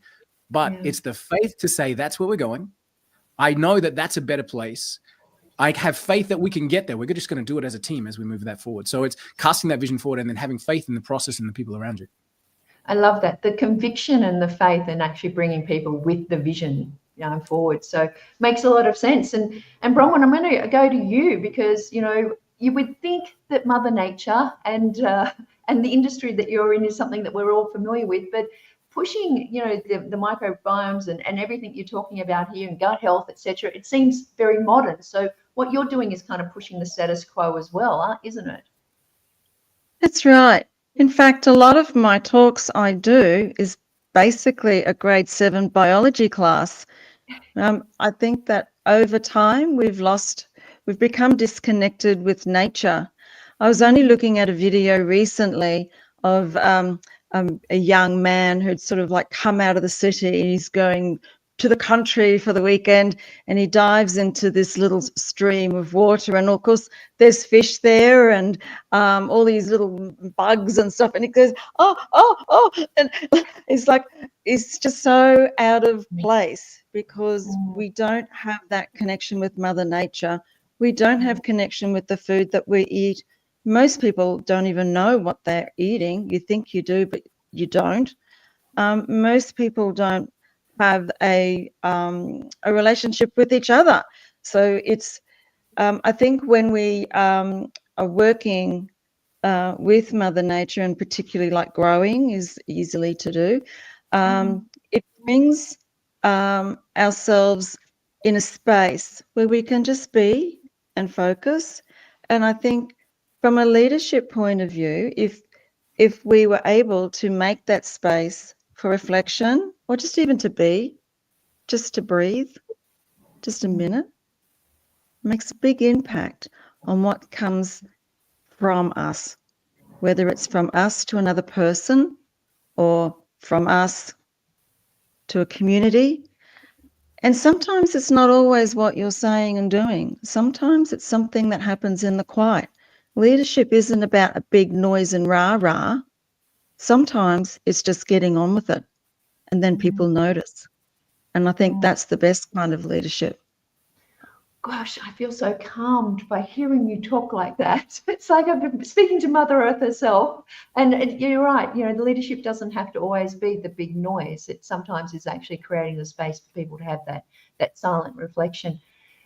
Graham, over to you. I mean, obviously, electric cars have definitely pushed the status quo on how we have navigated automobiles over the last 100+ years. But tell me, how do you, I guess, deal with, as a leader in challenging that kind of status quo? Okay. In the electric car field, I'm always correcting misinformation. There's so much misinformation out there. It beggars belief that people can't do 30 seconds worth of research on some of these Facebook posts, you know. So I do a lot of education. I do a lot of guest speaking in public venues and stuff like that.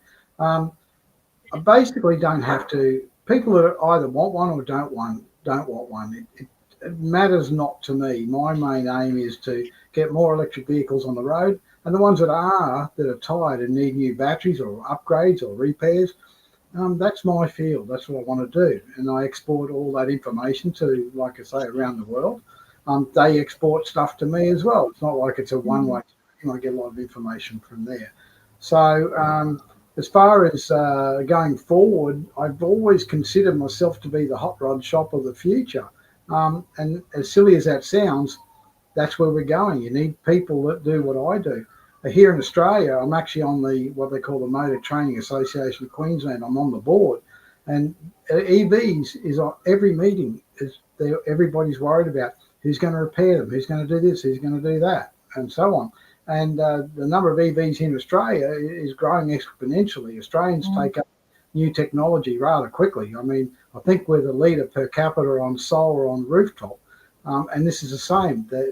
Australians are very innovative and they really want the latest sort of thing.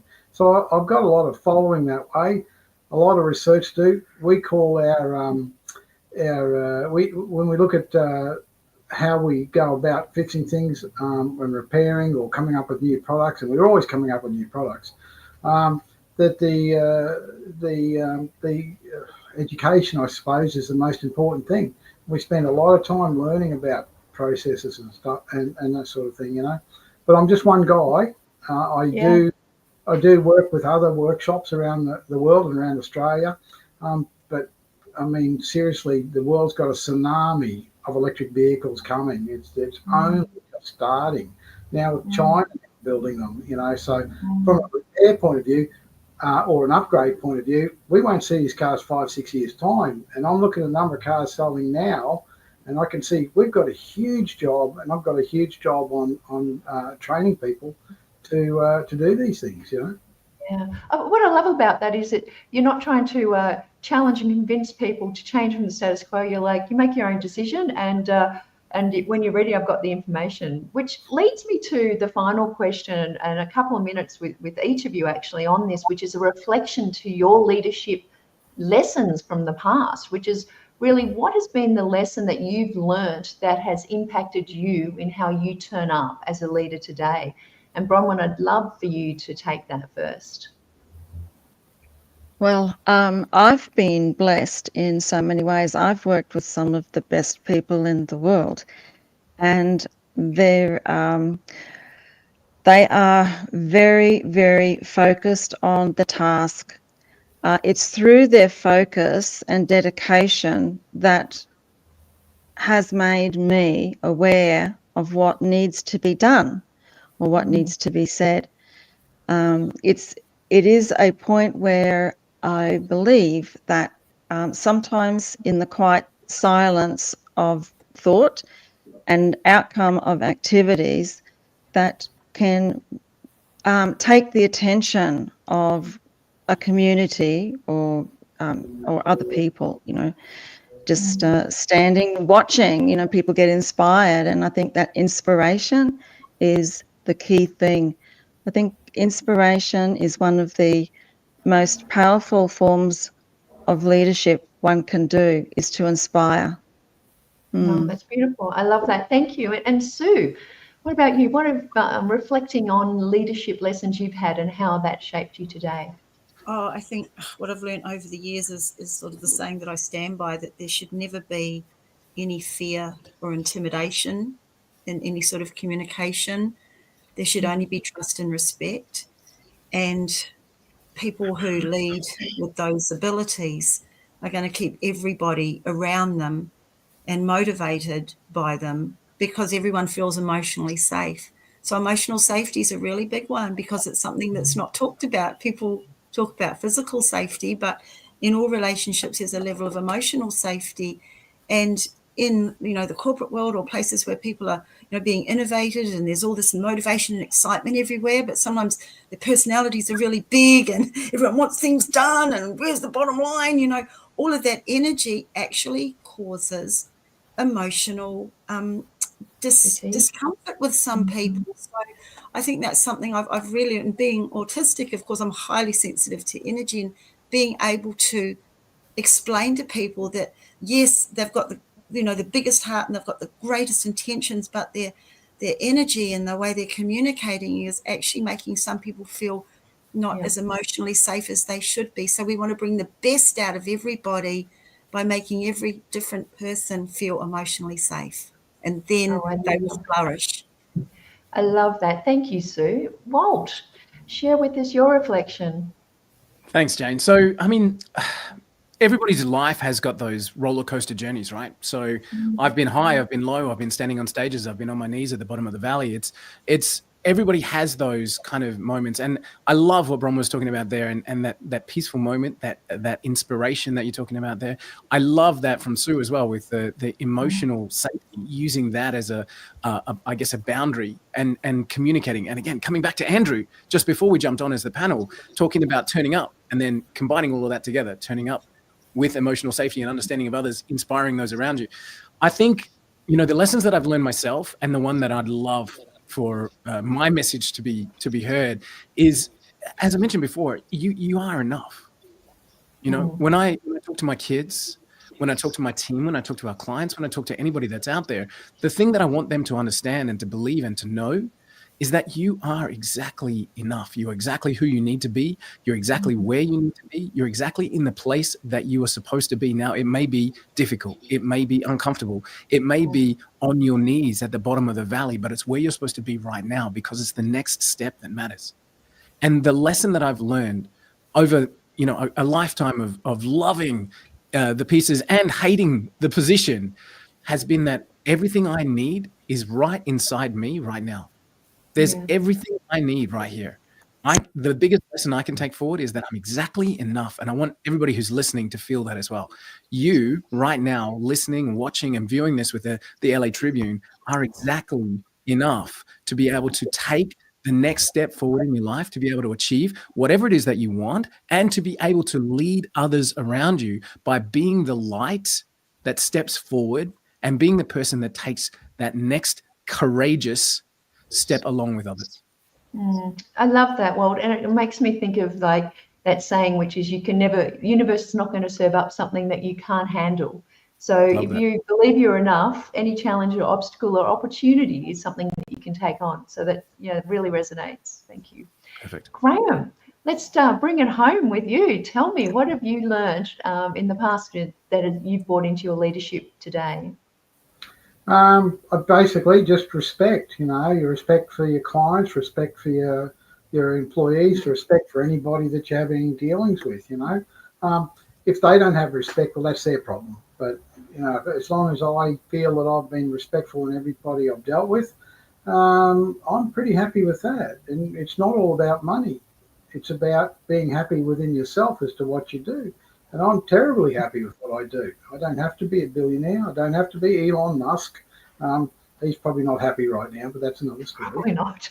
Yeah. But it's what life is. I mean, I could retire now. I'm old enough to retire, and I'm just not going to. I just love what I do. I'm just going to keep doing it. I like the people around me. I love my clients. They're just the best people in the world. And I like doing the things that make them happy. This is my life. So no, I'm not going to be a multi-billionaire ever, but I will be a happy little camper, and I'll just do what I do, lead from the front. They want to hang on to my shirt tails. That's great. I'm happy with that. You know what I really love and appreciate about this panel is that it brings a humanness to being a leader. We've talked about the quiet moments. We've talked about being humble. We've talked about it not being the money. It's about being, not feeling that you're enough yourself. And all of that, has, I guess, given me a real appreciation for the fact that sometimes leadership is those quiet moments of having the space and turning up with someone who's so in their integrity and so calm in the leadership that it inspires us. So as you've inspired me, and I'm sure everyone who's been listening, I thank each and every one of you for being here on the panel, and we're going to wrap it up now and go to a commercial. So thank you very much for being here and serving. Thanks, everyone.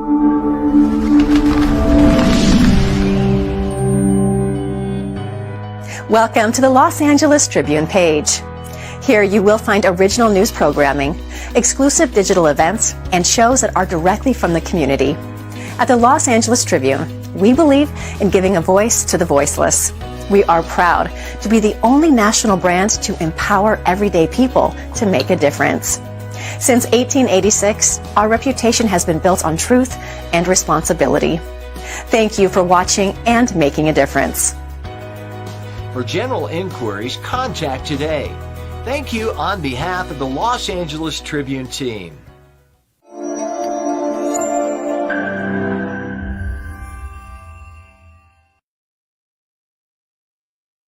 Well, I've got my good friend Bronwyn Holm here joining me for a solo interview. Bronwyn, you did such an excellent job there on that panel. So for those of you who are just tuning in, let me just do a quick introduction. So Bronwyn Holm is the founder of Earth Foods, a movement committed to regenerating soil health and restoring balance to how we grow, eat, and think about food. Her leadership bridges science, ethics, and ecological impact. And today we're proud to, be launching a new chapter together because we are the founders together of the Australian Journal that we're about to be launching very, very soon. This is going to be a platform dedicated to thoughtful leadership and national dialogue. It's taking this conversation that we've set today to continue the conversation. So, Bronwyn, thank you very much for saying yes to jumping onto this panel and being part of the Los Angeles Tribune vision moving forward. So let's dive straight in. Now, your work with Earth Food connects the health of our soil to the health of our society. So how do you see leadership evolving in a world that's becoming more ecologically conscious? Well, is it, Jeff? Is it really? We're finding that there's not so much of that. And I think there's whole movements, pockets of education where we're learning from our experiences. And with those learnings, we're actually making a stand. We choose to have better food. We are choosing to perhaps teach our children to grow food in the backyard, like someone else I know. And, we really want to be able to have a world that we can pass on as a legacy to our children and our grandchildren. And part of that is making sure that the living microbe is in the soil and the plankton is in the sea, because without those, there is no you and me. And I love that. what we, so what, oh dear. That's all right. So, We're slightly late. That's right. Continue on. Yeah. So, look, my whole existence right now is about education, that the soil microbe is the same as our gut and brain health. In fact, did you know what is soil? Well, soil is minerals. When I die, I'm actually 87 minerals that I will become. And I did not know that. Soil is just minerals. It's just that it's not bioavailable for the plants. And that's why we're taught to use a whole bunch of different product ranges.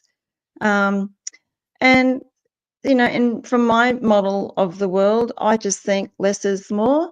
I just think just put back in there what Mother Nature had at the beginning and let her do it. We shouldn't have to be working extra hard and make things grow. You don't have to do that to a rainforest to make it grow.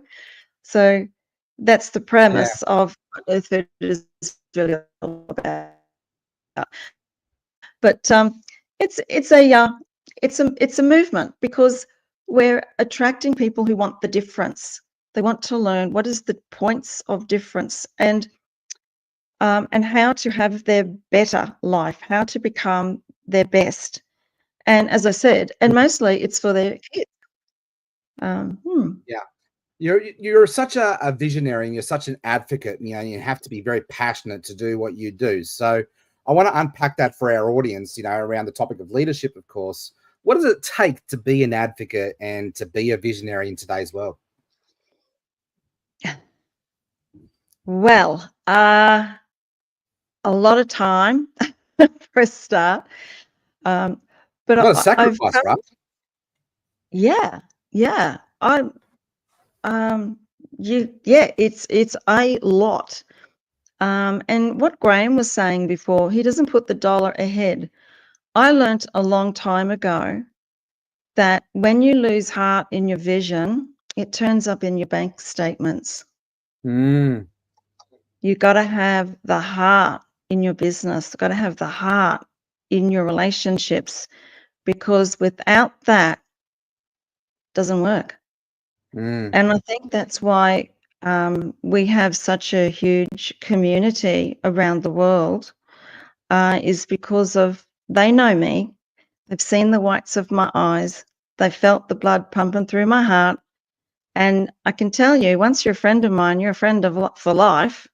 And I'm sure there's people today watching can vouch for that. And it's about that connection. And I love that. And, Not a and leg- it's that's your mission that you're doing, right? It's connecting people to the earth and you know, creating that environment. But I could see that they're your core values coming through what you do. Like you're very intimate with that connection, with that loyalty, with that service.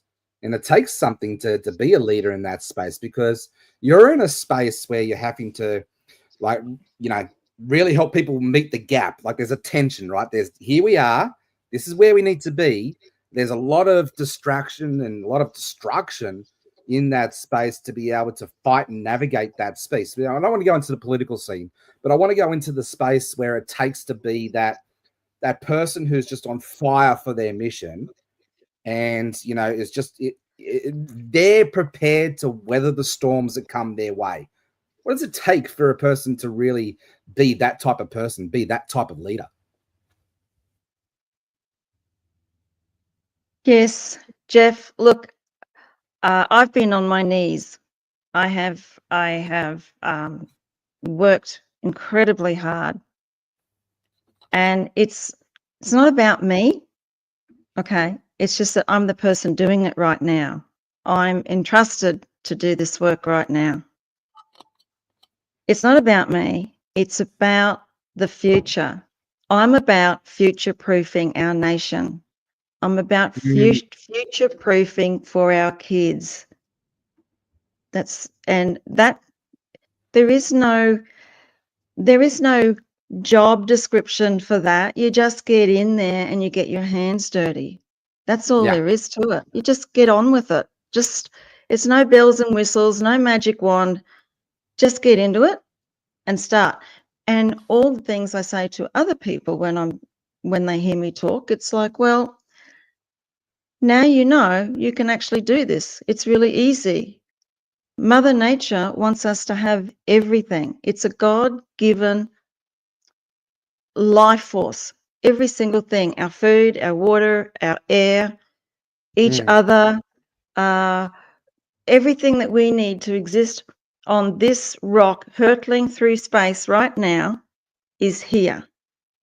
And unfortunately, we've had times where we've got a lot of challenges with whatever the narrative of the day. But at the end of the day, when it's all said and done, it's about what are we doing to future-proof our nation, future-proof our food, and our best food.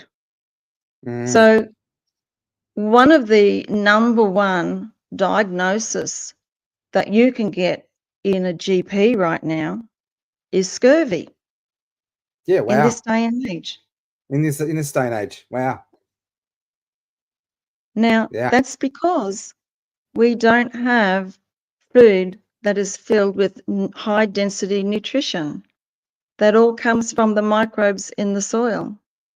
That's the only place it comes from, because they unlock all the trace minerals and the selenium. So, Jeff, when you go to a doctor and they'll say, we're going to take some blood tests, let's just check what's going on. And the blood test comes back and you'll hear your doctor say, look, your magnesium's looking good. You need more zinc. Have you tried? I think we might put you on some boron. How about, guess what? They're all minerals.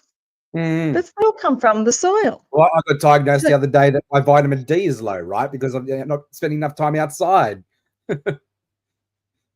So, yeah, it's fascinating. Yeah. No, you know, I was hearing Kylie talk about this before on the last panel. Yeah, you know, about how our health is our wealth, right? And without health, we've got nothing. So, you know, I know that you are such an advocate for that as well. What has shaped what experiences have shaped your viewpoints? Like right from your childhood to who you are today, what are some of the stories? What are some of the experiences that help you to shape who you are today to be the advocate that you are for health today?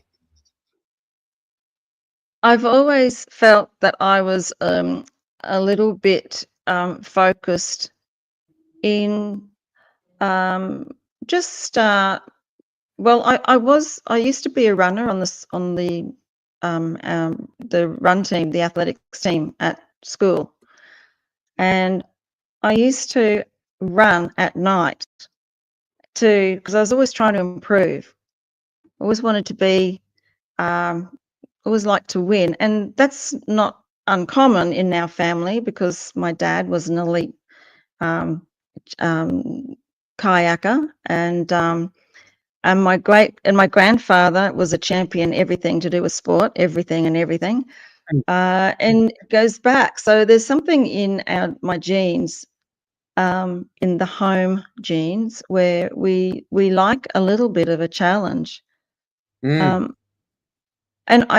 my dad was an old school training, so he had his own way of how he trained, and that included a very simple carb up the night before. I mean, I don't think they do that now, but that was like the way to go. So he would go to bed with a full belly with his porridge and Greek yogurt and honey. And that meant that when he was up on the water at 4:30 in the morning for a competition, he had it all the energy was stored to be able to burst through, and he always won. He's champion, like, all the time.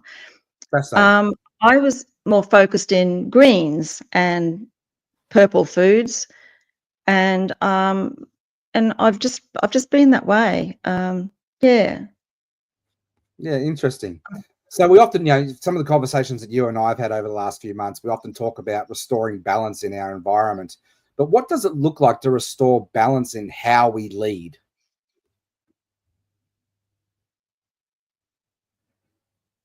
yes. Well, I'm probably not the best person to talk about that.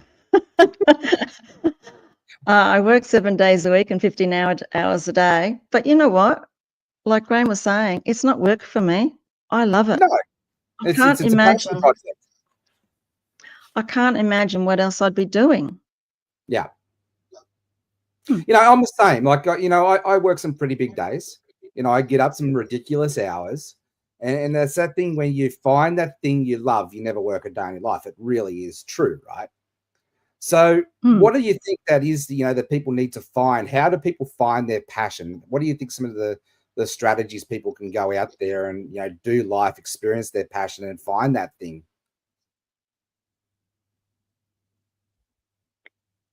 Yeah. I really believe that if you find that you're doing something that raises the vibration of your heart, you might like to just come home and you just can't wait to make a cake. Well, you're a baker, that's your thing. Or you might be that person who just can't wait to come home and you love washing cars. You just like to see your car nice and shiny. Well, who knows? That might be your business. I don't know. But what I'm saying is there's things that we have in our lives that gives our heart a little, I love that. See, environment is important for me, not just Mother Nature, but where I live, like where my office. I love quirky things. I like looking at things. I like an environment that raises the frequency of me. And I think that's a telltale sign. Just pay attention. It's just paying attention to what makes you feel good. And that's where you should maybe put a little bit more attention until you get to do something that brings that in a way that you can capitalize on it in one way or another, whether it's energetically, financially, or just because. Yeah. And I positioned myself as an online pastor in this last 12 months and, talking about, getting into that internal world to help your external world, be like a flywheel, right?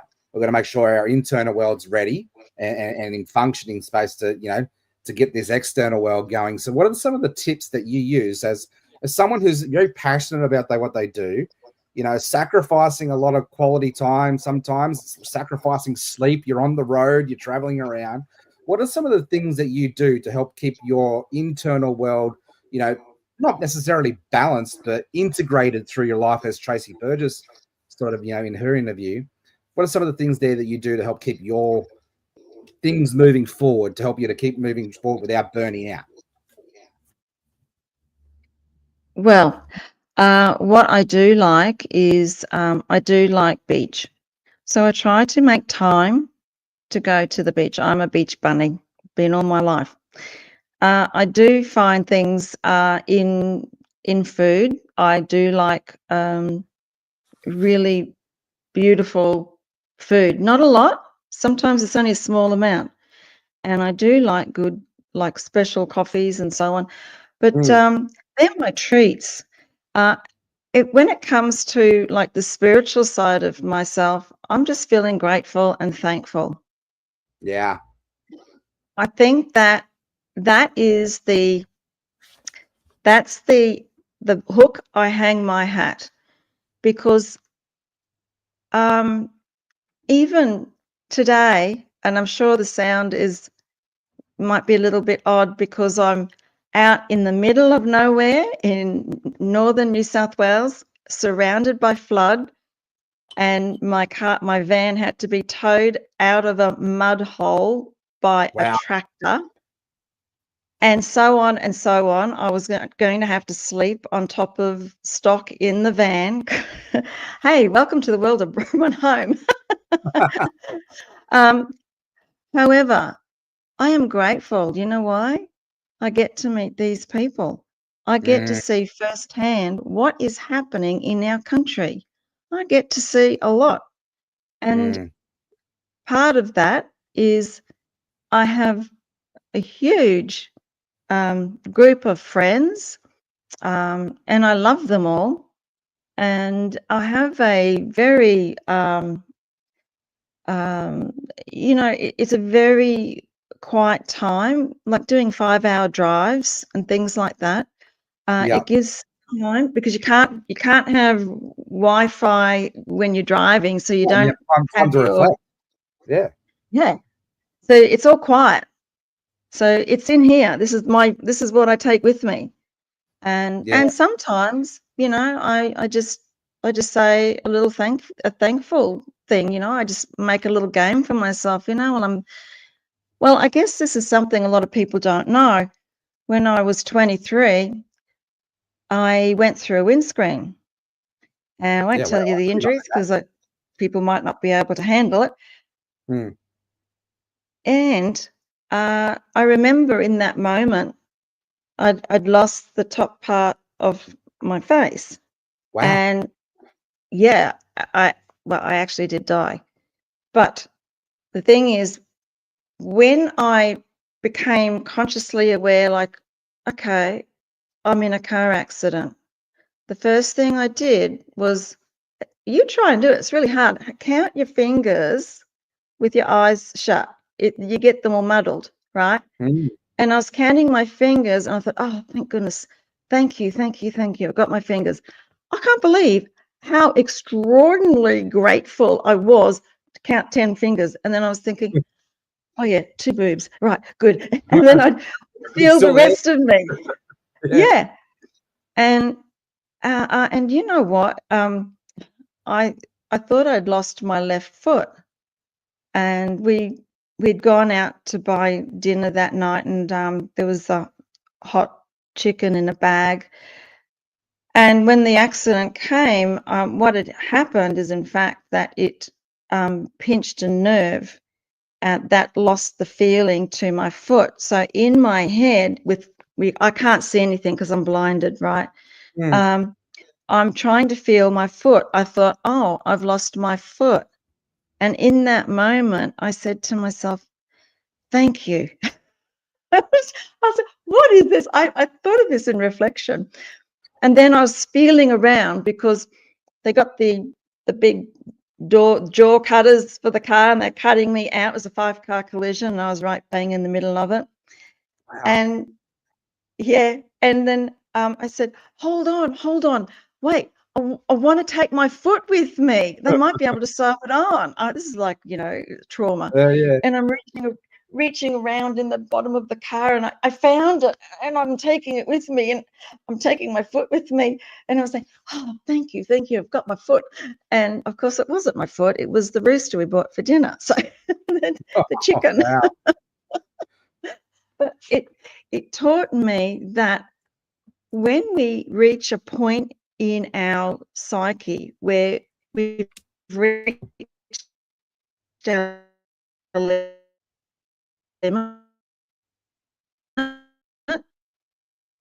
there is something in our will.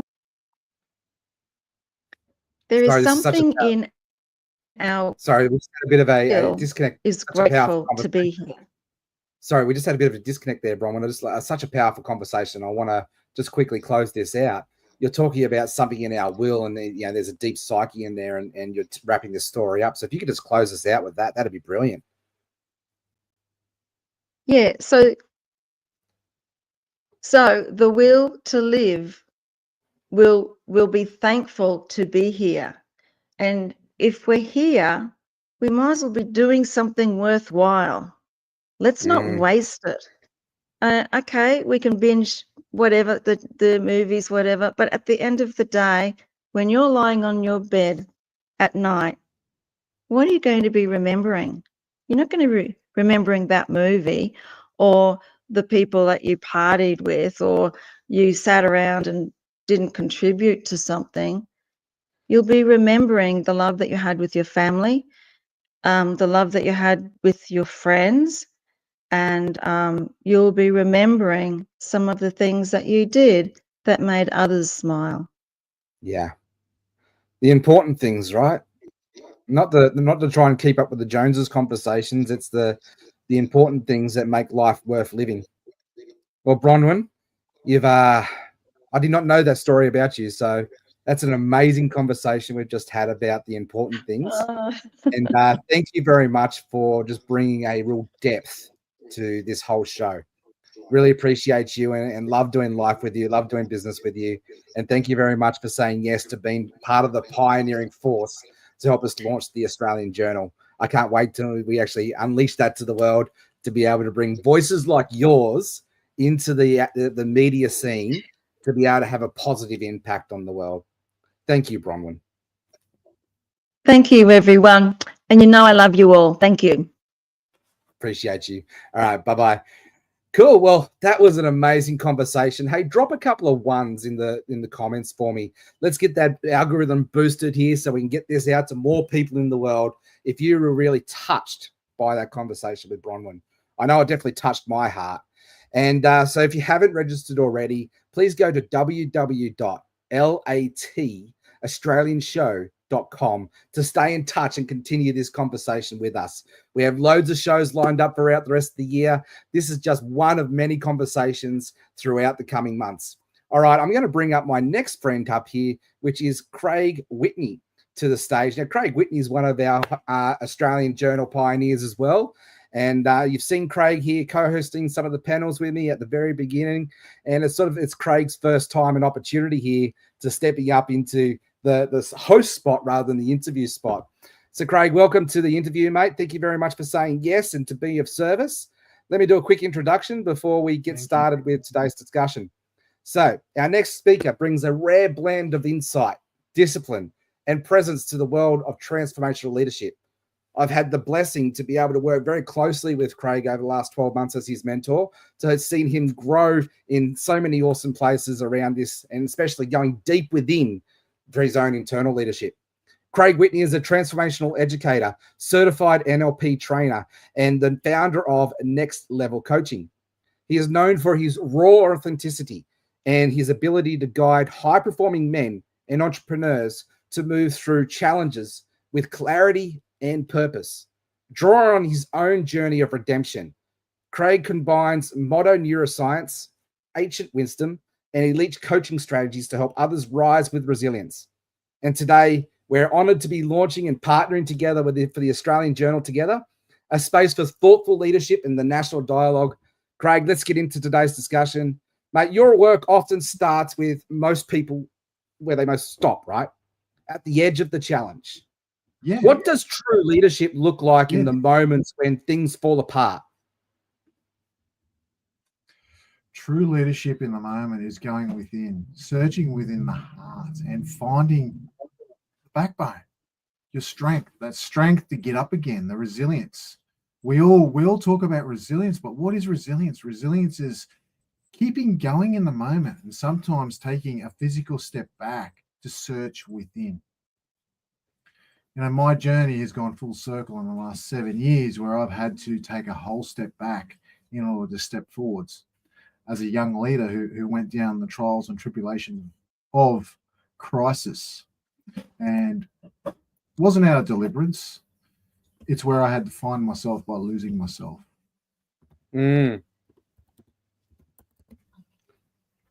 Unpack that. You had to find yourself by losing yourself. What do you mean by that? I was a young leader coming up in 2016, 2017. Well, I thought I was. I was feeding on the personal development like no tomorrow. However, it was my ego. I was listening to the tapes, reading books, getting around high-performing leaders. However, it was just ego feeding me, and I was crashing. I was slowly burning out. I'd not long sold a transport franchise where I did really well. I created a monster out of it.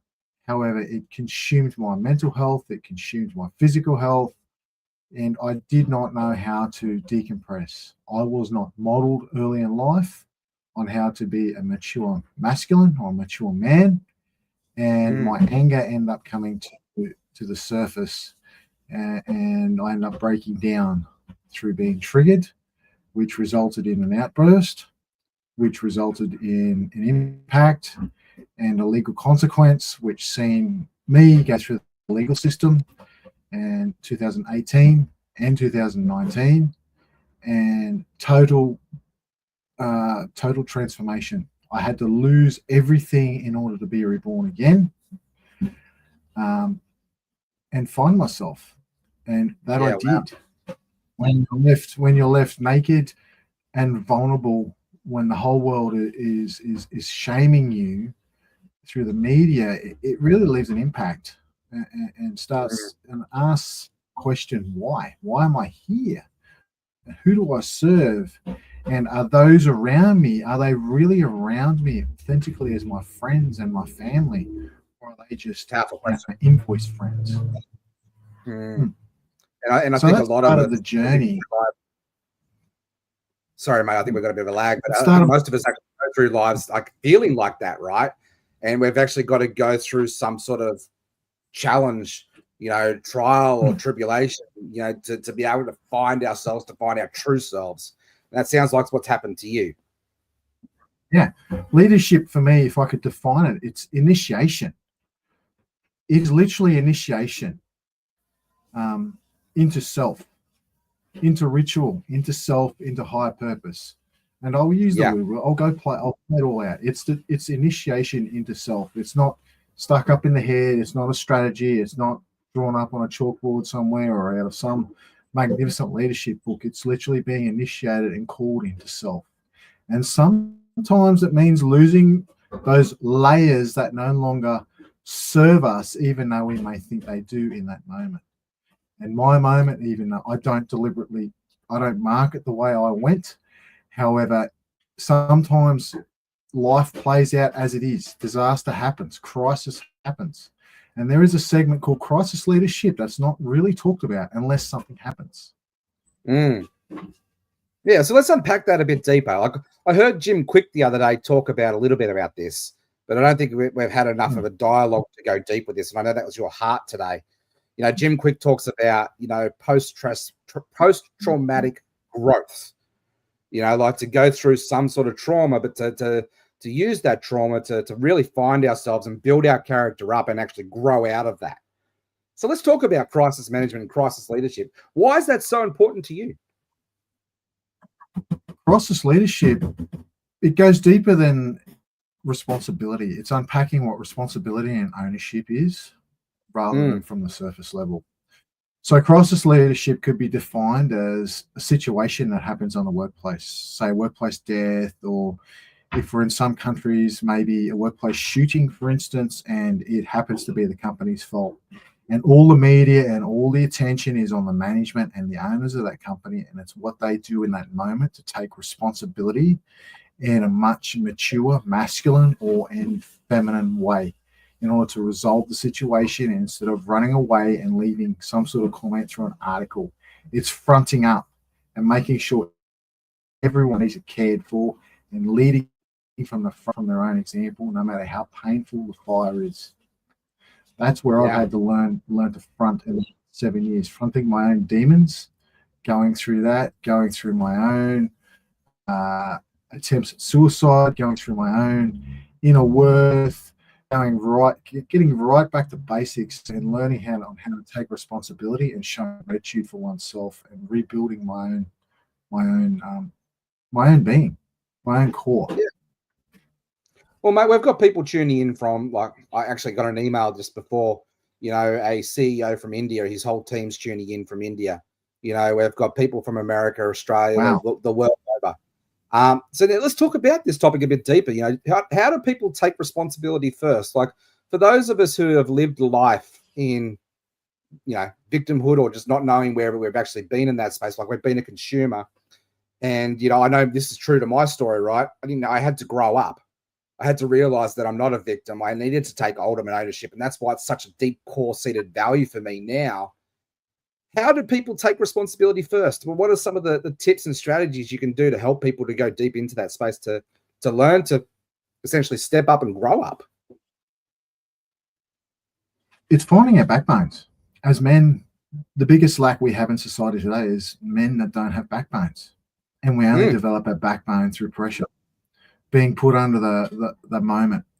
It can't be explained in a classroom. It can't be explained in a seminar or a men's circle. It's literally being put in the moment under pressure. And you develop your backbone. You grow it. So it's putting your hand up and volunteering for moments of pressure, no matter how painful they are. It's going all in, regardless, and develop that backbone. Find your essence. Find that power. Yeah. Be challenged.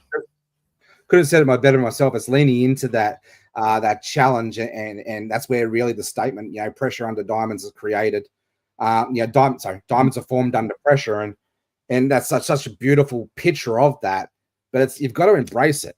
You've really got to own it. You've really got to lean into it, not try to push it aside or run away from it, right? If you can think about it, it's kind of like running the gauntlet of life, when the metaphor or when there's people out there in front of you who are negative beliefs that are weighing you down, that are holding you back.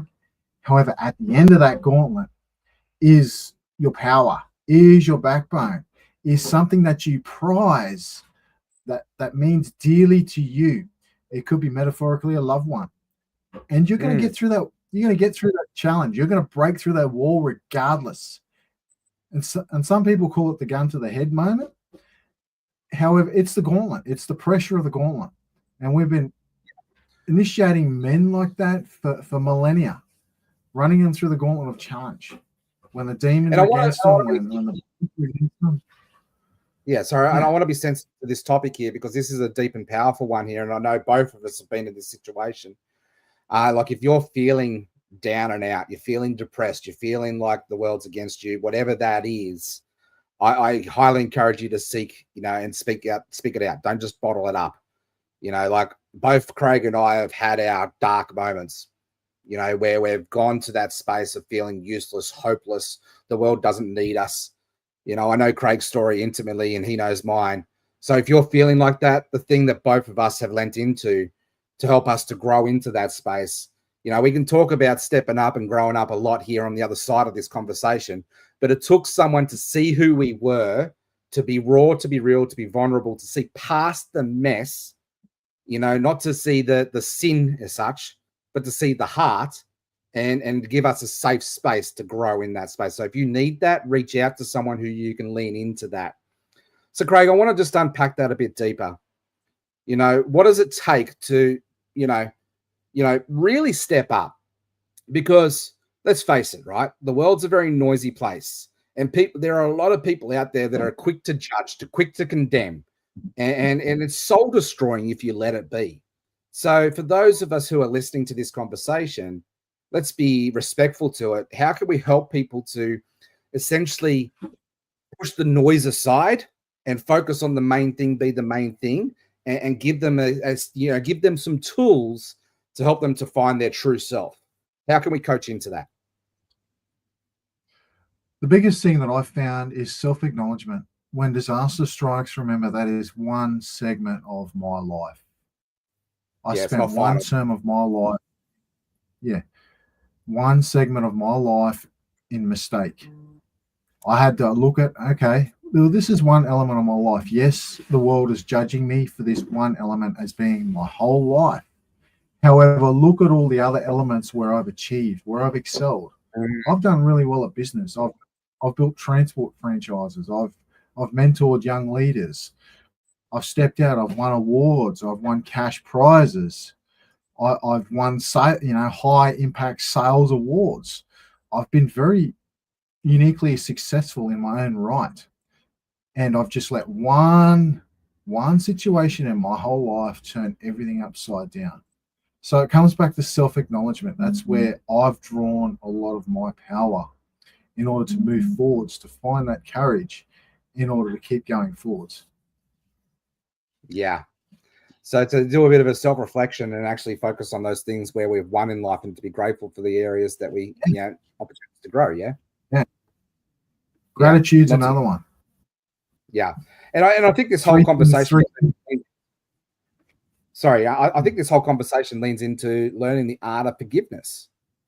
I think that's something that I've had to grow in that space is to forgive myself deeply for all the hurt that I have caused. Forgiveness is not to forget. Forgiveness is to leave it, leave the hurt where it needs to be, but to take the wisdom and the lessons forward, right? Yeah. Yeah. Sure have you got anything to share on the insights around forgiveness? Self-forgiveness is important, and that's something I've had to work on in the last 12 months, is learning to forgive those around me and learn to forgive myself. Looking in that mirror and looking at myself and forgiving myself and letting go, fully letting go in order to grow. Yeah, powerful. Well, mate, we've got about probably 6 minutes left here together. So, as we launch this Australian journal together, what conversations do you believe Australia and the world, if that matter, most need having around leadership right now? I believe we need to start talking about union and heart. Get out of our heads, stop the arguments of division, look through the mirror at each other. We're all just a reflection of one another, and then start to use our stories to reconnect with each other and take each other up together as united, as teams, as communities, as nations. That way we then can heal, communities, towns, cities, countries, and end this division once and for all. Because I'm just a mere reflection of someone else. And the gold that I share is the gold that I also receive from someone else. Those aha moments, those reflections, those deeper insights. When we all sit together in communion or circle, we're all learning as a group from one another. Why can't we do that on a greater scale? Drop the titles, the name badges, the egos, the positions. Even as leaders, there comes a time and moment where the badge becomes non-important, and it becomes more of a place of servant and picking one another up and helping them and guiding them, that beacon of hope, that true servant leadership, that unity. Because we're all here together. Yeah, couldn't have said it better myself. Let's bring it into that more community and unity and reconciliation. I think it was Alex Terry on the first panel. She said that we can't be connected with thousands and millions of people, right? We can be connected with probably up to 150 most in our inner circle, and even that's a tough game. So let's get out of the superficial, let's get out of the surface level, and let's get deep and into that intimacy, into me see.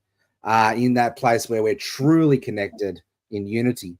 And I love, Craig, that's what you're representing in that space. And I love that that's the cause for change and the vision that you have. And it's such a blessing to be locking arms and partnering with you with this Australian journal and watching you step up and shine in this space. We've probably got about 2 minutes left. So what is some wisdom that you would like to leave our audience before we wrap up? Some wisdom. Lead with your your heart. Always lead with your heart. Yes, it hurts at sometimes. However, the heart's the gateway to connection. The head will only get us so far. However, it's linking into the heart, that true connection awaits, and that unity. I'll always come back to unity. Unity to self, unity to others, and unity to the divine. 3 phases. And with that unity, we can then honor our grail, our commitments to one another. Yeah, absolutely sure. So I'm going to bring up my co-host Jane here, and we're going to do a bit of a baton exchange. But before we go, Jane, what is some recognition or some praise that we'd like to give Craig before he takes off? Oh my gosh, Craig, I'm sitting here taking lots of notes. Like, you know, this whole experience of breakdown to breakthrough, and the way that you so vulnerably shared that. And, you know, we've talked a lot about that today, but for you to turn up and share that kind of experience gives some real insight into what leadership is. And, you know, just that sense of forgiveness and unity, and something that's really specific to what you speak about, which I haven't heard anyone else talk about today, is that duality of the masculine and the feminine energy, and navigating that energy and bringing that unity together inside ourselves so we can turn up in different ways that suits who we're with at the time. So I really honor you for that. Thank you. Yeah, it's a very unique expression of leadership yet to be seen today. So, Craig, thank you very much for creating a space for that dialogue to happen. Mate, I really appreciate you. Looking forward to seeing you on our next show. And so, Craig, thank you very much for your time. Thank you very much. Thanks, Craig. All right, Jane, well, going to hand over the baton again. This has been a marathon, but the discussions of just going from leap to leap, level to level. It's like we're leveling up each time, right? Absolutely. And, you know, we've got another 2 hours to go. Like, how much better could it get? You're right. And we've got some pretty powerful speakers coming up. We've got an amazing panel that you've put together yourself. We've got Masami Sato from B1G1, and we've got Fabrice Beillard. I'm really looking forward to sitting back and watching you in your genius zone with that interview. But hey, we're also going to be closing out this whole session with Becky Robbins, and I can't wait for that one. So, Jane, I'm going to have a little bit of a break. I'm going to leave you to it, and I'll bring up your wonderful panel here before I take off. So let's welcome. We've got Debbie, we've got Ursula, Jen, we've got Kath, and I'm out of here. Talk to you soon. Catch you later. Ladies, well, talk about bringing the feminine energy and some masculine as well. Welcome to the panel. I'm going to do things just a little bit differently. Rather than me introduce you, I am going to get you to introduce yourselves. So please tell us your name, the name of your business, what it does, who it serves, and something that's surprising about you. So I'm going to start with you, Ursula. Oh, hello, Jane. Thank you so much for the invite. I am so excited to be here. My name is Ursula Carr. I live in beautiful Sydney. But you probably guessed from the accent I am Australian on paper and in heart, but I'm originally from Poland, and I'm also British, so I'm a citizen of the world. As a person, I'm a proud mom of 4 young adults, teens who are neurodivergent. Professionally, I am a medical doctor, fully practicing currently, but I'm also a coach. My personal experiences led to a few years ago to severe burnout and recovery and transformation. And now my passion is to help others, particularly doctors, medical professionals, and particularly single medical moms to recover, not only recover from burnout, but also just create that meaningful, purposeful life. And I created Medic Revive. And one thing that people find surprising, I guess, is that I am a black belt in Shotokan Karate.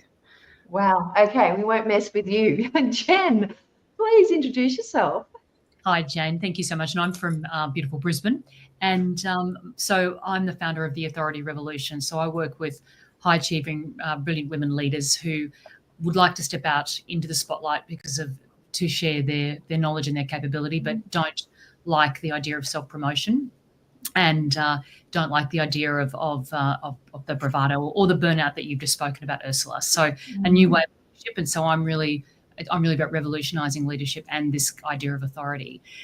One of the things that you might find surprising about me is that when I was a university student, I headed out west and I worked in wool sheds as a rouseabout. And so for those who aren't from Australia, I thought that might be an interesting story. The rouseabouts collect the wool after it's been shorn from the sheep, and we have to throw it perfectly so that the wool classers can class the wool and it moves out of the shed. So it was hot and dusty, but it was fantastic work, and I loved every minute of it. What a skill. Well, from one end of the spectrum of people facing burnout to the other, Kath, I'm going to bring you in. Tell us a bit about you and who you serve and what you do. Hi, everyone. Thanks, Jane. I'm Kath Culverson, founder of LaVie Education and creator of the Keys to Potential programs. I work with children and teens using imagination, games, and simple yet powerful tools to help them understand their emotions so they can respond to life's challenges rather than react. It's about giving kids practical strategies to handle those big emotions like anger, anxiety, sadness, or stress, so they don't shut down or blow up when they're in the middle of a problem. And it's about helping them to make positive actions or take positive actions. And it's not about the parents or the kids having all the answers. It's about having the tools to address the situation or the problems as they arise. I like to think of it as their personal toolkit for life, one they can carry into every relationship, classroom, and the future decisions they make. What might surprise you about me is I'm a former scientist who traded microscopes for mindset, but I still own my very own microscope for when I feel the need.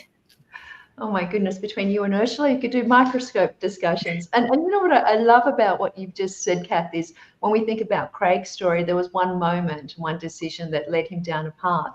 And to have those tools, and even women or people facing burnout later on in life, have those tools as children, what an incredible gift. So amazing work. And I know, Deb, you too work with people. So we all work with people in that And age also group. I've just noticed I'm the only one who's got my writing back to front, and I have special powers to do this kind of stuff, which anyway, I do apologize, but got to be different, right? Well, it looks fine to us. Oh, okay. On my panel, it looks like it's back to front. Anyway, moving on. So I'm the founder of Advantage, which is ADHD education and empowerment.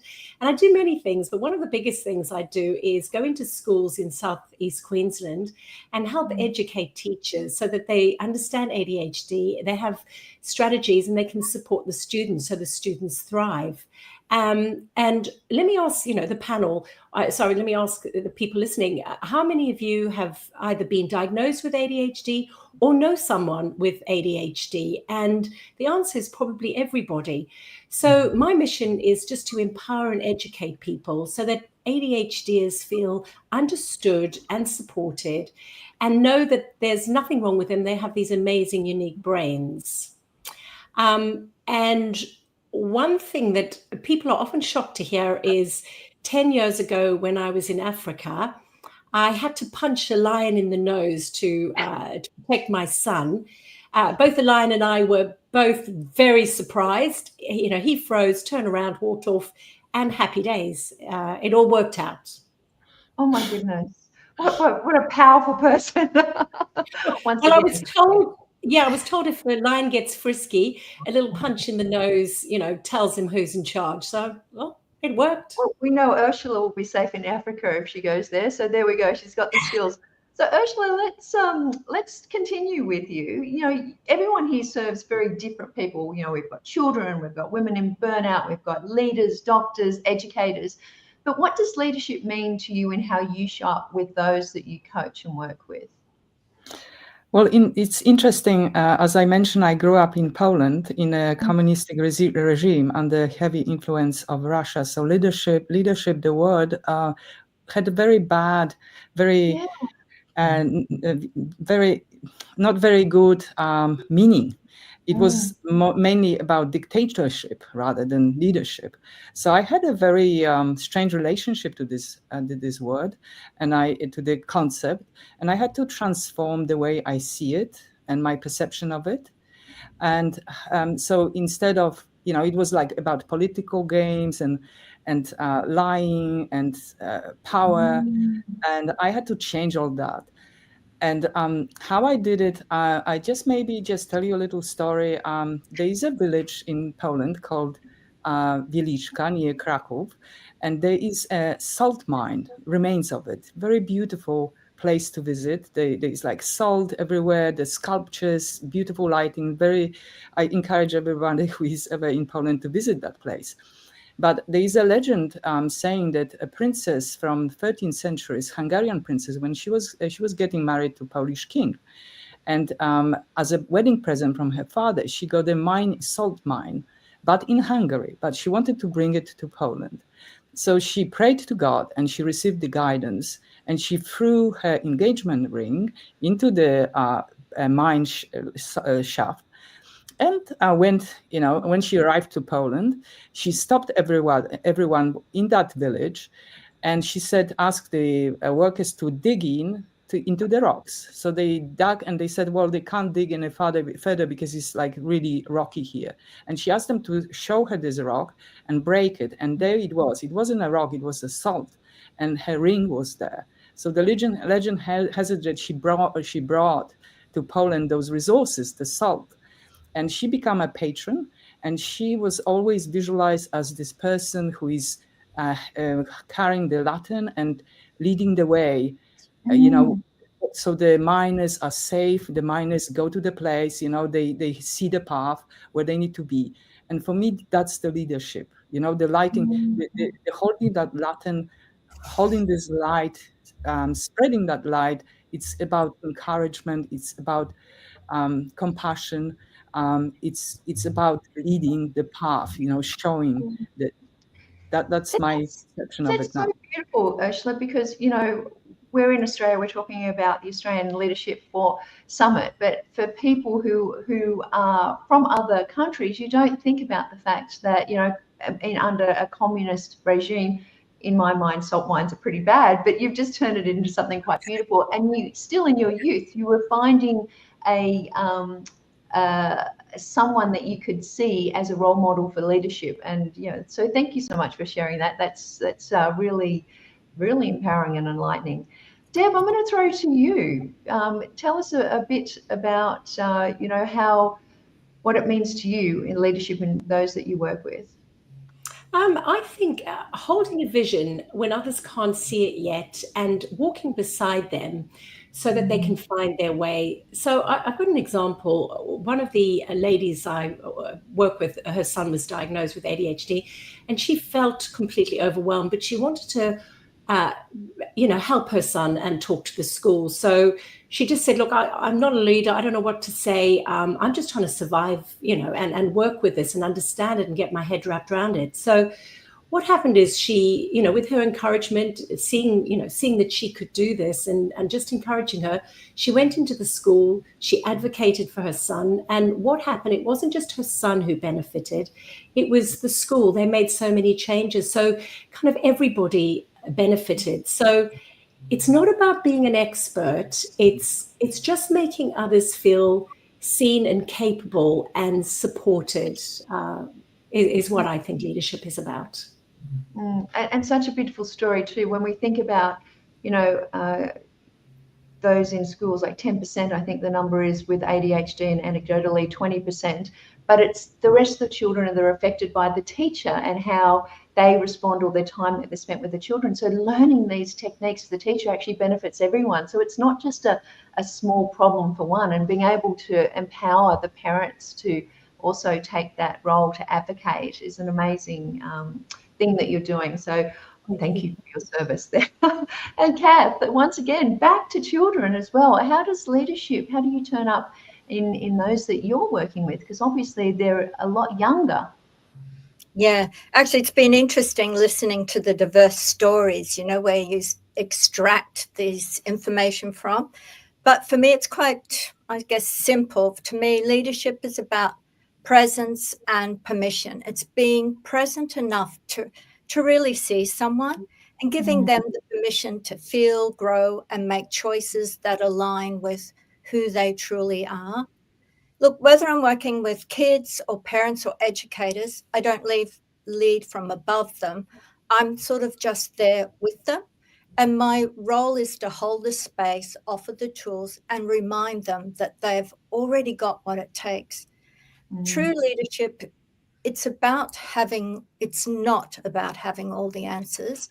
It's about helping others find theirs. And that's what the program is aimed around. Ooh, I got goosebumps on that, because obviously as leaders, often we feel that we have to be the expert. So that's an incredibly beautiful perspective on leadership. Thank you. Jen. Well, I'd probably second what the ladies have said. I mean, such fantastic insights from this beautiful panel, and so diverse, but such a great group of women who you're all, carving out your own leadership in your own fields, which is amazing.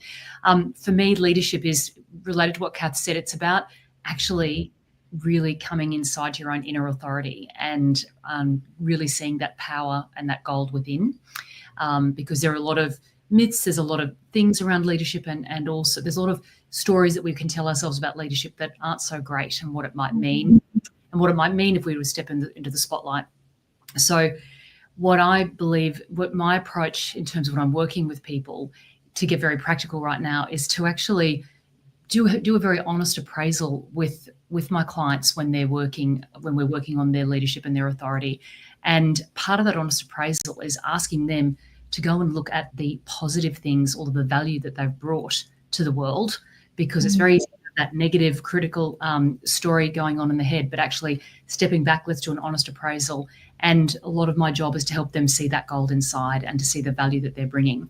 And then from there, really learning to clarify that message. What is it that I want to share out into the world? So helping people to share their message clearly, and then come back inside again and feel deeply aligned with that. Because when we're speaking from the heart, when we're aligned inside, when we've got that message clearly within us, and we can feel it within ourselves, then it's really easy to show up confidently anywhere and any time. So that to me is how I really help people step into their leadership, is to see their value, but then be able to share that really confidently outside. I love what you're saying there, because it reflects a lot about what we've heard earlier. But Walt said before, just assume you're enough and work with that, and seeing that gold within before you go without into the world. Just really, that really lands with me. And having what you talked about was some of the myths of leadership, and Ursula talked about the definitions of leadership under communism. I want to take this question on, and Deb, I'm going to throw it to you first up, and that is, what is some myth in leadership that you believe it's time we let go of? I think in the ADHD and education space, one thing is about being an expert, having all the answers. And it was one thing that really stopped me, when I first started on this journey, because I'm not a medical expert. I'm a mum with ADHD myself and 2 children, and I'm a teacher with ADHD. And it was like a myth that you had to be this expert. And I went, no, I have a voice. I have lived experience. And I am enough, and I know enough. So it's getting rid of the myth that you have to, be an expert and admit that you don't know, because that vulnerability and being curious as well, and inviting others into the solution, that builds trust, and trust builds momentum. So I think one of the biggest myths is you don't need to be an expert or be perfect to lead. Just as the others were saying, Jen and Kath were saying, is you just need to care deeply and keep showing up. Beautiful. Well, Kath, we've mentioned you. Tell us one of the myths that we need to let go of in leadership today. Actually, I can't agree more with everyone else what they've already said. But one thing I had put down or thought about when we started talking about it was that leadership means being tough, stoic, or always having it together. In my work, especially with the younger kids, I can see how powerful it is when we model vulnerability, emotional honesty and self-reflection. And that's real strength. Leadership isn't about control, it's about connection. And we can't connect if we're pretending to be perfect. Beautiful. Thank you, Jen. That with what Kath has said, but also I think the other leadership myth that I run into a lot is that the loudest, most vivacious person in the room would have to be the leader. And that's actually not the case at all. Often the most impactful leaders are the ones who are most connected and grounded to themselves, the ones who are good with themselves, warts and all, and who have been through the trenches and who are really prepared to stand up and appear as vulnerable and to share their faults as well as their capabilities. And so for me, that's what I find is really important, is to really help people see that the value of their own value and feel grounded in it and be very intentional. Have a voice. Yeah, and have a voice. And what I find is that I'm working with a lot of people who are, I would call, reluctant authorities, who don't want to be the loudest, most vivacious person in the room, but who do really want to create impact. They want to make a big change. They want to leave a legacy, but they don't want to do it in the old style. They don't want to do it in that very old, outdated model. They actually want to lead in a different way. And we heard earlier in the panel earlier from Craig that this idea of leading from the heart, and I think that's really important. And being heart-led, but also being able to be clearly to share your story and also stand your ground when needed. And this is that other side of leadership that, yes, we need to connect with the heart, but we also need to be very clear about what's important and how things need to be done, particularly when the chips are down. It makes me think, not being the loudest person in the room, but having faith and conviction in what your message is, and then being able to speak from that with confidence. So yeah, that really lands. They do say empty vessels make the most noise. Ursula, what's a myth of leadership that we should today in 2025 let go of?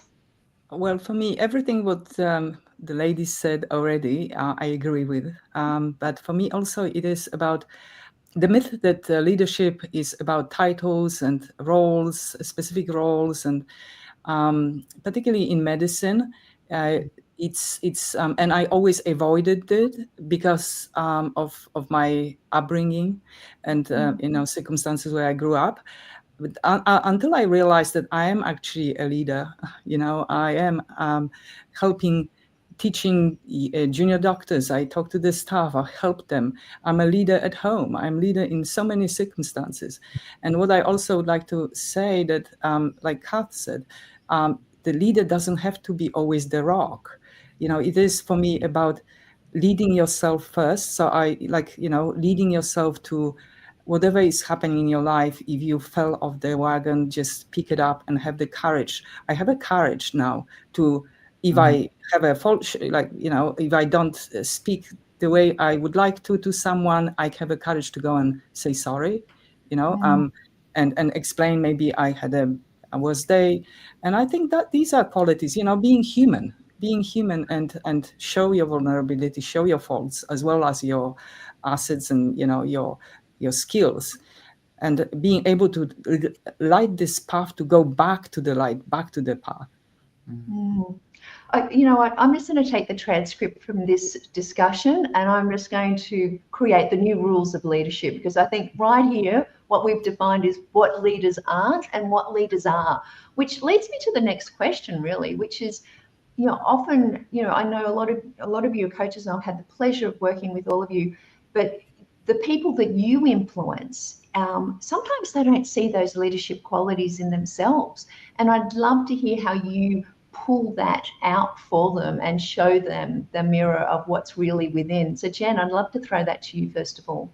Thanks, Jen, and it's such a great conversation. And you're right, there's some great new rules of leadership that we're certainly writing. So number one, in terms of how I work with people in that space, is my job is to really help them see their value within themselves, because there is all of this gold that is hidden underneath, but there's stories of imposter syndrome, or I don't want to lead like that, I don't want to lead like others. So how do we actually lead in a different way? So my job is to help them really reconnect with that gold inside and to hold a mirror up. And practically speaking, what does that look like? We do quite a detailed workshop together where I work with them across 9 dimensions, and I ask lots of questions about what they value, what they're passionate about, but their experiences, but also the areas where they don't like how they feel they're showing up as a leader. So we actually look into some of those negative dark spaces that often aren't looked at, and we have conversations about that. So it's very much about building this very, very strong foundation. And it's a remarkable process that the women I work with, they come through the process and they're like, oh, I didn't see this about myself even 2 weeks ago, but now I see this value in myself, but also I can see where it is that I could go with this. And so that work's resulted. One of my clients, she's creating a new methodology and she's writing an academic paper about that. She's actually really pioneering a new discipline in the academic research just through that simple process of sitting down with me and really uncovering the gold that she already has. So this is where we need, I think this is a great question, because it is about how do we help our people that we're working with to see that value within themselves. It's so I'm getting goosebumps through all these conversations, because it just makes me think of what you've said is how many innovations in the world today are being kept within because people don't feel that they are enough, or they have that confidence, or they actually see the gold of their genius, and they're being submissive in their voice. Yes. So it's amazing. Giving their power away. And we've got to, and as women, I have to say, and I'm card carrying member of that crew, I've given my power away for a long time. We've got to stop doing that. We've got to really step in, because the world's we are in difficult times, and the research shows that when women step into leadership, everything improves. Profits improve, innovation improves, kindness improves, risk reduces. So come on, women, we've got to get in and do it. More women on boards helps bigger profits. I think they've proven that time and time again. Ursula, I'm going to throw this to you, because as a doctor and helping people in that medical profession and doctors and specialists, I mean, they are in an authority role, right? But often they don't see that authority when they have to speak up. So I'd love to hear how you support in bringing that leadership forward. Well, I support them in a way that I supported myself. Just help them to realize they already leading, because they have always, like junior doctors would always have somebody who is more junior. So if you are a registrar, you have junior doctors who are just below you a couple of years or a year, and you're leading them already, because they come to you, they ask questions, and you just being nice, being supportive, and showing them the respect and encouraging them, and just encouraging them to take that role as well of helping others. There's always the medical staff that look at you as a leader, and some people are really worried about it. And I just encourage everyone to see that value in themselves, in their knowledge that they already have, their personality, everything that is like you, Jen, said. Everything they already have, just use that. Whatever you have, you've got enough to lead somebody, to help somebody every single day. And this is a wonderful thing to realize. And when I realized that at home as well, being that light, being that example, and encouraging my daughters to look after the younger daughter, show them, help them with her homework, because you already know it. Just encouraging, empowering them to do it. And it worked out. My family dynamics changed completely. My work environment changed as well. So this is a very powerful stuff, just to realize what you've got is enough. I will just repeat that. Yeah, beautiful. Thank you. And Deb, I'm going to throw this to you, because often, you work with guardians, teachers, adults who are supporting people with ADHD. But when it comes to, showing leadership, not just for those people, but for, children and young adults themselves, how do you help those find that leadership within? Well, I think what everyone else is saying is so true, because everyone has it. The power's in them already. They just don't see it. So it's about holding that vision and supporting them and walking beside them.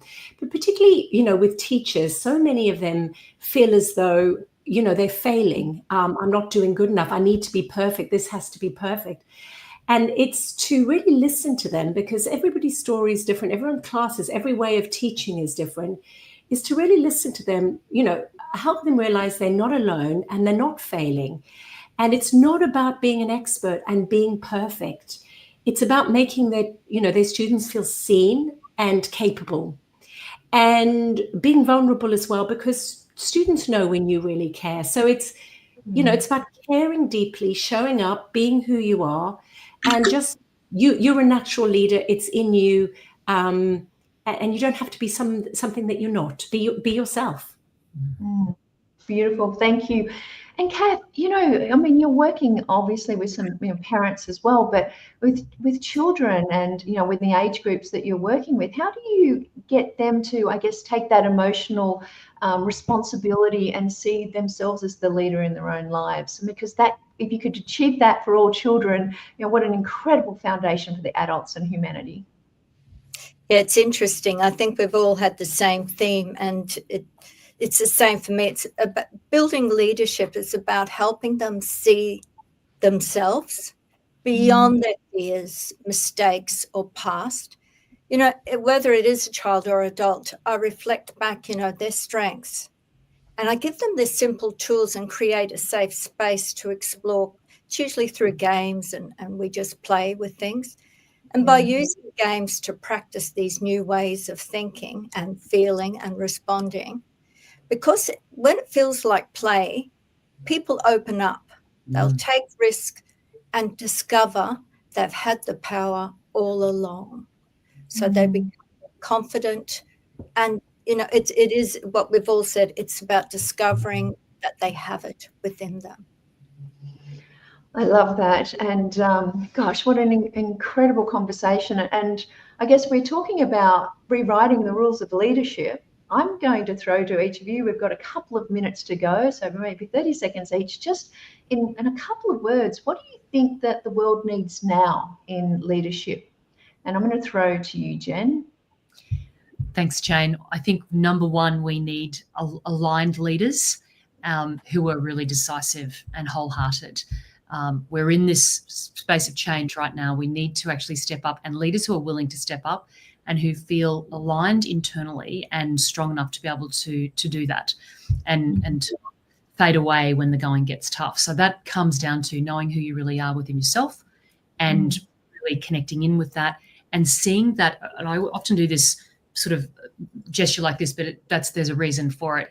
It's about really aligning the head with the heart, with the body, and that whole energetic alignment within to say, okay, this is who I am, and feel very deeply connected to that, because that's what allows people to step out as leaders, and it allows them to do what needs to be done and be decisive in times of great change.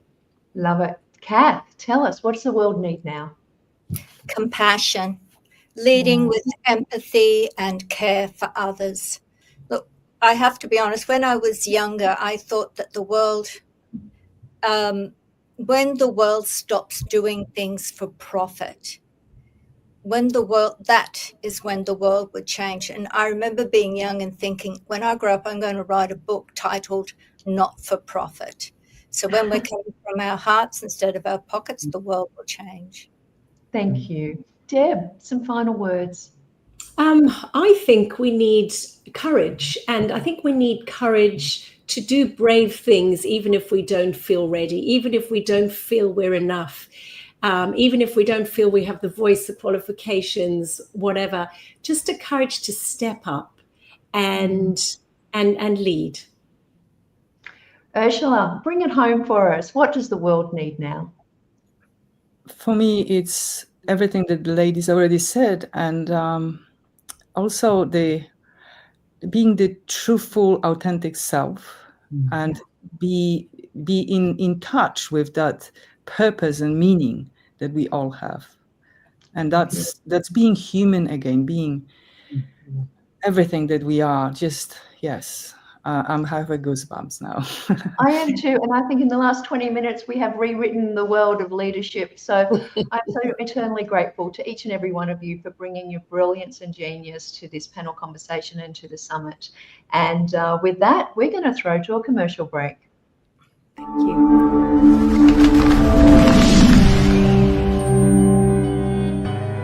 Welcome to the Los Angeles Tribune page. Here you will find original news programming, exclusive digital events, and shows that are directly from the community. At the Los Angeles Tribune, we believe in giving a voice to the voiceless. We are proud to be the only national brand to empower everyday people to make a difference. Since 1886, our reputation has been built on truth and responsibility. Thank you for watching and making a difference. For general inquiries, contact today. Thank you on behalf of the Los Angeles Tribune team.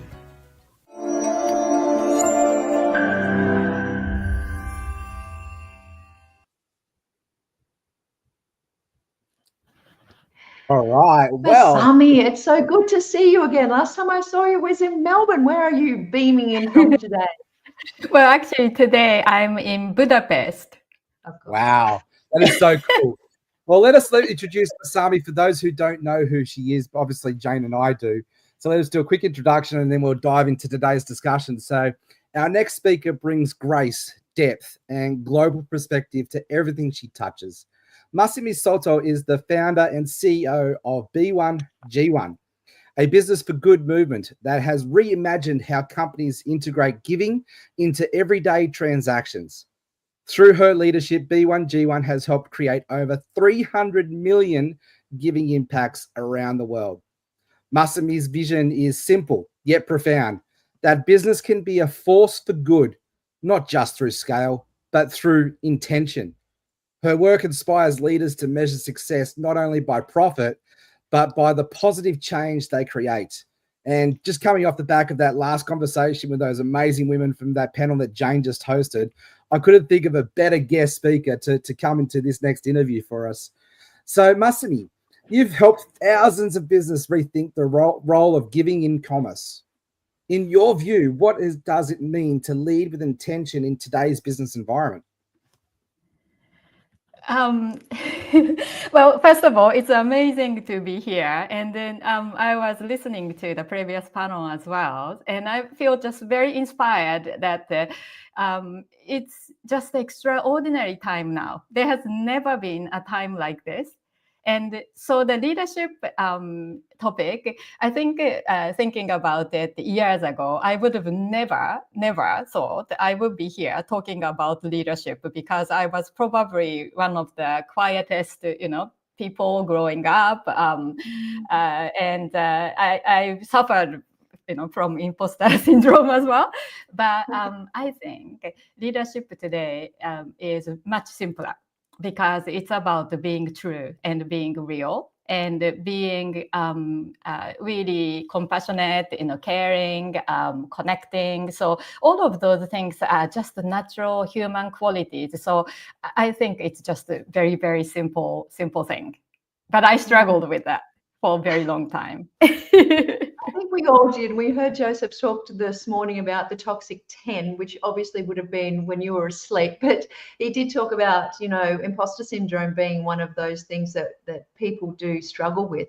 And I just recall talking to your wonderful husband, Paul, and we were talking about marketing and leadership. And he said to me, if you're ever going to speak to someone amazing, you have to speak to my wife. And the love that he talked about when he introduced you, I was just like spellbound. And one of the things he did mention was this beautiful concept that you have, which is around these small, consistent actions and the power of small. And I'd just love to hear more about that, because obviously having made 300 million plus impacts in the world with what B1G1 does, how does it come down to something so small? And for those people who are listening, you might be wondering, what does impact mean? And so B1G1, in the B1G1 world, the impacts are measurable acts of positive change and acts of kindness, such as one tree being planted in the forest, or a child receiving access to education for one day, or families having access to life-saving water for another day. Or so these measurable impacts are counted and amalgamated together. So over the years, businesses have consistently implemented these impacts in their everyday business. And as a result, these small to medium-sized businesses that we have worked with have collectively created more than 370 million impacts today. So to me, the acts of small, consistent actions is like fundamentally kind of like the most important thing I learned growing up in Japan. I believe that the Japanese culture taught me the value of effort, endurance, collective actions, and putting a collective mission above your own personal needs. And so those kind of things are really ingrained in the culture of Japan and day-to-day living and dealings. So I think that's kind of like one reason why I want small actions might be very powerful in making. But I only now look back and realize how powerful it is, because if we set out to try to do big thing, often we think that we are not ready, because we don't have enough time or enough money or a good enough plan. So we don't get started. But when we set out to do small thing, then because it's small enough to do it today, we do it. And then by repeating that, then it becomes a habit. And then it becomes something that we will do it even when we are not even thinking about it. Then what happens is these small actions become embodiment of our identity. And our identity determines our future. I love to just go back to the beginning of when B1G1 came about, because I love the impact that you're doing. 370 million impacts, like that's huge. But let's go back right to the beginning. Like, how did this whole concept come about? So well, like actually Australia is part of the very important founding origin story of B1G1. But before I reached Australia, years ago, I was a backpacker traveling around the world, and in my early 20s, and I might not look my age, but I'm actually 50 years old today. So today. Yes, well, like not today, not today. Like I mean, right now. I'm 50 now. Sorry, but it's not my birthday. It just gets better. When I was in my early 20s, I spent a few years traveling around the world and didn't have much money, and I experienced amazing things connecting with people and being vulnerable, because I couldn't even speak English that well and couldn't speak most of the languages in the places I visited. So although I was this very shy person who was scared of talking to strangers or, expressing myself, but when I couldn't even speak my own language, I let go, because there was nothing I could do. So I surrendered and I started to communicate and connect with people with a few words and, very simple expressions. And I was just open to experience what was happening. Then wherever I went, people came to help me when I needed the help. So during that time, I started to see something that didn't make sense to me, that I saw kids working and not going to school, or people with physical disabilities fending for themselves and not having any support from the government, or so, and also environmental distraction, right? Like, so my younger me used to think businesses were causing these problems and consumerism was causing problems, because I saw my parents work so hard and they had no time and stressed. But when we had more materials and little bit more money, it didn't make our family happier. But then on the other side of the world, there are people who had so little, but they were generous enough to invite me to eat their meal with them. Beautiful. So I started to really question, because I'm naturally very curious. So I tried to make sense of why are we doing this? And then, but I didn't have the answer at that time. Like, the world seemed to be so big and the problem seemed so big. I didn't know what to do. So I moved on. But a few years later, I became a mom, and accidentally, I didn't plan to have a child, but I became a mom in New Zealand, in Christchurch at that time. And then when I had this amazing little life in my arms, I thought very, very strongly, I had to do something.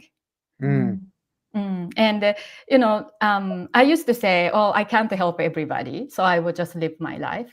But then I started to think, what if my little girl was born in different circumstance by chance, and everybody in the world said, sorry, the world seemed to be too big and we can't help. And I realized that there were so many children like that. Yeah. And it wasn't just my imagination, it was happening. Yeah. So, what I love about this is that there's so much honesty in how you talk about the beginning of B1G1. Like, from your cultural sense of, the collective was important, and then you've got this little mite in your hands and you're going, oh my gosh, how fortunate this child and others aren't. And you stepped into a leadership role to start B1G1, but it strikes me that you have to have a lot of convincing conversations with businesses and leaders to get them to be convinced to take a leadership role. When someone buys one, they give one to make these impacts. How do you have that conversation with those leaders on how, they should step in and take a leadership role? Well, actually, that's true. But at the human level, every person is doing what they're doing for meaning and purpose. So, of course, like 18 years ago, when we founded B1G1 and, we started to talk to business owners about giving. And at that time, there was no concept of social, like CSR, or ESG or social impact. So we couldn't leverage those external, understood the concept, right? But people actually still resonated with the idea of making a difference, helping somebody and making their day-to-day business more meaningful by embracing the fact that they actually could be making a positive change, not just for their customers or their teams. That's important to do, but for the greater world. So, but when we first started, I wasn't necessarily very articulate or confident. But one thing I managed to do in the early days was to inspire some key people in my life and in my business career who became very passionate advocates of B1G1. So my journey of entrepreneurship, initially, it was more like depending on those amazing other spokespeople who actually championed the message of B1G1. And I tried to hide inside the kind of like organization to run the internal working, right? Because I love the product, I love the systems. You found those influences and used them well. I love that story. I really, really do. And I love the humble origins of the whole story coming to this. Let's talk about the future. Look, you're such a visionary, right? You've created B1G1 from the ground up out of nothing and, had such an impact on the world. And, so there's this before state and this after state, right? You know where you're going, but there's always that tension. There's always that gap. How do you help people, or how do you help leaders sort of measure that gap and navigate that gap to really sort of get where they need to be to go where they're going? Well, just for those of you who is still probably wondering what's B1G1, right? Why is it B1G1? Probably people out there listening to us understanding, yes. So B1G1 actually used to be known as Buy One, Give One. And because I initially started the food business, after the birth of my child, and that food business transformed into the idea of what if every time we sold our packaged frozen meal, and at that time we were in Australia, and we had 150 stores selling our products across different states. And at that time we imagined, what if we could also feed a child? Because we tried to do big thing, right? But then it felt like when we have this big goal, like making lots of profit or being very successful, even though when we were growing, that success didn't translate, everyday success didn't translate into the impact because we are waiting for the big moment. So that 1 for 1, buy one, give one concept transformed everything. And then eventually we decided to sell the Australian business and move to Singapore with 2 little kids, and then started to B1G1 as the global initiative. And today we have, so many businesses doing in all industries, integrating acts of impact with business activity, so that every time something good happens in the business, something great happens in the world, but in all categories of impacts, and in so many different countries around the world, more than 50 countries now. So the gap between where we are at and then in the future, so that's a very good question, because the future or the vision of B1G1 has never changed. And we started day one imagining the world where everything that we do on a regular daily life and daily business, such as enjoying a cup of coffee to reading a nice book and learning and being inspired, that everything we do like this that is good for us can translate into global good. Because then we can together overcome any challenges in the world. And so we took 18 years until now to figure out the working and the mechanism, and we have a great platform and many great businesses working with us. But when we compare that with the vision of every life, every action in the world leading to actual positive change everywhere around the world, of course we can say there is a gap, big gap, and how are we going to get there? How are we going to reach more businesses? But I think that we are there, like we feel that we are living the vision, living the world. Because when this one company in Australia called Team Medical Supplies, they actually deliver medical equipment to clinics and, health facilities every day around Australia. And their 150 team members are so inspired every day by doing what they do, because they know every package they ship makes an impact. And they have a dashboard to count and monitor how, Sydney warehouse is winning with the impact. And, they have a cool, games at the office, throwing that on the board with the team, kind of like a social night. And then if you hit the bullseyes, then it unlocks another impact. And so these giving spirit are transforming businesses already. We just need to inspire more business, more people, more causes to join us.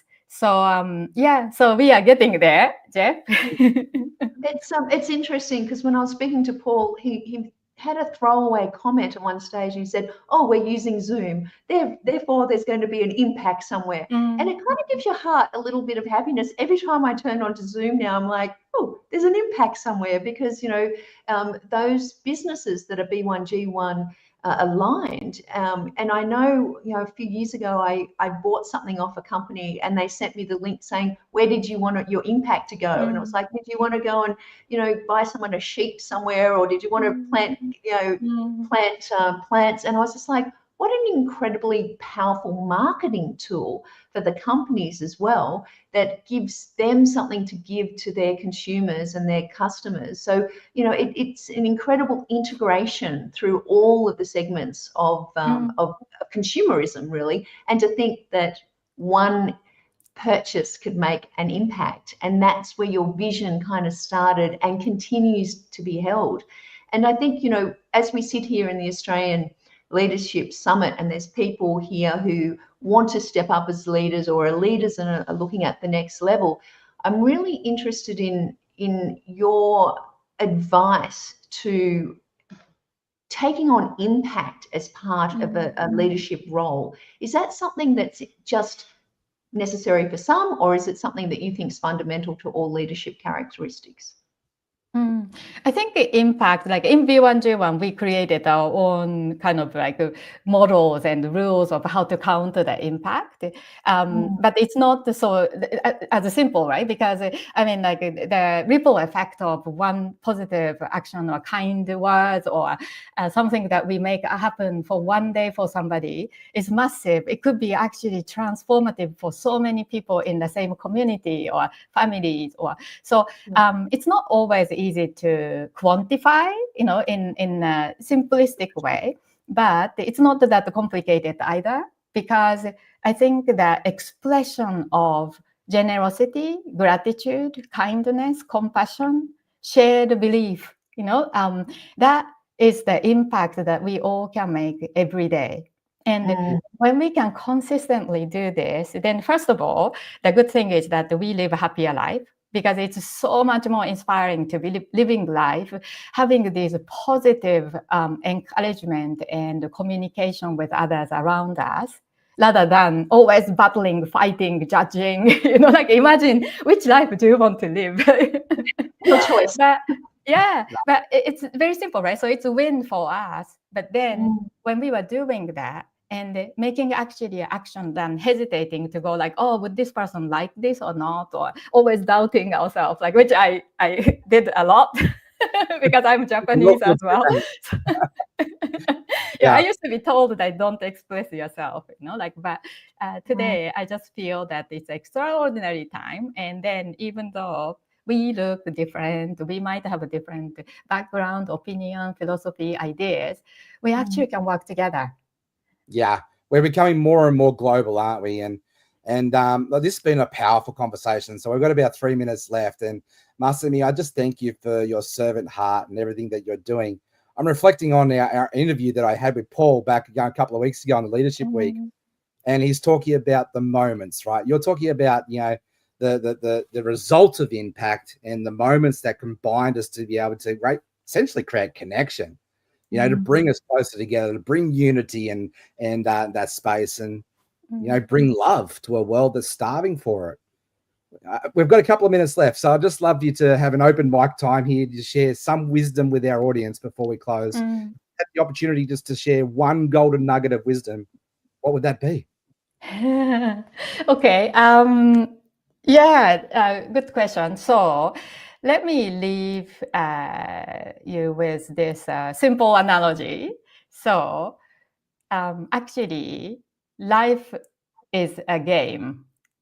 And the business is also a game, because life and business and the games have something in common, which is there's a start and there's the end, right? And then we actually make mistakes, learn things, and move forward, move backward, and blah, blah, blah. We gain a point, lose, right? But then actually, when we really think about it, the ultimate purpose of playing this game is to have fun, to enjoy this game.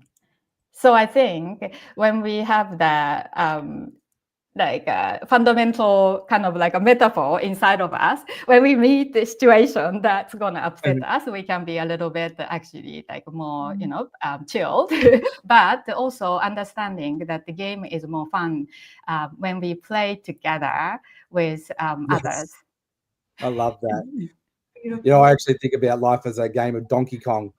Sometimes we just got to jump on the big boss's head to level up and have fun while we're doing that. No, Masami, thank you very much. I'm looking to our time together. We're actually going to catch up in person whilst I'm in Japan in a couple of weeks. Yes. So I'm really looking forward to that. So, yes, that would be amazing. Yes, can't wait to see you and Paul in person and have dinner with you. Well, thank you very much for your time, and it's been an absolute pleasure having you here. Jane, do you have any final words for Masami before we wrap up?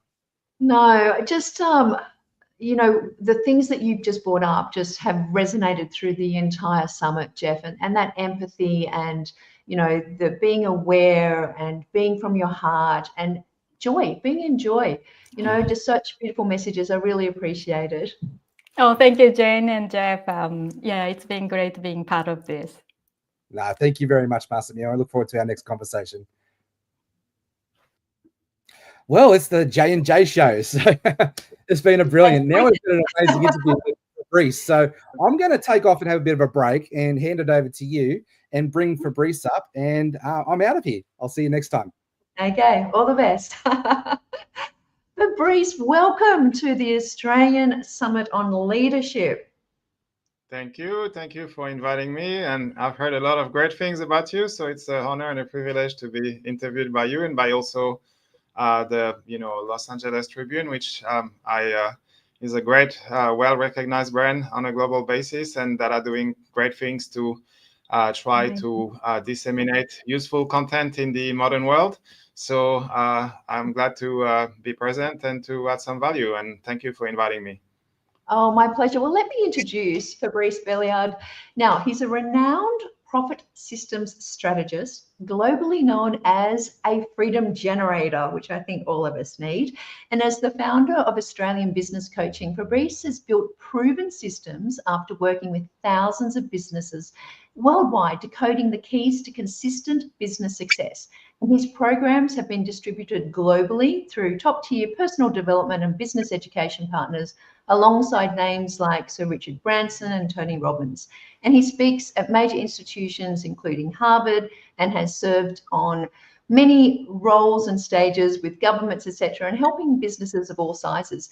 And today, Fabrice and I decided that we were going to take the topic of leadership and take it in a whole different direction. So we've decided to look at, do you really need or want to be a leader? Fabrice, we are probably turning things on the head here, and the powers that be don't know we're doing it. But tell me, what does that title mean to you? Thank you. Yeah, it's always a bit scary when you try to do things that are not exactly what everybody wants you to say. And I know that you're listening to this now, and you might be surprised about this particular sort of direction that we are deciding to take. But I believe leadership is also about being courageous and not saying what people want you to say, and to say what you feel is true, and that you feel provides value to others. So you might be surprised, sitting watching this now, if you're coming to learn about being a leader or better leader. But I think still you want to pay attention for the next 20 minutes, because you're going to be hearing probably things that you haven't heard before. And I'm still going to make sure that, I share valuable points that you probably never heard before. And some of it because my company, as you mentioned, has a very, proven massive track record to help people to achieve great statuses in the industry. And I mean, the status, we don't really care, but great results, right, in business. Yeah. And some unconventional approaches to leadership as well.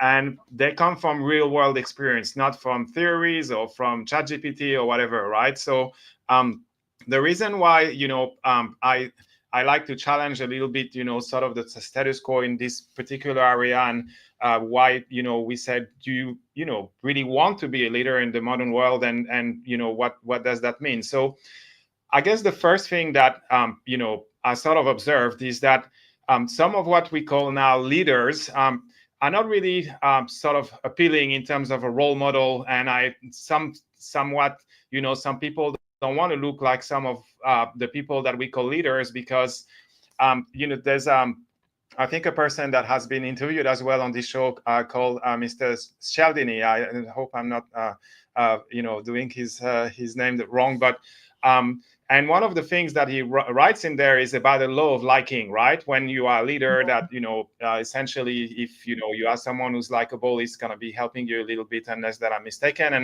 And what I find is that nowadays it's a little bit less important, because this was a characteristic that probably was, highlight for a leader. And now there are people at places of leadership that probably are not really good role models for society, right? So that's the first thing that, made me sort of, think in that way. And so can I just the part of do you really... Yes. It's around the definition that you're holding, really. So what we're challenging here is, do you really want to be a leader? If you look to what leadership looks like at the moment, you go, that's not me. Exactly. And you are right that there's so many different definitions for what is a leader and so on. And that's also why I want to come to that, to really find that we want the leaders that it sounds like I was listening to the some of the other great shows, and it seems like a theme coming back about, empathy, being, driven by your heart, and being benevolent, and all these kind of things, right? So they are important to have the right impact. The number two is about, do you actually really need to be a leader? But I'll probably go a little bit onto that. One of the things that I've observed as well in terms of, the first point that we were talking about is, there's much more uncertainty in the world now, right? There's the other one, which is called the law of social proof, right? And the world now is shifting so fast with a lot of instability, and people are less trusting in a lot of, the organizations, and also the information that they get, because it's, being twisted all over the place. And there's so much, overwhelm of things that usually, people are looking at the leaders and, what other similar people have done to be able to, to look for evidence of what are the right things that a leader are doing, so that a leader is supposed to lead by example, right? And to do things that are congruent with that. But now I think it's getting a little bit questions, because people are in a bit of a state of confusion because of all this overwhelm of information, a lot of it that, is sort of really biased and so on. And I believe that people have a lot more confusion than before, a lot more overwhelm. And mostly they lost a lot of their critical thinking because of the way the education system has changed over the years, and also mostly due to technology. All right, I know you are a lover of technology. Me, I'm also, but with very big, reservations around this. So technically, like, the environment has shifted, and people keep on, using maps that don't really apply to the current terrain, and they add their own source to things, and they use AI and whatever, and like the complexity is not taken care, like taken into account, in a place that is no longer the same. And one of the things that, I find is that a lot of the decision making when it comes down to, what rules the world nowadays is probably more in the hands of capital, like the very large conglomerates that have a lot of equity and stake in a lot so so are you saying so basically this is why I think in some so are you just saying from that, like the 1%ers or those that have the money or the position are actually dictating the narrative, and therefore they have a leadership supposedly, and us mere mortals are looking at this going, this doesn't quite sit right with us, so we need to redefine what leadership really is? Yeah, like to some extent, yes. So in a way, what I mean is that, like, nowadays, like, there's a concentration of power, and like the it's not necessarily the 1%ers. It's more about organizations that control a lot of the capital, and because we are in a hyper-capitalistic society, that becomes more and more sophisticated. Like, the money is the one that decides what happens, really, right? So. But at the same time, I don't want to be negative. Like, it's still important to, to want to cultivate things like leadership and so on. Like, by the same token, you cannot let anyone tell you that you cannot become a great leader, because those are skills and behaviors that can be acquired like anything else. And like anything else in life, it's aligned to what you want, and you are, willing to leverage it, then by all means you can. But what I was saying is, that was my second point about, do you actually need to be a leader? Is you don't have to. You can be very content. You can be very successful. As a matter of fact, we have clients of ours that are people who like to operate behind the scenes. They are private people, and they have huge influence, but they're not on social media. They have massive impact for very, very successful companies. And you can have also look at people that leads very, very small teams but they are, not willing to take the front seat, and they have small teams that are immediately under them with, not many layers, and like but they control, very, very, very large and powerful organizations. So what I'm saying is, don't do it out of ego, or because you were influenced, because you have to be a leader and that's the cool thing to be, or whatever. If this is not the destiny that you want to design for yourself, right? So for your and for your business to, because I'm really passionate about, small and medium-sized businesses. So the way that I see this as well is, for your business to, eventually, help you to be free, and for you to have the choice whether you want to be involved in it or not. You want to have other leaders to transition into leadership positions as well. And as a good leader, you need to be able to develop, other leaders. So it's not necessary that you have to be like, your number one thing has to be a great leader. It is something that is worthy to pursue if it's aligned to what you want in your life and to, your life mission. So Fabrice, you've worked with thousands of businesses, and what I'm interested in is there a secret algorithm of success? Like, what are the qualities of someone who chooses to be a leader and step up and be successful in leadership in business these days? Okay. Do you mean on the standpoint of being successful in general, or to be like better as a leader in the business? The qualities and attributes of a successful business leader. Okay, perfect. So I think, and that goes to, you know, the part where I was saying that, okay, you need to assess whether you really need, you know, to be a leader, and whether you really want to be a leader, which is the first thing we've covered. But I believe that being a great leader will still have yield some, you know, great value for you, because being a good leader will help you in many standpoints, especially as a business. And talking about, is there a formula for that? There are definitely, like you said, some attributes and something that you can, you know, how to say, choose to educate yourself and to grow. And I'm sure you know, have covered quite a few, you know, over some of the past interviews. But I'm just going to highlight some of the ones that I believe as a business owners are going to serve you no matter what. So the first one is influence, right? And I'm not talking about influencer, all right? Not the people who are helping you to buy 20 pair of shoes that you don't need.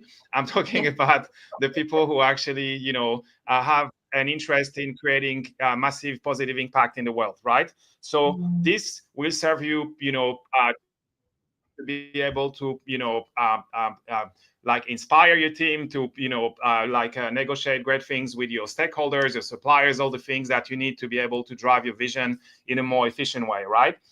The second thing that is a quality and an attribute of leaders, which for me is probably one of the most, you know, underrated and most important thing to have, is consistency. To be a good leader, people want to see that you're someone who is, you know, consistent, and consistency for me is a key to success. Most of the, you know, very successful people that we've seen over the years, they usually are successful because they kept doing the everyday little things that are, you know, separating them from, you know, what people don't want to do, or that are not doing consistently, which means that they don't compound into the biggest version of their business and themselves. And when I'm talking about influence, probably one of the ones that underpin all this is your communication. And that means being a great listener, asking great questions, and being able to convey your goals, your messages, and engage people with very effective and accurate communication, whether it's written, oral, and all the nonverbal, which is very important as well. As an example, you know, when I first arrived in Australia, I was struggling. I couldn't understand what people, you know, were saying. I'm obviously, from my name, you can tell that, you know, I'm from somewhere else. So, you know, it's very important to be able to, you know, start to level up with people so that you can actually be understood. And basically, that includes the ability to, you know, to sell ideas, products, services yourself, all the things that you need to do initially to grow a business, and later on, you know, to bank investors, your team, and all the things that you need to influence all day long. So one of the things that also I feel is important probably is to have higher energy and emotional management skills than others, and to maintain them at all times. So that's one of the reasons why, you know, obviously, you know, our programs cover like much bigger, how to say, you know, things that enable you to be successful, you know, by and large with many different aspects of the business. But communication certainly is something that is really important to master. And also consistency. That's the reason why, you know, there are in the programs some touch points where we are making sure that people are doing what they're supposed to do, and they have the frameworks to be able to become great. And to become great, you need to be consistent at doing the important things that you need to do. It's interesting because you talk about leadership. You said leadership is learnable and teachable, and there's, you know, this consistency and influence and the compounding and good listening and communication. How, if you chose one of those, maybe the most important, how would you improve your skills if you're listening to this now going, okay, there's one of these I have to fix, what could they go and do? Okay, sure.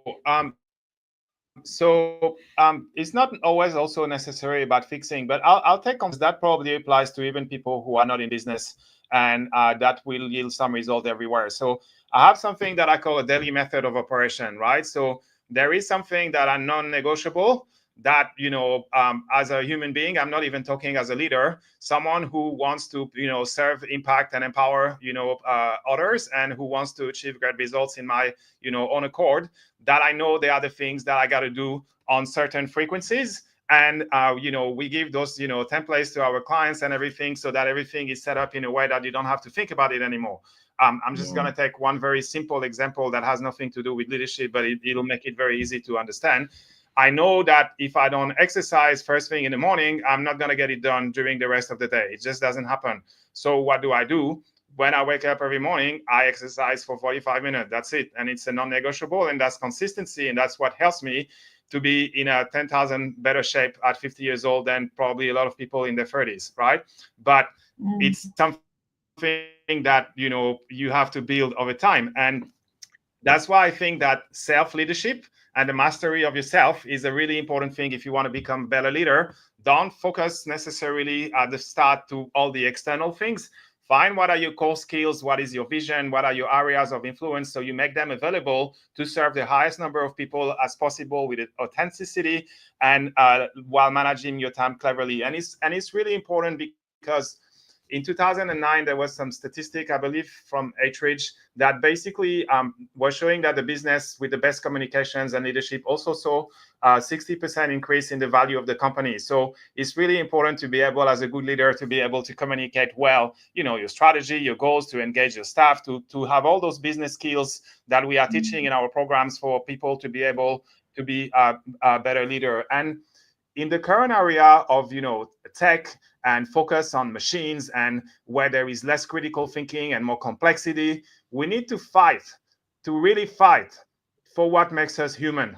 And this is one of the very few abilities to differentiate from a machine, to keep us real humans and to remain in charge of our life and on our destiny. So it's really important to cultivate your ability for self-discipline, consistency, self-mastery as a leader. And that is something that, regardless whether you are a business or not, I would 100%, advocate for someone to be investing time and money in that. And that's why, sorry, I just add one last thing about that. And I know we're going to be running out of time soon, but that's probably a very important point as well. You were asking about how can we tweak those skills and so on. So I would say there is not a one size fits all. That's why, as an example, in our program, we have things for the people. Most of our clients already play a pretty big game, and we help them to go from good to God or goddess, and then there are other people who are struggling a little bit more, right? So it just depends. So that's the problem with online learning and all those things. It doesn't necessarily take into account your specificity. And whenever we speak with, work with clients, we always go through a full diagnosis, because a lot of the things are broken because I say that, prescription without diagnosis is malpractice. So we are willing to actually invest ourselves personally to make sure we understand everything, to be able to know that, hey, maybe communication is not your problem in your particular case, and it's more about, something else. Maybe, so you basically look at which attributes you can leverage, which are the ones that you need to work on. And for me, for instance, at the beginning, I was like, okay, I'm going to spend a lot of time learning things like public speaking, copywriting, selling, all the stuff that is going to help me, to grow a business. Once this was no longer necessary, you start to refine other things and so on. And along the way, as long as you keep developing yourself as a human being, as a business owner, and that you have people like us or other companies to develop the next set of, skills and systems that you need to be successful to master your outcomes, then you'll be in a sweet place. What I love about this is Fabrice, that you take the business hierarchy of needs and skills that will get someone to be a good communicator, an influencer, etc.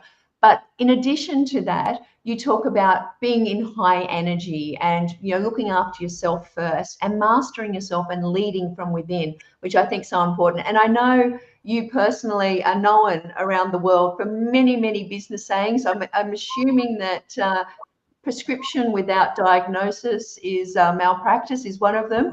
In the last second, do you want to leave us with one more business saying? Yes.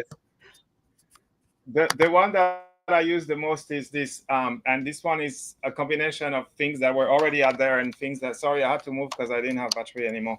I went back to my office. So basically the one that I like and that I use the most is this, is basically what gets scheduled gets done, what gets measured gets improved, everything else is bullshit.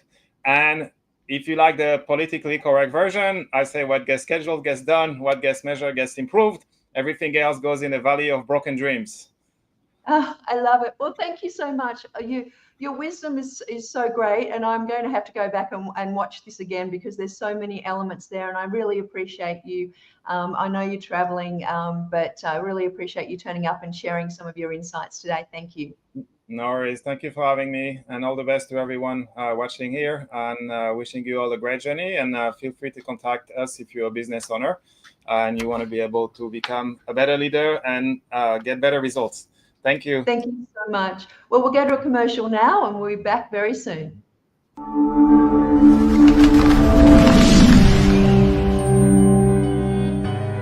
Welcome to the Los Angeles Tribune page. Here you will find original news programming, exclusive digital events, and shows that are directly from the community. At the Los Angeles Tribune, we believe in giving a voice to the voiceless. We are proud to be the only national brand to empower everyday people to make a difference. Since 1886, our reputation has been built on truth and responsibility. Thank you for watching and making a difference. For general inquiries, contact today. Thank you on behalf of the Los Angeles Tribune team.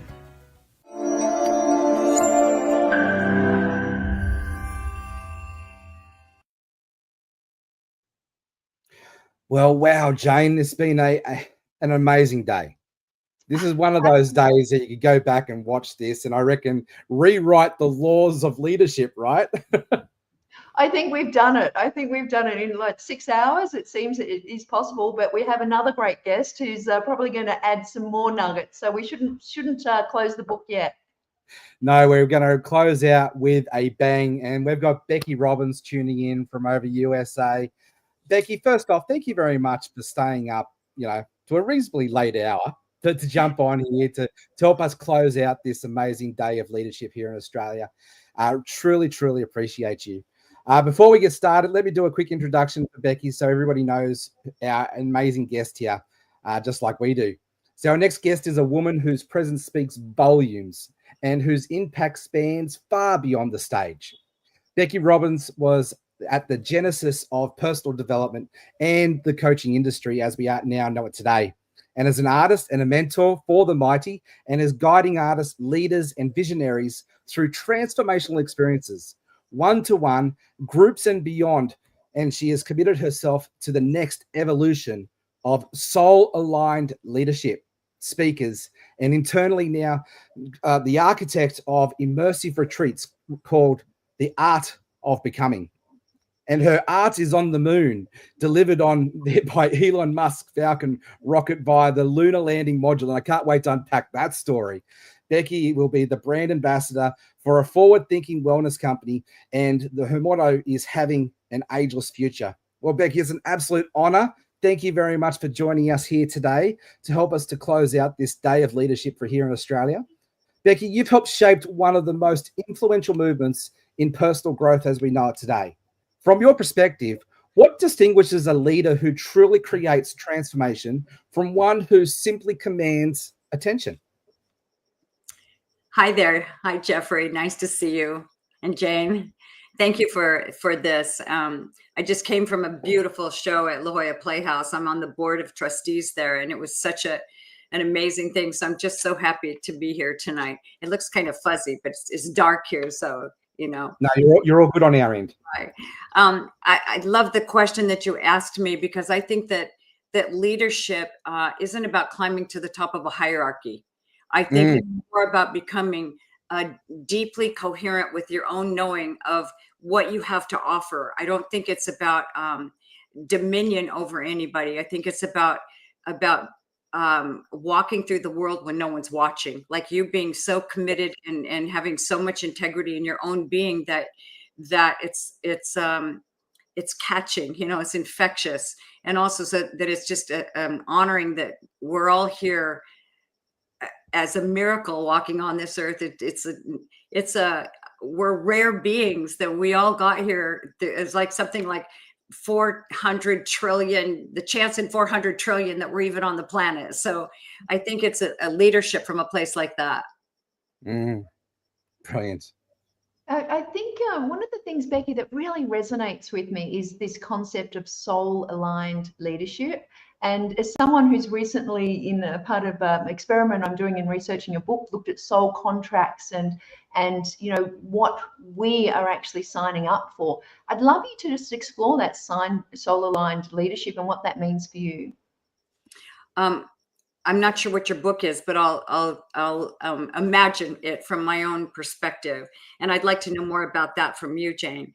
I believe that we're all equipped with a lot of different things. We're all so unique and individual. I believe that I believe I'm one of a kind. I believe you're one of a kind. I believe that I belong here, that I arrived on this planet equipped with a whole bunch of things, whether I use them or not, is up to me to discover, like, what are those things for me? Like, what is that alignment within my own soul of who I am? And am I using that? There's something that I call a declaration that I have that is a beautiful rendition that I call it kind of a blood, sweat, and tears process that you go through, because it's not just a bunch of affirmations that this is who I am, but it really is a discovery process that I've done and that I do with people that helps you discover, like, through, I say blood, sweat, and tears because you have to look at, like, all the things that you believed about yourself that aren't accurate, or that you felt like your beliefs are not enough, or we all have some of that stuff. Or like one of mine was that these are intimate things too that we created. Like one of mine was like, Becky nurtures everybody, but who nurtures Becky? And that came from, in my discovery of that, my excavation of that was that my mother left when I was 11 and came back, my brother and my dad, she left us and just left the family and went to Mexico for many years. And she came back when I was like 15 or 16. And so I raised myself. I wasn't nurtured. I was nurturing everyone else. And so then I was trying to figure out, well, how do I reconcile that within myself? And that, like you said, the soul alignment thing. And it was like, well, wait a minute, I became good at it. So part of my declaration unto myself is that I am a nurturer of humanity. And I am good at that. So I turned it into something beautiful for myself instead of it being a liability. So I think that's one thing. And there are many others of those in the declaration of who I am as a being. Another one is I belong here. In my studio. You're welcome to my art studio, which is a sacred space for me also. I think that's another thing I'd like to just mention. I think that we create sacred spaces in our lives. I have a process I do in the morning. It's called heart math, which you're probably familiar with that. It's a meditation process that I do every morning. And while I'm doing my heart math meditation and doing the breathing and stuff, I have my declaration in my lap because I know it by heart, of course, but I'd like to look at that. And I believe that we belong to one another. And belonging here, I feel like I belong here. There was a time I didn't believe that. I felt right. I knew it, but I felt like I'd been in exile. I felt like, where do I even belong? I'm not sure where I belong now. And that became a beautiful transition into I belong here. We all belong here. Not only do I belong here, but we belong to one another. That's absolutely beautiful. And there's something distinctly different between affirmations and declarations, right? I know that's definitely been, served me.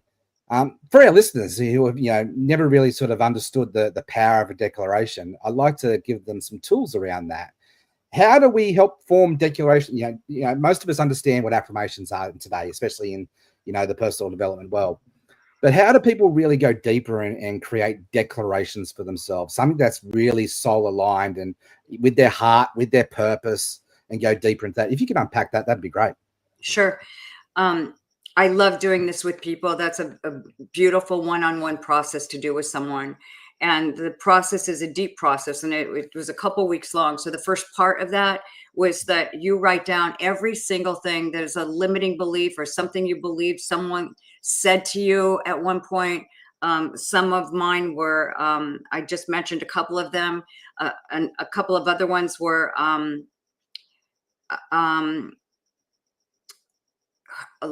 trying to think. You know what? It's so great that I can't remember those because I'm past that now. But that's the first part of it. And I spent a whole week of it. Every time I think of one, write it down and write another one down. And the idea is at the end of a couple of weeks, we're going to burn that. You're going to fill up a warehouse with all of those horrible things. And don't try and fix it yet, but you just do that. Write them all down. And then part 2 of the process is the most important part. And that's the part that you forgive yourself for judging yourself as all of those things.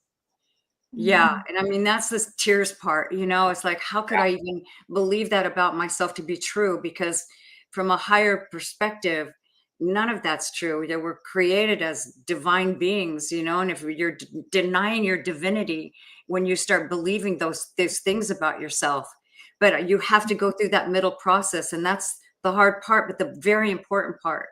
And then the last part is like, and the truth of me is, you know, that I belong here. The truth of me is that I'm created as a curator of epiphanies, a master of curiosity, and an expert at reciprocity. And that came from me feeling like I'm always giving and not receiving. It's like, hold on a minute, you know, I'm an expert at reciprocity. So there's that was a beautiful, my declaration is like, I don't know, there are about 30 different phrases in there that I created out of that. And one of them is I'm made of God and I create magic in every area of my life. And the one right after that is my life is a temple for my soul's growth and my heart is open wide. So Sorry, I'm having a moment.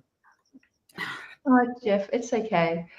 And I just want to, Becky, follow up on that. It's amazing. I have a process every morning where I do the heart math, and I have 10 statements that I link to emotion and feel that outcome. And some of them are very, very aligned with exactly what you've said. And obviously, Jeff is feeling quite connected to what you're saying as well. And I know it's been a very long day, but as leaders, you know, we've talked about some of the characteristics that we need, but this being in the heart and being aligned to a bigger mission and unraveling the veils that society and culture have put on us so we can remember our essence. You know, this takes the conversation of leadership to such a bigger and deeper level. And I'd just like to know, you work with, you know, large organizations. How do you start that conversation with them? Because for some, it just feels so woo-woo, right?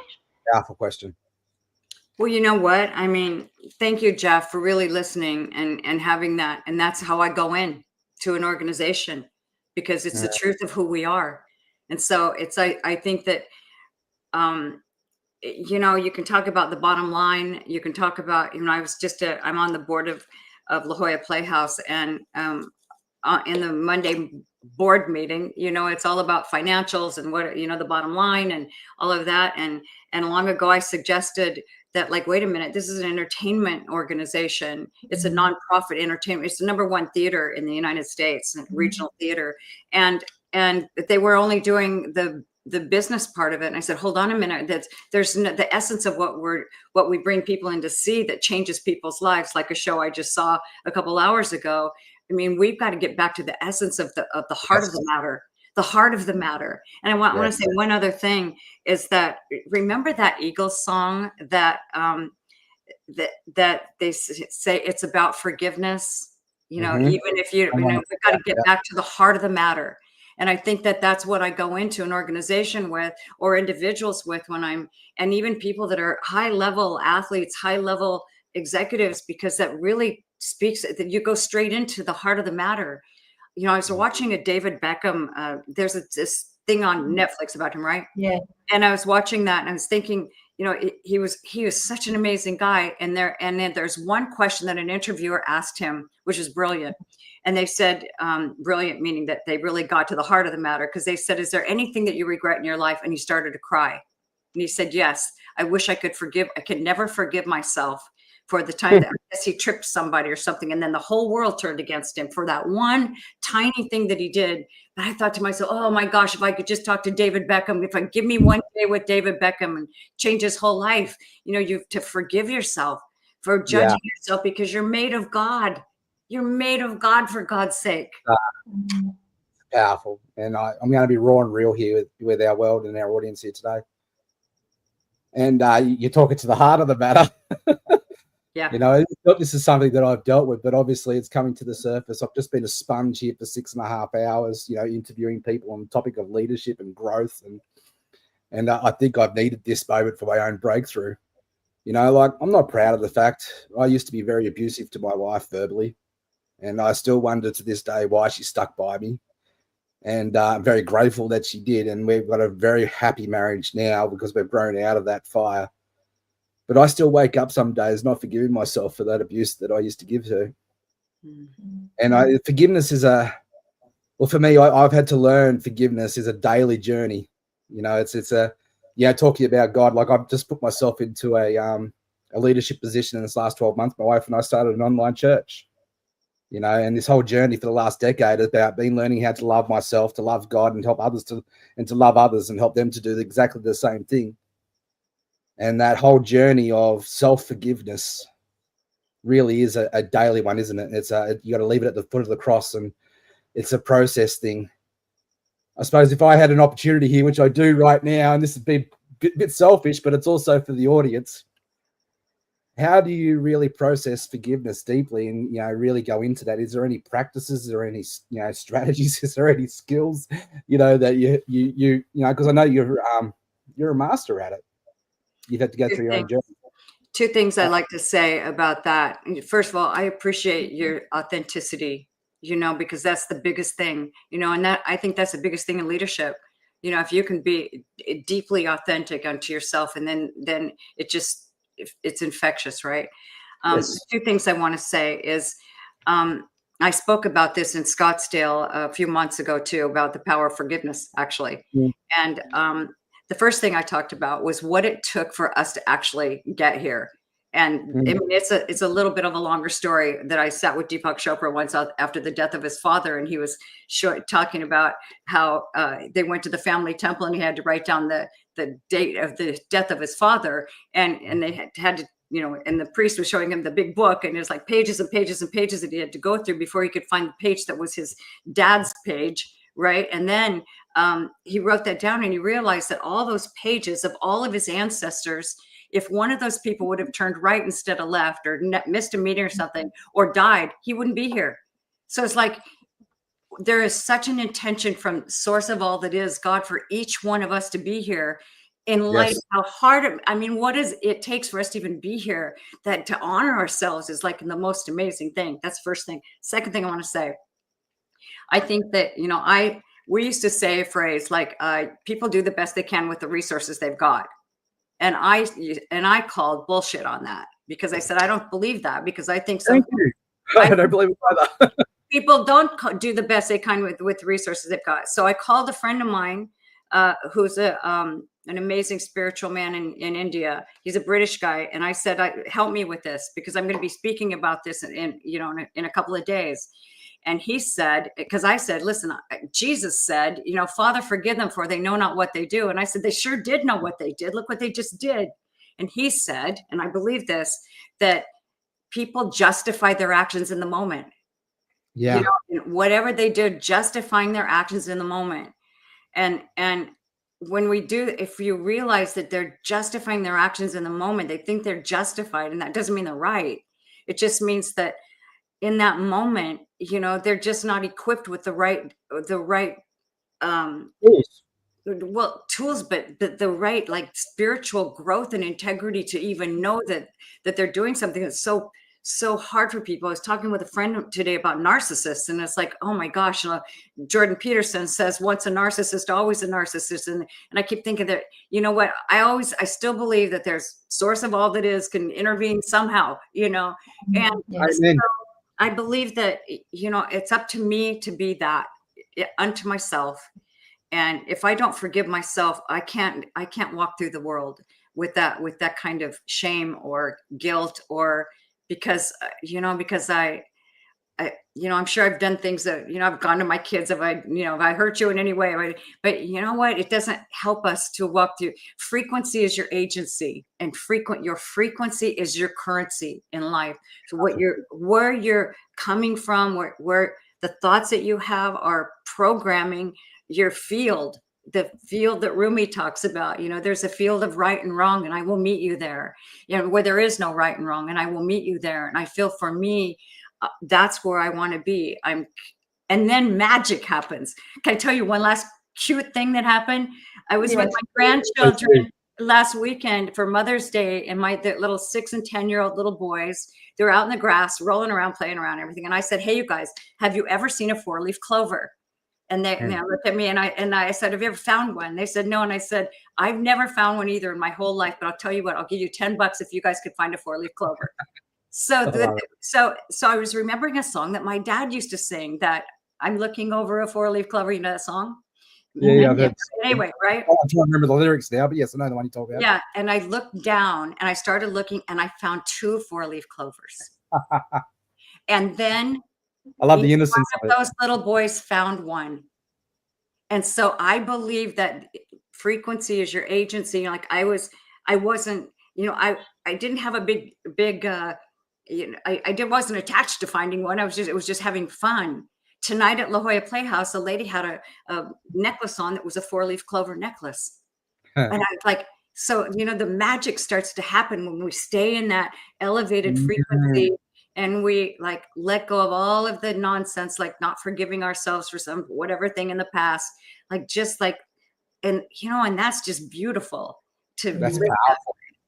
So powerful. You can call in magic in that way. So I love that.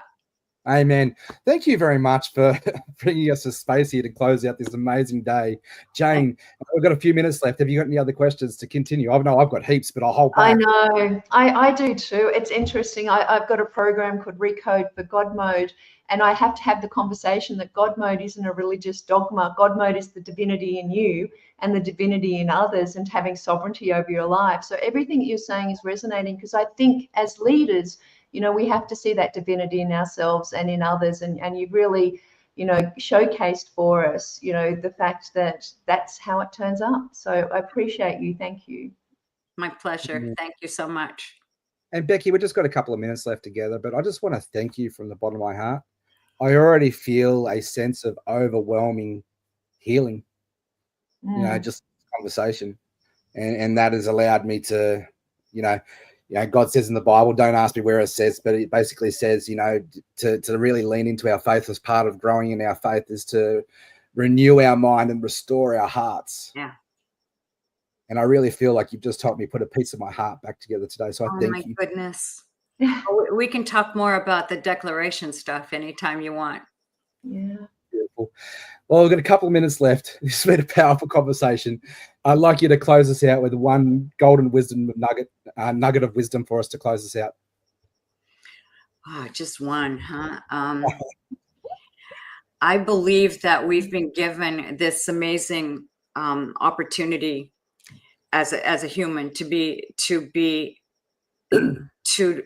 use the gifts that we've been given, to discover those and then to use those, because we are here in service to one another, you know, and especially now at this time of my life, you know, I feel like I'm maybe in the last quarter of my life or something like that. And I'm here, I don't know, you know, I'm just here doing the most I can to serve others and serve myself in the process, because it takes both of that. And I think life is like, it's like artistry, you know, we can make it so beautiful for ourselves. And, you know, I think that is like, that's what is creating the next generation of leaders, is to remember that like leadership feels like art to me. It's like every step we take leaves, you know, footprints for others in our wake. So, you know, that's what I believe. Absolutely beautiful. I love that. And as you just said that, the footprints in the sand poem just came to my head, you know, so I appreciate you. Thank you for creating a space for this conversation to happen. This is a powerful way to wrap up this amazing conversation. Thank you, Becky. My pleasure. Thank you both. Thank you. Wow. I'm going to bring up my friend Craig here. Jane, Craig. I'm seeing Craig's messages and comments there as well. Like, Craig, that was pretty powerful, wasn't it? Sure was. It's the epitome of head to heart coherence when both are in total sync and we are connected to the divine. We can then connect with those around us. And it comes back to love. And I think, Jeff, you modeled that exact moment where the head and the heart come together and overwhelm with emotions. Yeah, no, look, I must admit, I'm at the end of my tether. My energy levels are spent. I'm a bit tired, but I think that's had to happen today to be able to, get into that space, to be open to it. And I think, Jeff, just where what we witnessed with how moved you were, there's people who are divinely in a leadership role, and I feel they are operating on a different frequency, and regardless of what they say, it will touch your soul and touch your heart. And that is exactly what Becky Robbins just brought for us. Yeah. One of my biggest core values is transparency, but not transparency that I'm transparent with you. I'm meaning that when you look at me, you see through me, that I become a bridge to the divine. I'm not a block, right? I truly believe that we need to make ourselves small sometimes to make God bigger, and for us to be transparent, to see through us, because otherwise we can become a block to someone else's love, to someone else's growth, to someone else's divine journey. And my hope is in everything that we do, especially conversations like today, that it becomes a bridge to help people in their transformational journey, to help them to become who they are created to be, whatever you believe in. I'm not here to, get into that conversation. It's about the divine, for you to grow into that spirit, to be able to step up and shine and grow into your greatness. And this has been an amazing conversation today. We've heard from all walks of life, from all corners of the globe. And I know that this conversation has gone out to, countries all around the world. And before we wrap up, Jane, I'd just love to throw it over to you. What has been the number, probably the top 3 highlights, reflecting back through all the conversations? But what have been some of the top 3 highlights or lessons? And not only that, right? It's great to take lessons. What are you going to do with those lessons? How are you going to apply them to your so good. Look, there's a couple of comments that I really resonated with me. I really appreciated when Fabrice when we were exploring what we were going to talk about, and he challenged, should you even be a leader, or do you need to be? And then Ursula Carr, Dr. Ursula Carr, she spoke about growing up in communism and leadership wasn't something that was admired. And, she sought a role model elsewhere and shared that beautiful, powerful story about the patron saint of salt mines. And then just Becky, she rounds it out with the fact that leadership is something other. And sometimes I think, we have a societal expectation of, to be successful, to make an impact, to leave a legacy, it has to be big and huge, and we have to be the biggest person in the room. And then we have, Masami, who talks about just the power of the little. And so what I loved today was that duality and the dichotomy of the fact that it's about heart. It's about heart, head. It's about spirit. It's about forgiveness. It's about empathy. It's about the quiet moments, giving the space. And, I think what I'll take from today and that very powerful ending session is that there is no one definition of leadership. And if we've demonstrated anything today in service of the Los Angeles Tribune and the Australian thought leaders have come together, is that we are thought leaders in our own individual way, and it is a celebration of the differences that make us unique. Yeah, powerful.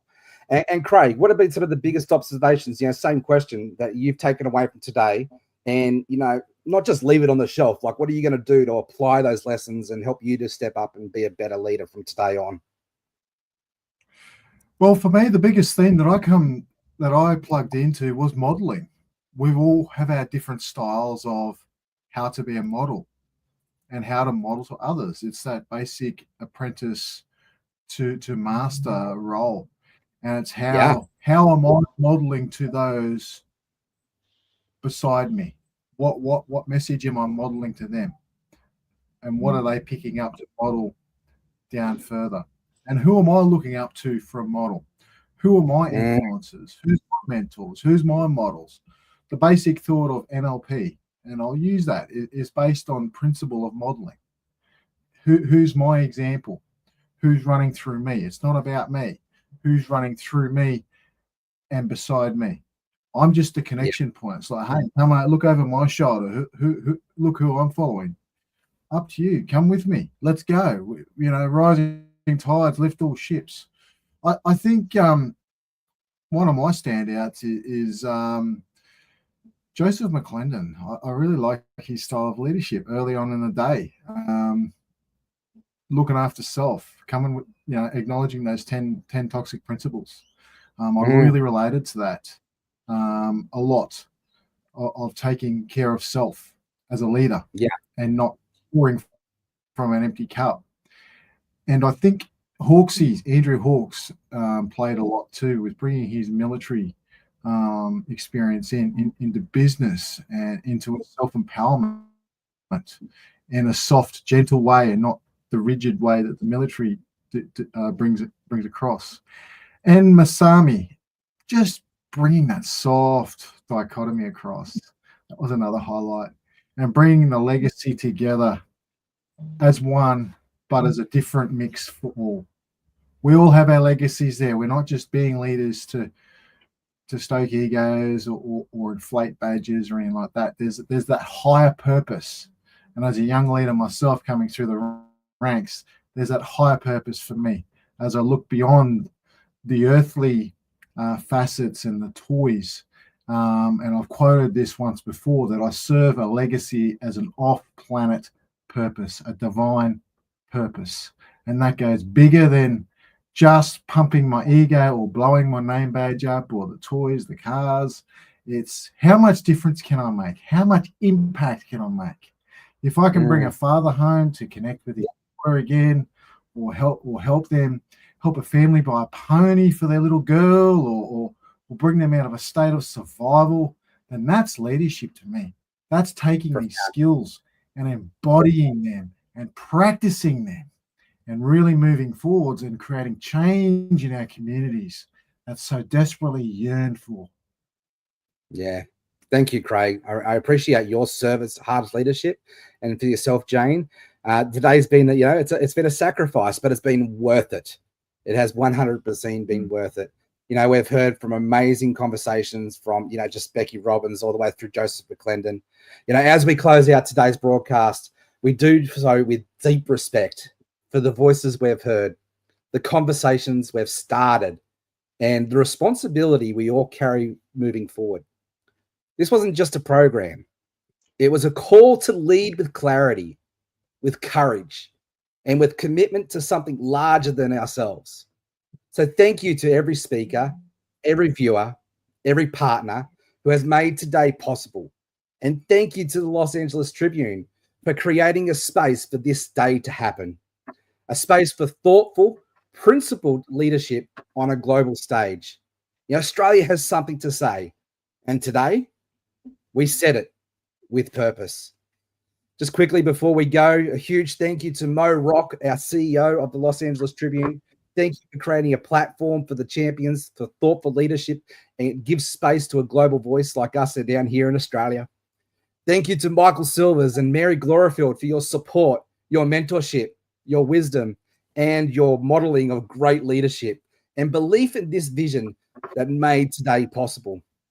And a quick thank you to our speakers, Dr. Joseph McClendon III, Becky Robbins, Craig Duswalt, Aaron Barley, Tracey Burgess, Andrew Hawkes, Bronwyn Holm, Sue Spence, and the list goes on.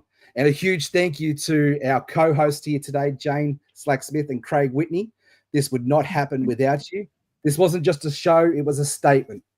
It was a collective movement to reimagine what leadership can look like. I think we even rewrote the 21 laws of leadership and the commitment to raising the standard, right? And thank you very much for your time today. We truly appreciate every one of you. And let's not continue, stop the conversation. Let's keep it moving forward. So we got some lineup of shows here. You can head over to www.latpn.com, go onto our events page, and you'll see our upcoming shows. And if you'd like to continue this conversation with us, please register at www.lataustralianshow.com.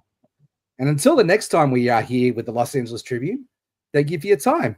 And we're going to go to Mr. Mo Rock's little TED Talk here to close us out. Talk to you soon. Bye for now.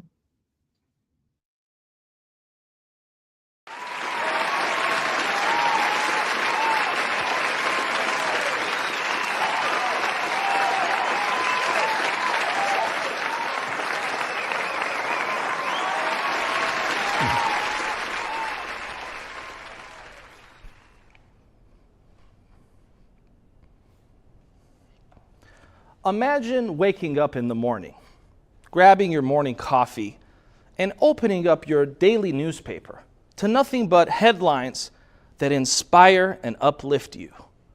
Headlines like the Apollo 11 moon landing and how it inspired people in the 60s, or headlines like the Berlin Wall has collapsed, or even more recently, headlines like the miracle on the Hudson.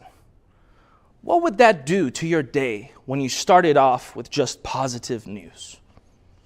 My name is Mo Rock. I'm the CEO of a national newspaper brand, and today, together, we are reimagining journalism. You see, studies reveal that there is a stark contrast between positive news and negative news. In fact, for every piece of news that is solutions-based, that can uplift and inspire you, there are at least 17 that don't. That's 17 to 1. So today, we are actually faced with an epidemic of negative news. We've all heard the phrase, if it bleeds, it leads. But why does this have to be the centerpiece of a lot of news production, journalism, and content creation of the world today? There are a lot of incredible journalists that are solutions orientated, and I give a lot of credit to them for doing a great job. And here's the truth that you may not realize, is that everyone in this room is impacting our news. You see, every single time you like a post, every single time you leave a comment on a news article, and every single time you share something, you're not just liking, commenting, and resharing. You're actually casting a vote. You're not only casting a vote for the kind of news you want to consume, but believe it or not, you're casting a vote for the kind of world you want to live in. You see, I believe that news has the power to not just inform you, but it has the power to mold you. Our world views are largely shaped based on the news and content that we consume. And so I want to encourage folks to remember that the next time that they like, comment, and share. Our organization has one question that it always has to ask before we share anything, print anything, or publish anything. Our editorial team asks this one very simple question. Does the following piece of news empower our audience, or does it disempower our audience? What would the world look like if every content creator, every journalist, every time someone posted a news article, they asked that question? Does the following piece of content empower our audience or disempower our audience? And I want to encourage everyone to participate in this process and help us bridge that gap between 17 negative news articles for every one positive. And let's come together and ultimately make this world a better place. Thank you.